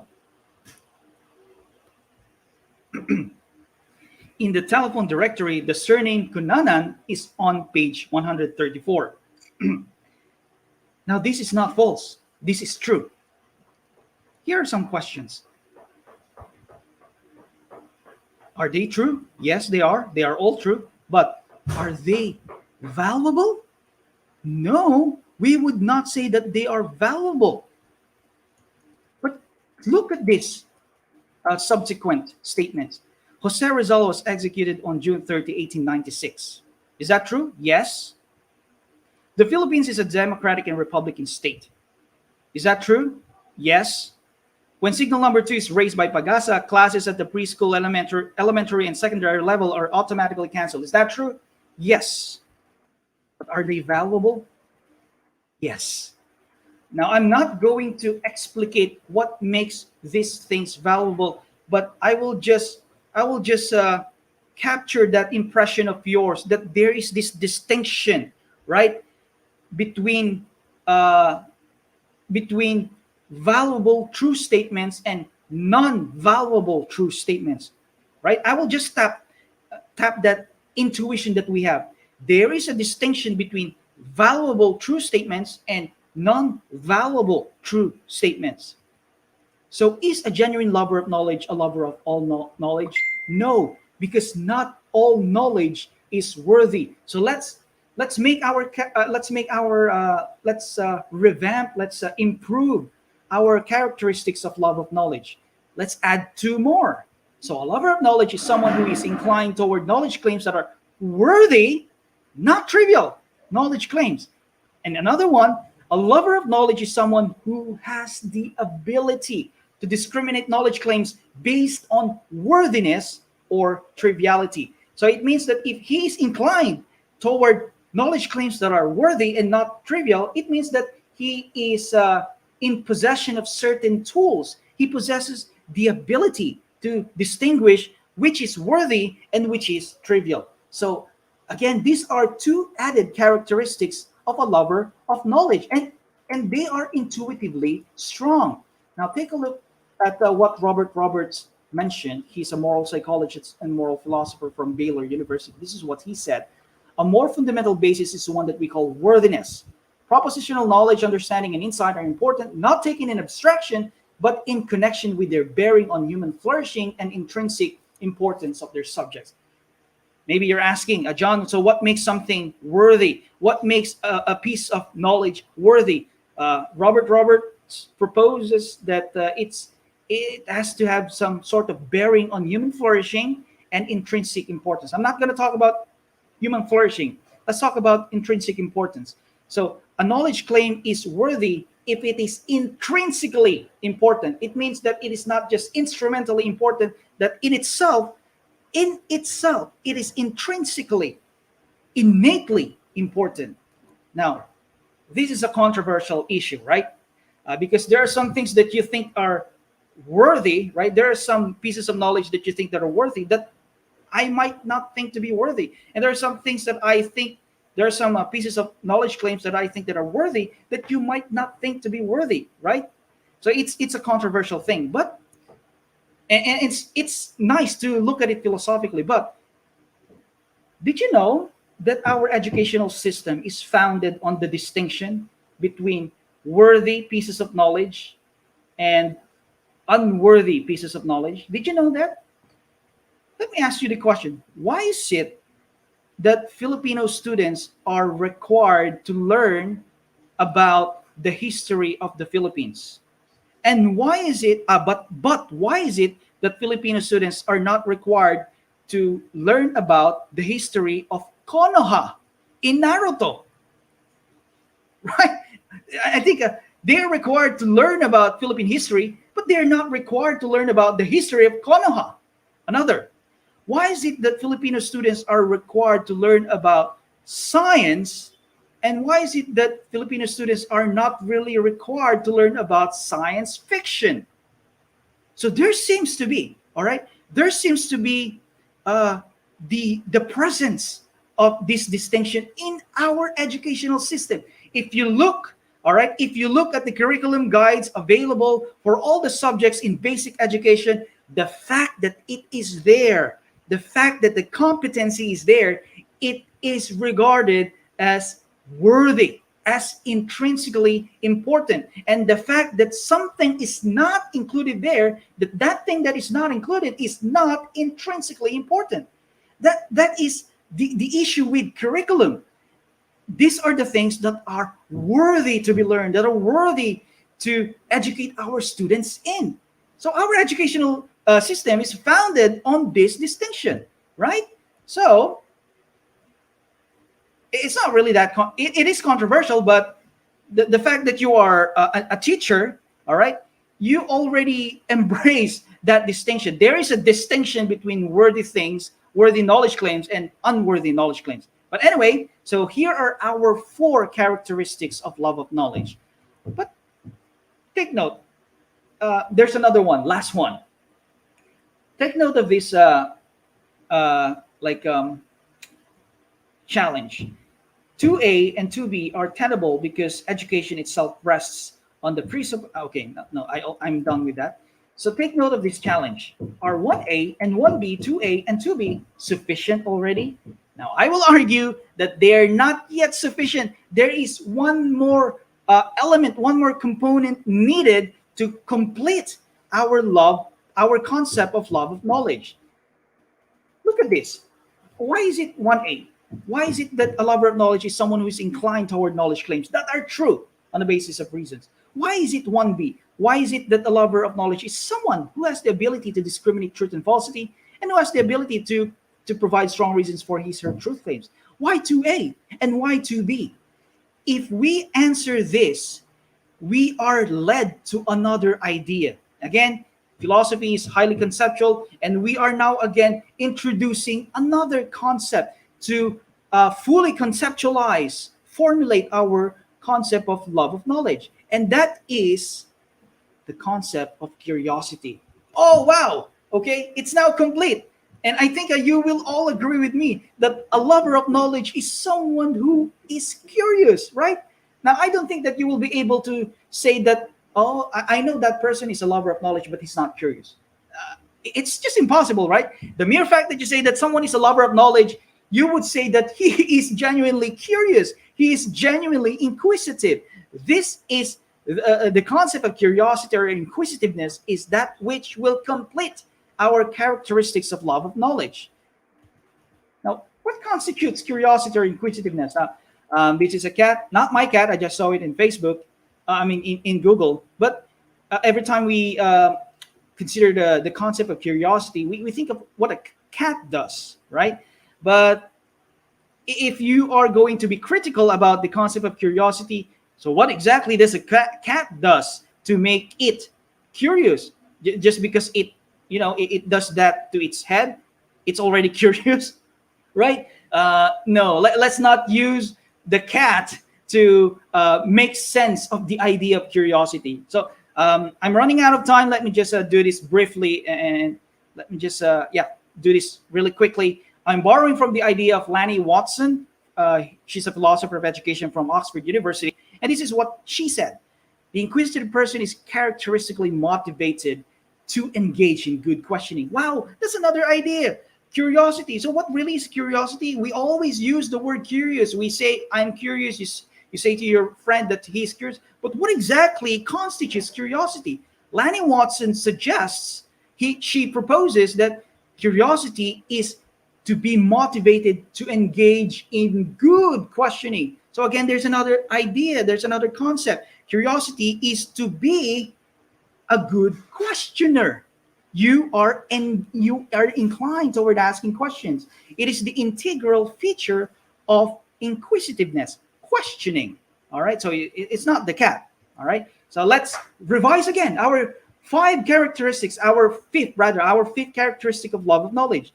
So a lover of knowledge is someone who is discriminately curious or inquisitive, such that the lover of knowledge is inclined to ask good questions. Wow, this is our proposed 5 characteristics of love of knowledge. And do take note, all right?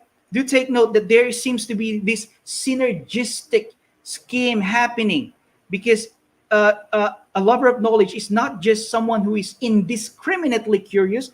Curious about what's happening to his neighbor's life, curious about what's happening to like Piolo Pascual's life.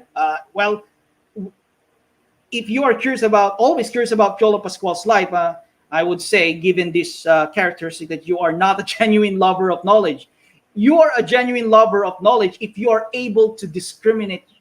If you are discriminatively curious. And what we mean by that is that you are curious of worthy pieces of knowledge, not of trivial knowledge claims. So let me Okay, I'm almost done. I hope that you're still with me. All right. So let me add three additional remarks on the philosophy, the proposed philosophical theory of love of knowledge. So the first question is, how do we generalize from these five characteristics? Again, these are our proposed characteristics. Take a look at the phrases: inclined toward, inclined to, ability to, ability to, ability to. How do we now generalize from this? Is LOK a skill? Is LOK an inclination? Is LOK an ability? Is LOK what? Temperament? Is LOK, what is it? What is it exactly? Now, my proposal is this one.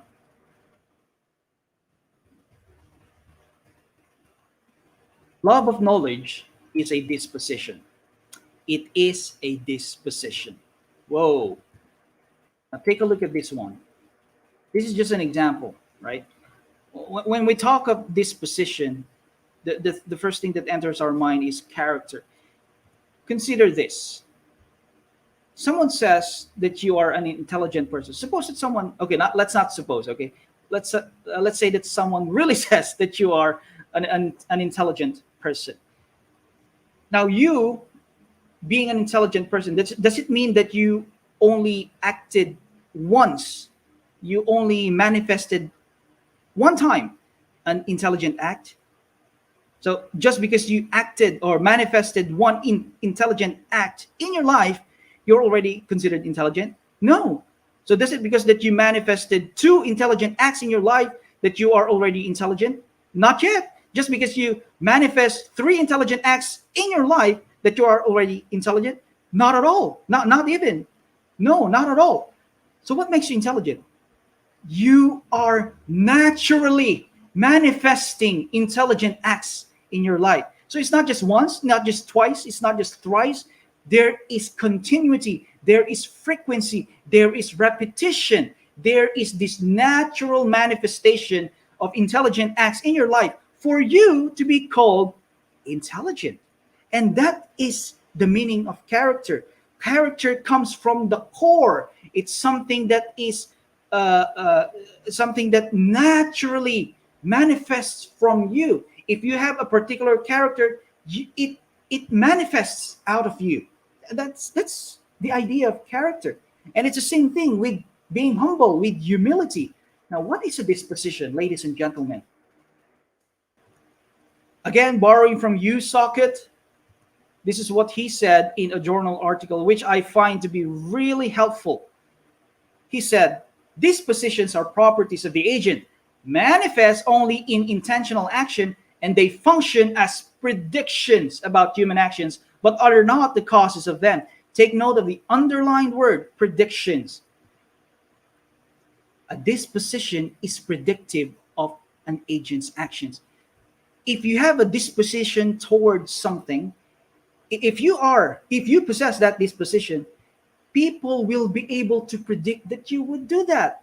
If you have the disposition of humility, people will be able to predict that in a particular situation, you will act out a humble action. If you possess the disposition of let's say of critical thinking, people will be able to predict that in a certain circumstance, you will act out, you will manifest the disposition of critical thinking. That is what makes that is what we mean by disposition as being predictive, because it's something that's embedded in your core. You naturally manifest it. Wow, that's a disposition. And my proposal is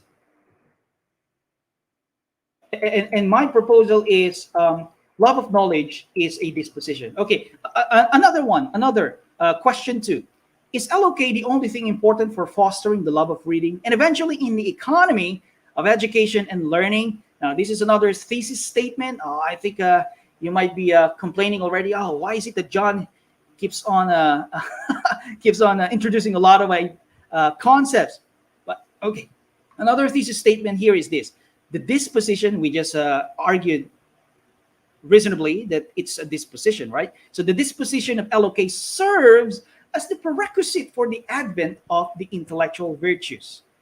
Now, what are the intellectual virtues? Now, according to Jason Bayer in this book, these are the 9 intellectual virtues. Now, what do I mean that the disposition of LOK serves as the prerequisite, as the precondition for the happening, for the coming to be, for the advent of other intellectual virtues? Again, let's uh, let's kindly borrow Jerome here. So let's say that Jerome, because of our particular pedagogical practice, that Jerome is able to um, develop the disposition of love of knowledge. So let's say that he's already a genuine lover of knowledge. Now, we just said that a genuine lover of knowledge is someone who is really concerned about the truth of his beliefs, right? The truth, like a concern about ensuring that what he believes in are true, and ensuring that what he believes in are not false, right? So that's a lover of knowledge. Now, if he is a lover of knowledge, if Jerome is a lover of knowledge, what he would do is he would not only look at his idea, but he would also look at the strengths and weaknesses of other people's ideas. Because by looking at the strengths and weaknesses of other people's ideas, he would be able to assess the strengths and weaknesses of his own ideas and beliefs. Now, isn't that open mindedness? As you can see, because he possesses love of knowledge, he is already gravitating naturally toward another virtue, another intellectual virtue, which is open mindedness. And another thing, if Jerome is so concerned about truth, let's say that he's given a book by his teacher, like a book written by Aristotle, Nicomachean Ethics. Oh, that's a very difficult book. But let's just say it's just an example, all right? So Jerome has been given a book uh, written by Aristotle, the philosopher, the Greek philosopher, Nicomachean Ethics, and it's very difficult. But because Jerome is so concerned about the truth, because the truth stipulated in the book, because Jerome is so desirous desirous of understanding what is in the book, he would strive, even though it's difficult, he would strive to understand it. Now, isn't that intellectual tenacity? That is being intellectually tenacious. That even though you are experiencing difficulties, you would strive to do that, right? So I think I have already proven the point. The disposition of LOK serves as the prerequisite for the advent of other intellectual virtues.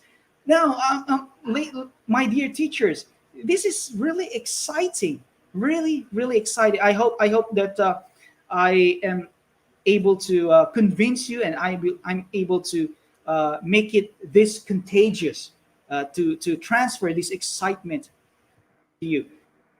But I just included this for fun. Now, John, hold your horses. What exactly are intellectual virtues, and why jump from LOK to IV? Right? There's just too much information. Yes, there's just too much information. I'm already introducing another topic, intellectual virtues, because I am whetting your appetite. That if we look critically at the concept of LOK, it opens the horizon, the educational horizon, to other fields, and one of which is the intellectual virtues. Yes, it's just too much because it's intentional. I am intentionally making you feel that because I am encouraging you to pursue this on your own. All right. So, what exactly are intellectual virtue? What's a virtue? Again, let's diffuse a limited view of virtue. Every time we hear the word virtue, the first thing that enters our mind is the moral virtues: honesty, patience, temperance, sincerity. But did you know that there is another set of virtues called intellectual virtues? These are virtues that are not geared toward the good, not geared toward others, but geared toward truth, geared toward knowledge, geared toward understanding. These virtues are cognitive, these virtues are intellectual, these virtues are epistemic. There is another set of virtue, and they are called intellectual virtues. But what exactly is a virtue? A virtue is some sort of excellence in a sphere of challenging activity. It is an excellence, right? But it's an excellence that you are manifesting, that you are reifying in a difficult activity. Let's say that, well, you're already a teacher, right? Let's say that you take an exam, an exam for grade two mathematics.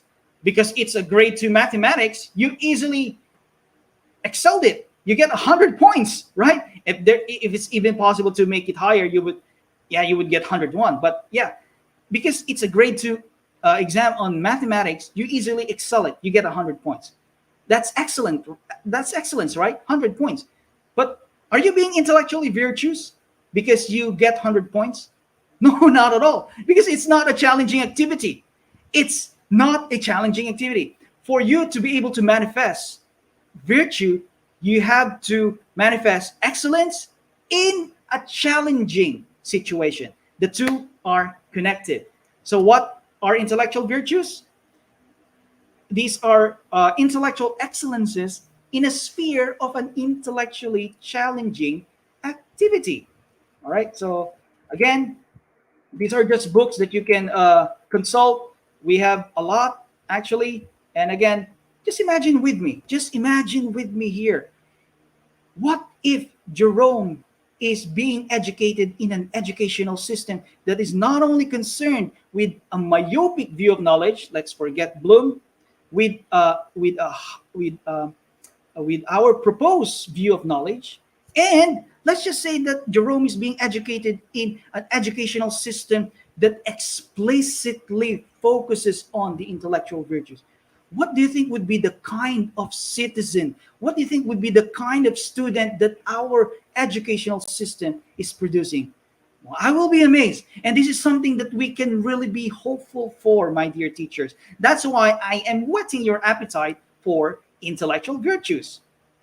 So did I whet your appetite? I did. All right. And then lastly, is LOK even in the Philippine educational system? Oh, John, you've been mentioning a lot about love of knowledge, but if it's not in our Philippine educational system, why even bother, right? I would prove to you that it is in our Philippine educational system. It is actually implicit in the Republic Act 10533, which is the legal basis for our K to 12 program. Now, all right, it's there if you're gonna check it. Now, one of the aims, the fundamental aims of the Philippine educational system is to produce a graduate who has learned what? The foundations for learning throughout life. Now, if you're gonna look at it philosophically, what exactly does it mean that someone has learned the foundations for learning throughout life? Now, I suggest that this is it.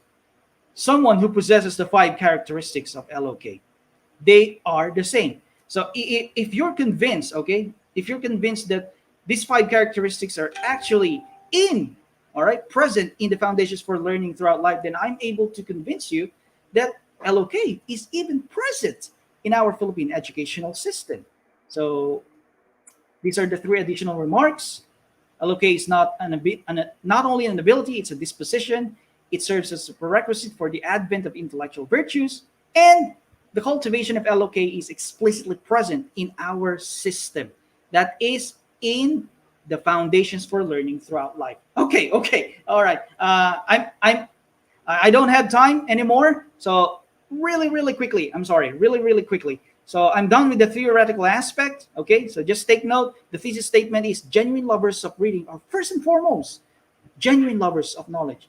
Now let's do the practical side. This will only take very few minutes. So I'm borrowing from the idea of Jason Baer. He's a philosopher from Loyola Marymount University. So in his book, okay, he suggests that there are two ways of fostering a disposition. Remember, we just argued and we have just stated that love of knowledge is a disposition. And Bayer suggests that there are two ways. One is outside the classroom and another is inside the classroom. I don't have time to itemize them. He suggests 7 practical steps on how to foster, how to cultivate, how to instill a disposition outside the classroom. And we can use that. We can utilize that because LOK is a disposition, right? So there are seven, and then inside the classroom, there are 15. So let me just pinpoint two. For inside the classroom, he suggests that we do direct instruction. And what do we mean by that? We do direct instruction on LOK and its five characteristics. We actually teach that to students. So what are we doing in homeroom? What exactly are we doing in homeroom? Maybe we can include this. We do a direct instruction for our students and to our students on the LOK so that they would know it. Because, of course, if they don't propositionally know what these things are, what LOK stands for and its five characteristics, they wouldn't be able to manifest it. So knowledge, again, knowledge of the LOK is necessary. And another, which I think is the most important thing, authentic modeling of the five characteristics of LOK by the teacher, by you, my dear teachers. If you want, and I'm really convinced that modeling is still one of the best ways that our students learn. And you know what? Our students look up to us. They really look up to us. So if you, the teachers, would model this, the five characteristics, I'm not going to itemize them anymore, but if you model inside the class every day, LOK, irrespective of what subject you are handling, then I do think that your students would capture that. Probably not with awareness, well, but because you combine your authentic modeling with direct instruction, your student will be able to cultivate the disposition of love of knowledge. And last one, I would want to suggest something that Bayer did not propose on a national level. So teacher education institutions must be educating pre-service teachers in the LOK and in the intellectual virtues. Are they there? You tell me. You tell me. And educational administrators must be providing in-service trainings to their teachers on the LOK and intellectual virtues. Are you receiving such trainings? Oh, you tell me. You tell me. Okay. So again, everything that I have said is just the tip of the iceberg, and I would even say just the tip of the iceberg. This is a vast field: epistemology of education, philosophy of education, intellectual virtues, love of knowledge. It's a vast field. I'm encouraging all my fellow teachers to do research on this one, to know more about these things. There are a lot of references, printed and not printed. So, again, to end, I started with reading, love of reading, and I propose that for us to be able, for us to cultivate love of reading in our students, we first and foremost must cultivate love of knowledge in them first. So, ladies and gentlemen, thank you very much. If you're interested, kindly add me up in Facebook because I usually post my blogs on philosophy of education and epistemology of education on my Facebook account. So if you are interested in learning more, so just kindly add me up. Thank you very much, everyone. Yes, and Hey! and thank you so much, Sir John. And I believe that our educators are inspired by. There's one comment here. She said from pages to theory, something like that. And I really like that perspective. That's why a lot of congratulatory messages are on the comment section. I really like it. From pages to perspective, that's the comment, and I like it. Thank you, Sir John, for the wonderful presentation about cultivating our dispositions so we can ignite and develop the love of reading. Okay, at this Yes. point, we will say short we will post how to evaluate our speakers for this Saturday. So we have four speakers. We started with Ma'am Elisa Alma Orencia, then we have Sir uh, Dino Danao, then Ma'am Vicky, are you there? Then Sir John Conanan. And please scan. Okay, so it's now on the screen. Please scan the QR code that you will be seeing on the screen for the evaluation of our speakers. I believe that is the PowerPoint presentation of Ma'am Vicky, of Teacher Vicky. And later on, we will be posting the QR code for Yes. our evaluation. I will try to put up the link that they can use to evaluate the speakers. Okay, Yes. there you Mm-mm. go.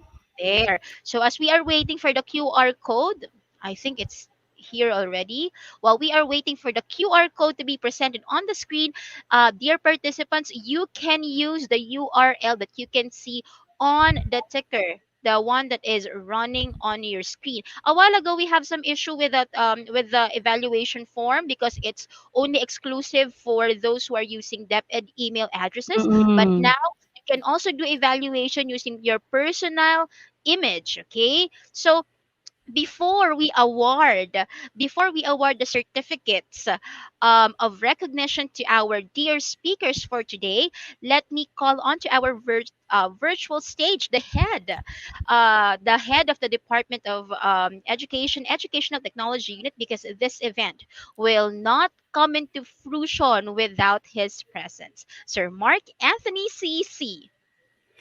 Ayan, welcome and good noon, Sir Mark. Hey, Sir Hello, good Mark. afternoon. Hi, Miss May, and hi, Ma'am Rubilin, and to all of our teachers currently watching, good afternoon. Ako ay lubos talagang natutuwa dahil ang ating ginawang pagsasani sa araw na ito, it will really help a lot, especially for our teachers.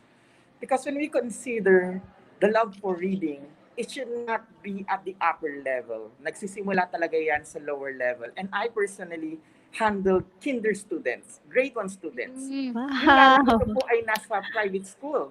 Alam niyo po ba na kami ay may tinatawag na reading and study time, which is included as part of their regular schedule. Mm-mm. With this Mm-mm. period, these kids are actually having their free time to read a specific storybook, a specific book that they like, and through that, you will be shocked because they know how to interpret and how to retell these stories. Sa pamamagitan po nito, the love for reading is really there. At bukod po doon ay natututunan nila paano ang comprehension at paano matutuhan ang mga bagay na ito. It should be a constant practice because that practice will be the character itself of each and every learner. At kapag naging character po nila yon, madadala po nila yon hanggang sa kanilang professional life. Remember, the love for reading should start at the early level. At kinakailangan tayong mga guro ay yakapin natin na sila ay matutong bumasa. Ang pagsisimula sa matutong bumasa ang makakatulong sa kanila para magtagumpay sa buhay. And that is actually a gift from our teachers. Bakit po? Nakakaluha talaga kapag nagsimula sa iyo Mm. ang bata na hindi pa marunong bumasa. Pero pag Mm-mm. nagtapos ang taon na sila ay marunong nang bumasa, masasabi mo na meron ka ng ticket papuntang langit dahil nagawa mo ang iyong best bilang isang guro. Kaya naman sa ating mga kaburo na nagawa ang bahaging iyan, congratulations, you are really, masasabi natin ng mga bayani ng ating mga bagong Wow. panahon. Kaya maraming salamat po. Meron pa tayong mga susunod na activities. Every Saturday po, please support at for sure marami po kayong matutuhan. And thank you to all of our resource speakers. God bless us all. Yay! Thank you so much, Sir Mark. Ano, napaka-meaty. Malaman talaga, no, bagay sa lunchtime. Miss May yung message ni Sir Mark. Yay, thank you Tama so much po. po. Thank you, Sir Mm-mm. Mark. And alam natin Thank na you. busy si Sir Mark because Mm-mm. um, he has his DICT class pero hindi talaga tayo Mm-mm. pinababayaan ni Sir Mark, 'di ba? Talagang he gave his time for us para magbigay ng message, okay? So again, we would like to put up on the screen the QR code QR code for week one's Yes. evaluation. So if you cannot access the QR code, you can also type the link that you can see on the ticker. So what's the ticker? That's the message po that you are seeing that runs on the screen. That's the ticker. So please evaluate our speakers. Ma'am Orensia, Sir Danao, Ma'am, are you there? And Sir John. So they would have insights on how they helped you learn about reading and to ignite your passion about reading. So to award the certificates of recognition to our dear speakers, let us have or let us show the virtual certificate that we will be conferring to our speakers for today. May I ask the technical director to please put it on the screen? All right. So here it is. I Okay. So, medyo maliit lang yung ating text, but I will try uh to open the actual file so I can read it properly. Okay. So let us begin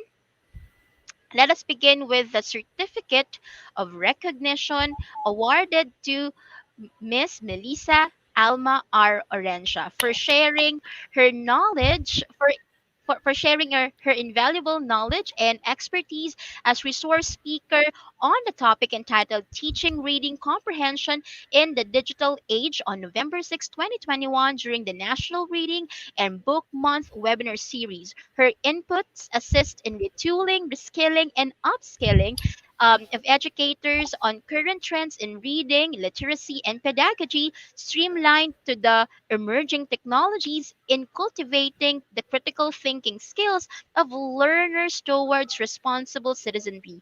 Given the 6th day of November 2021 at the DepEd Central Office, Meralco Avenue, Pasig City, Philippines, signed Sir Mark Anthony CC, Director Abram YC Abanil, and USEC Elaine Del B. Pasqua. Hey, Congratulations, hey. ma'am. Congratulations, Mami Lisa. Any parting words po? My pleasure to be of service to the public school teachers, including other teachers who participated here in the private schools. Thank you so much. Thank you also. Ayan. Yes, ma'am. Thank you din po. And we would also like to thank also our pre-service teachers kasi as far as I know, meron din po mga pre-service teachers dito sa ating Mm-mm. participants. Hindi pa sila nasa field, but we would like to appreciate you for joining us today because even though you're not yet in the practice of teaching, you're gearing yourselves to be ready so that when you practice teaching, you are there and you will be excellent. Once again, our first speaker, Ma'am Melissa Alma R. Orensia. Let's have our second speaker, Ma'am Ruby. Please do the honors of reading his certificate. Yes, a certificate of recognition is given to Sardino A. Danao for sharing his invaluable knowledge and expertise as resource speaker on the topic entitled Reading 5.0 Teaching Reading with Technology Beyond IR4 or Industrial 4 on November 6, 2021 during the National Reading and Book Month webinar series. His inputs assist in retooling, reskilling, and upskilling of educators on current trends in reading, literacy, and pedagogy, streamlined to the emerging technologies and cultivating the critical thinking skills of learners towards responsible citizenry. Given the 6th day of November 2021 at the DepEd Central Office, Meralco Avenue, Pasig City, Philippines. Signed by the head of ICTS ATU, Sir Mark Anthony C.C., Director 4 of ICTS, Sir Abram YC Abanil, and the Undersecretary for Administration, Sir Elaine Delby Pasqua. Congratulations and thank you, Sir Dino. Yes, and currently he is now on his online class for his Mm-mm. graduate school. So we will be sending this certificate of recognition to Sir Danao later on. Now let's proceed to our third speaker, Ma'am Veronica. Are you there? The certificate of recognition is awarded to Ma'am Veronica Q. Are you there? For sharing her invaluable knowledge and expertise as resource speaker on the topic entitled A Revolutionary Learning System to Teach Gen Zs How to Read in 20 Days or Even Less on November 6, 2021, during the National Reading and Book Month webinar series. Her inputs assist in retooling, reskilling, and upskilling of educators on current trends in reading, literacy, and pedagogy, streamlined to the emerging technologies in cultivating the critical thinking skills of learners towards responsible citizenry. Given the 6th day of November 2021 at the DepEd Central Office, Meralco Avenue, Pasig City, Philippines, signed Sir Mark Anthony CC, Head of the ICTS EdTech Unit, Director 4 of ICTS, Director Abram YC Abanil, and Undersecretary for Administration, Undersecretary Elaine Del B. Pasqua. Congratulations, ma'am! Yay, congrats po. Thank you very Mm-hmm. much. This is such Mm-mm. a meaningful day, and kudos to all of you for really making this possible. You are such an awesome team. Thank you so much, Wow. ma'am. And looking forward to more projects soon po. Okay, let's have our Again. last speaker. Thank you, ma'am. Yes. Mhm. Mm-mm. For our last speaker, Certificate of Recognition is awarded to Sir John Israel Kunanan for sharing his invaluable knowledge and expertise as a resource speaker on the topic entitled Cultivating the Disposition and Virtues of the Love of Knowledge as the Foundation for the Love of Reading, a Theory and Practice for Teachers on November 6, 2021 during the National Reading and Book Month webinar series. His inputs assist in retooling, reskilling, and upskilling educators on current trends in reading, literacy, and pedagogy as streamlined to the emerging technologies in cultivating the critical thinking skills of learners towards responsible citizenry. Given the 6th day of November 2021 at the DepEd Central Office, Meralco Avenue, Pasig City, Philippines, signed by the head of ICTS ETU, Sir Mark Anthony C. Director 4 of ICTS, Director Abram YC Abanil, and Undersecretary for Administration, USEC Elaine Delby Pasqua. Thank you and congratulations, Sir John. Thank you very much. Thank you very much. It's an honor to be able to share something with fellow teachers. Thank you to the EdTech unit. Thank you. Thank you so much to Sir John. And again, we would like to put up on the screen the QR code that you will be using for the evaluation of our speakers. If you cannot use the QR code, kindly type in the link that you can see in the ticker there on the screen. Ma'am Ruby, lang before we close the program, gusto lang po namin i-address yung mga questions ng ating speakers, because there are a lot of questions po about the registration, saan kukuha ng certificate. Mm-mm. Okay, Ayan. meron po bang registration, Ma'am Ruby, na kailangan? Of course, dito sa ating webinar sa EdTech, lahat po is welcome. Meaning to say, no need for a registration. All you have to do is pupunta po tayong lahat sa ating PDLMS at www.training.deped.gov.ph or training.deped.gov.ph at dun po, Mhm. hanapin lang natin doon yung ating event today about the National Reading and Book Month for November 6 at syempre sasagot sila ng mga pa-quiz doon, Miss May, right? Pag Yes po. na-perfect po ninyo yung quiz doon, of course, you can get your certificate for today.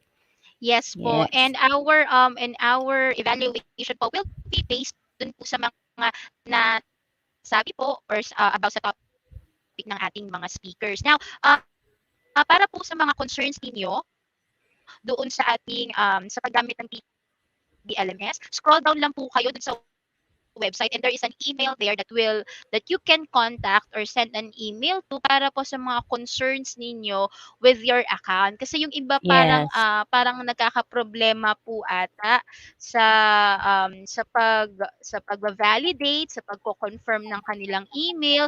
So you can use that po, those email addresses to send your concern at para din po makapag-open po kayo ng inyong makapag-open na po kayo ng courses sa PDLMS. Again, walang enrollment fee po ha. Walang enrollment kinakailangan po para Yes.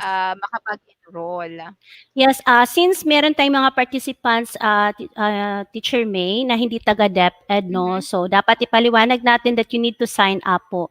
Any email will Mhm. do, but make sure po na ma-verify po ninyo. Balik po kayo doon sa inboxes ninyo, sa email po. Hanapin nyo doon, baka need i-verify. Kasi yung iba nga, nagkakaproblema, hindi nila nakikita, di ba? So, ayan. Pag okay na Yes. po yung registration nyo, naka-sign up na kayo doon, for sure po makapunta na po kayo sa ating event. Lalo na po yung hindi nakapag-join sa atin live. Today, wag po kayo mag-alala kasi po pwede nyo pong balikan yung session natin. 24/7 po yun. Pwede kayong pumunta doon at you will join asynchronously. Para makuha niyo Yes yung po, and sa certificate. tama po. And example, hindi po kayo naka-attend kanina, all the sessions will be there on the course itself. So yung mga Mm. videos po ng ating mga speakers ay nandun lang, and then answer po the evaluation so you can obtain your certificate of participation. So if you are successful in getting your certificates of participation, makakakuha naman po kayo ng certificate of recognition po and a badge on your PDLMS. So sa mga wala pa pong account sa PDLMS, that's training.deped.gov.ph, gawa na po kayo ng account because you are missing a lot on the courses and trainings offered by the Department of Education. And time check, it's already 12:39, and I believe this Saturday is very fruitful, and that is the first Saturday. We have a lot of resource speakers pa po that I know you will be waiting for. So please share this event next Saturday so we can have a lot of participants that we will learn with us.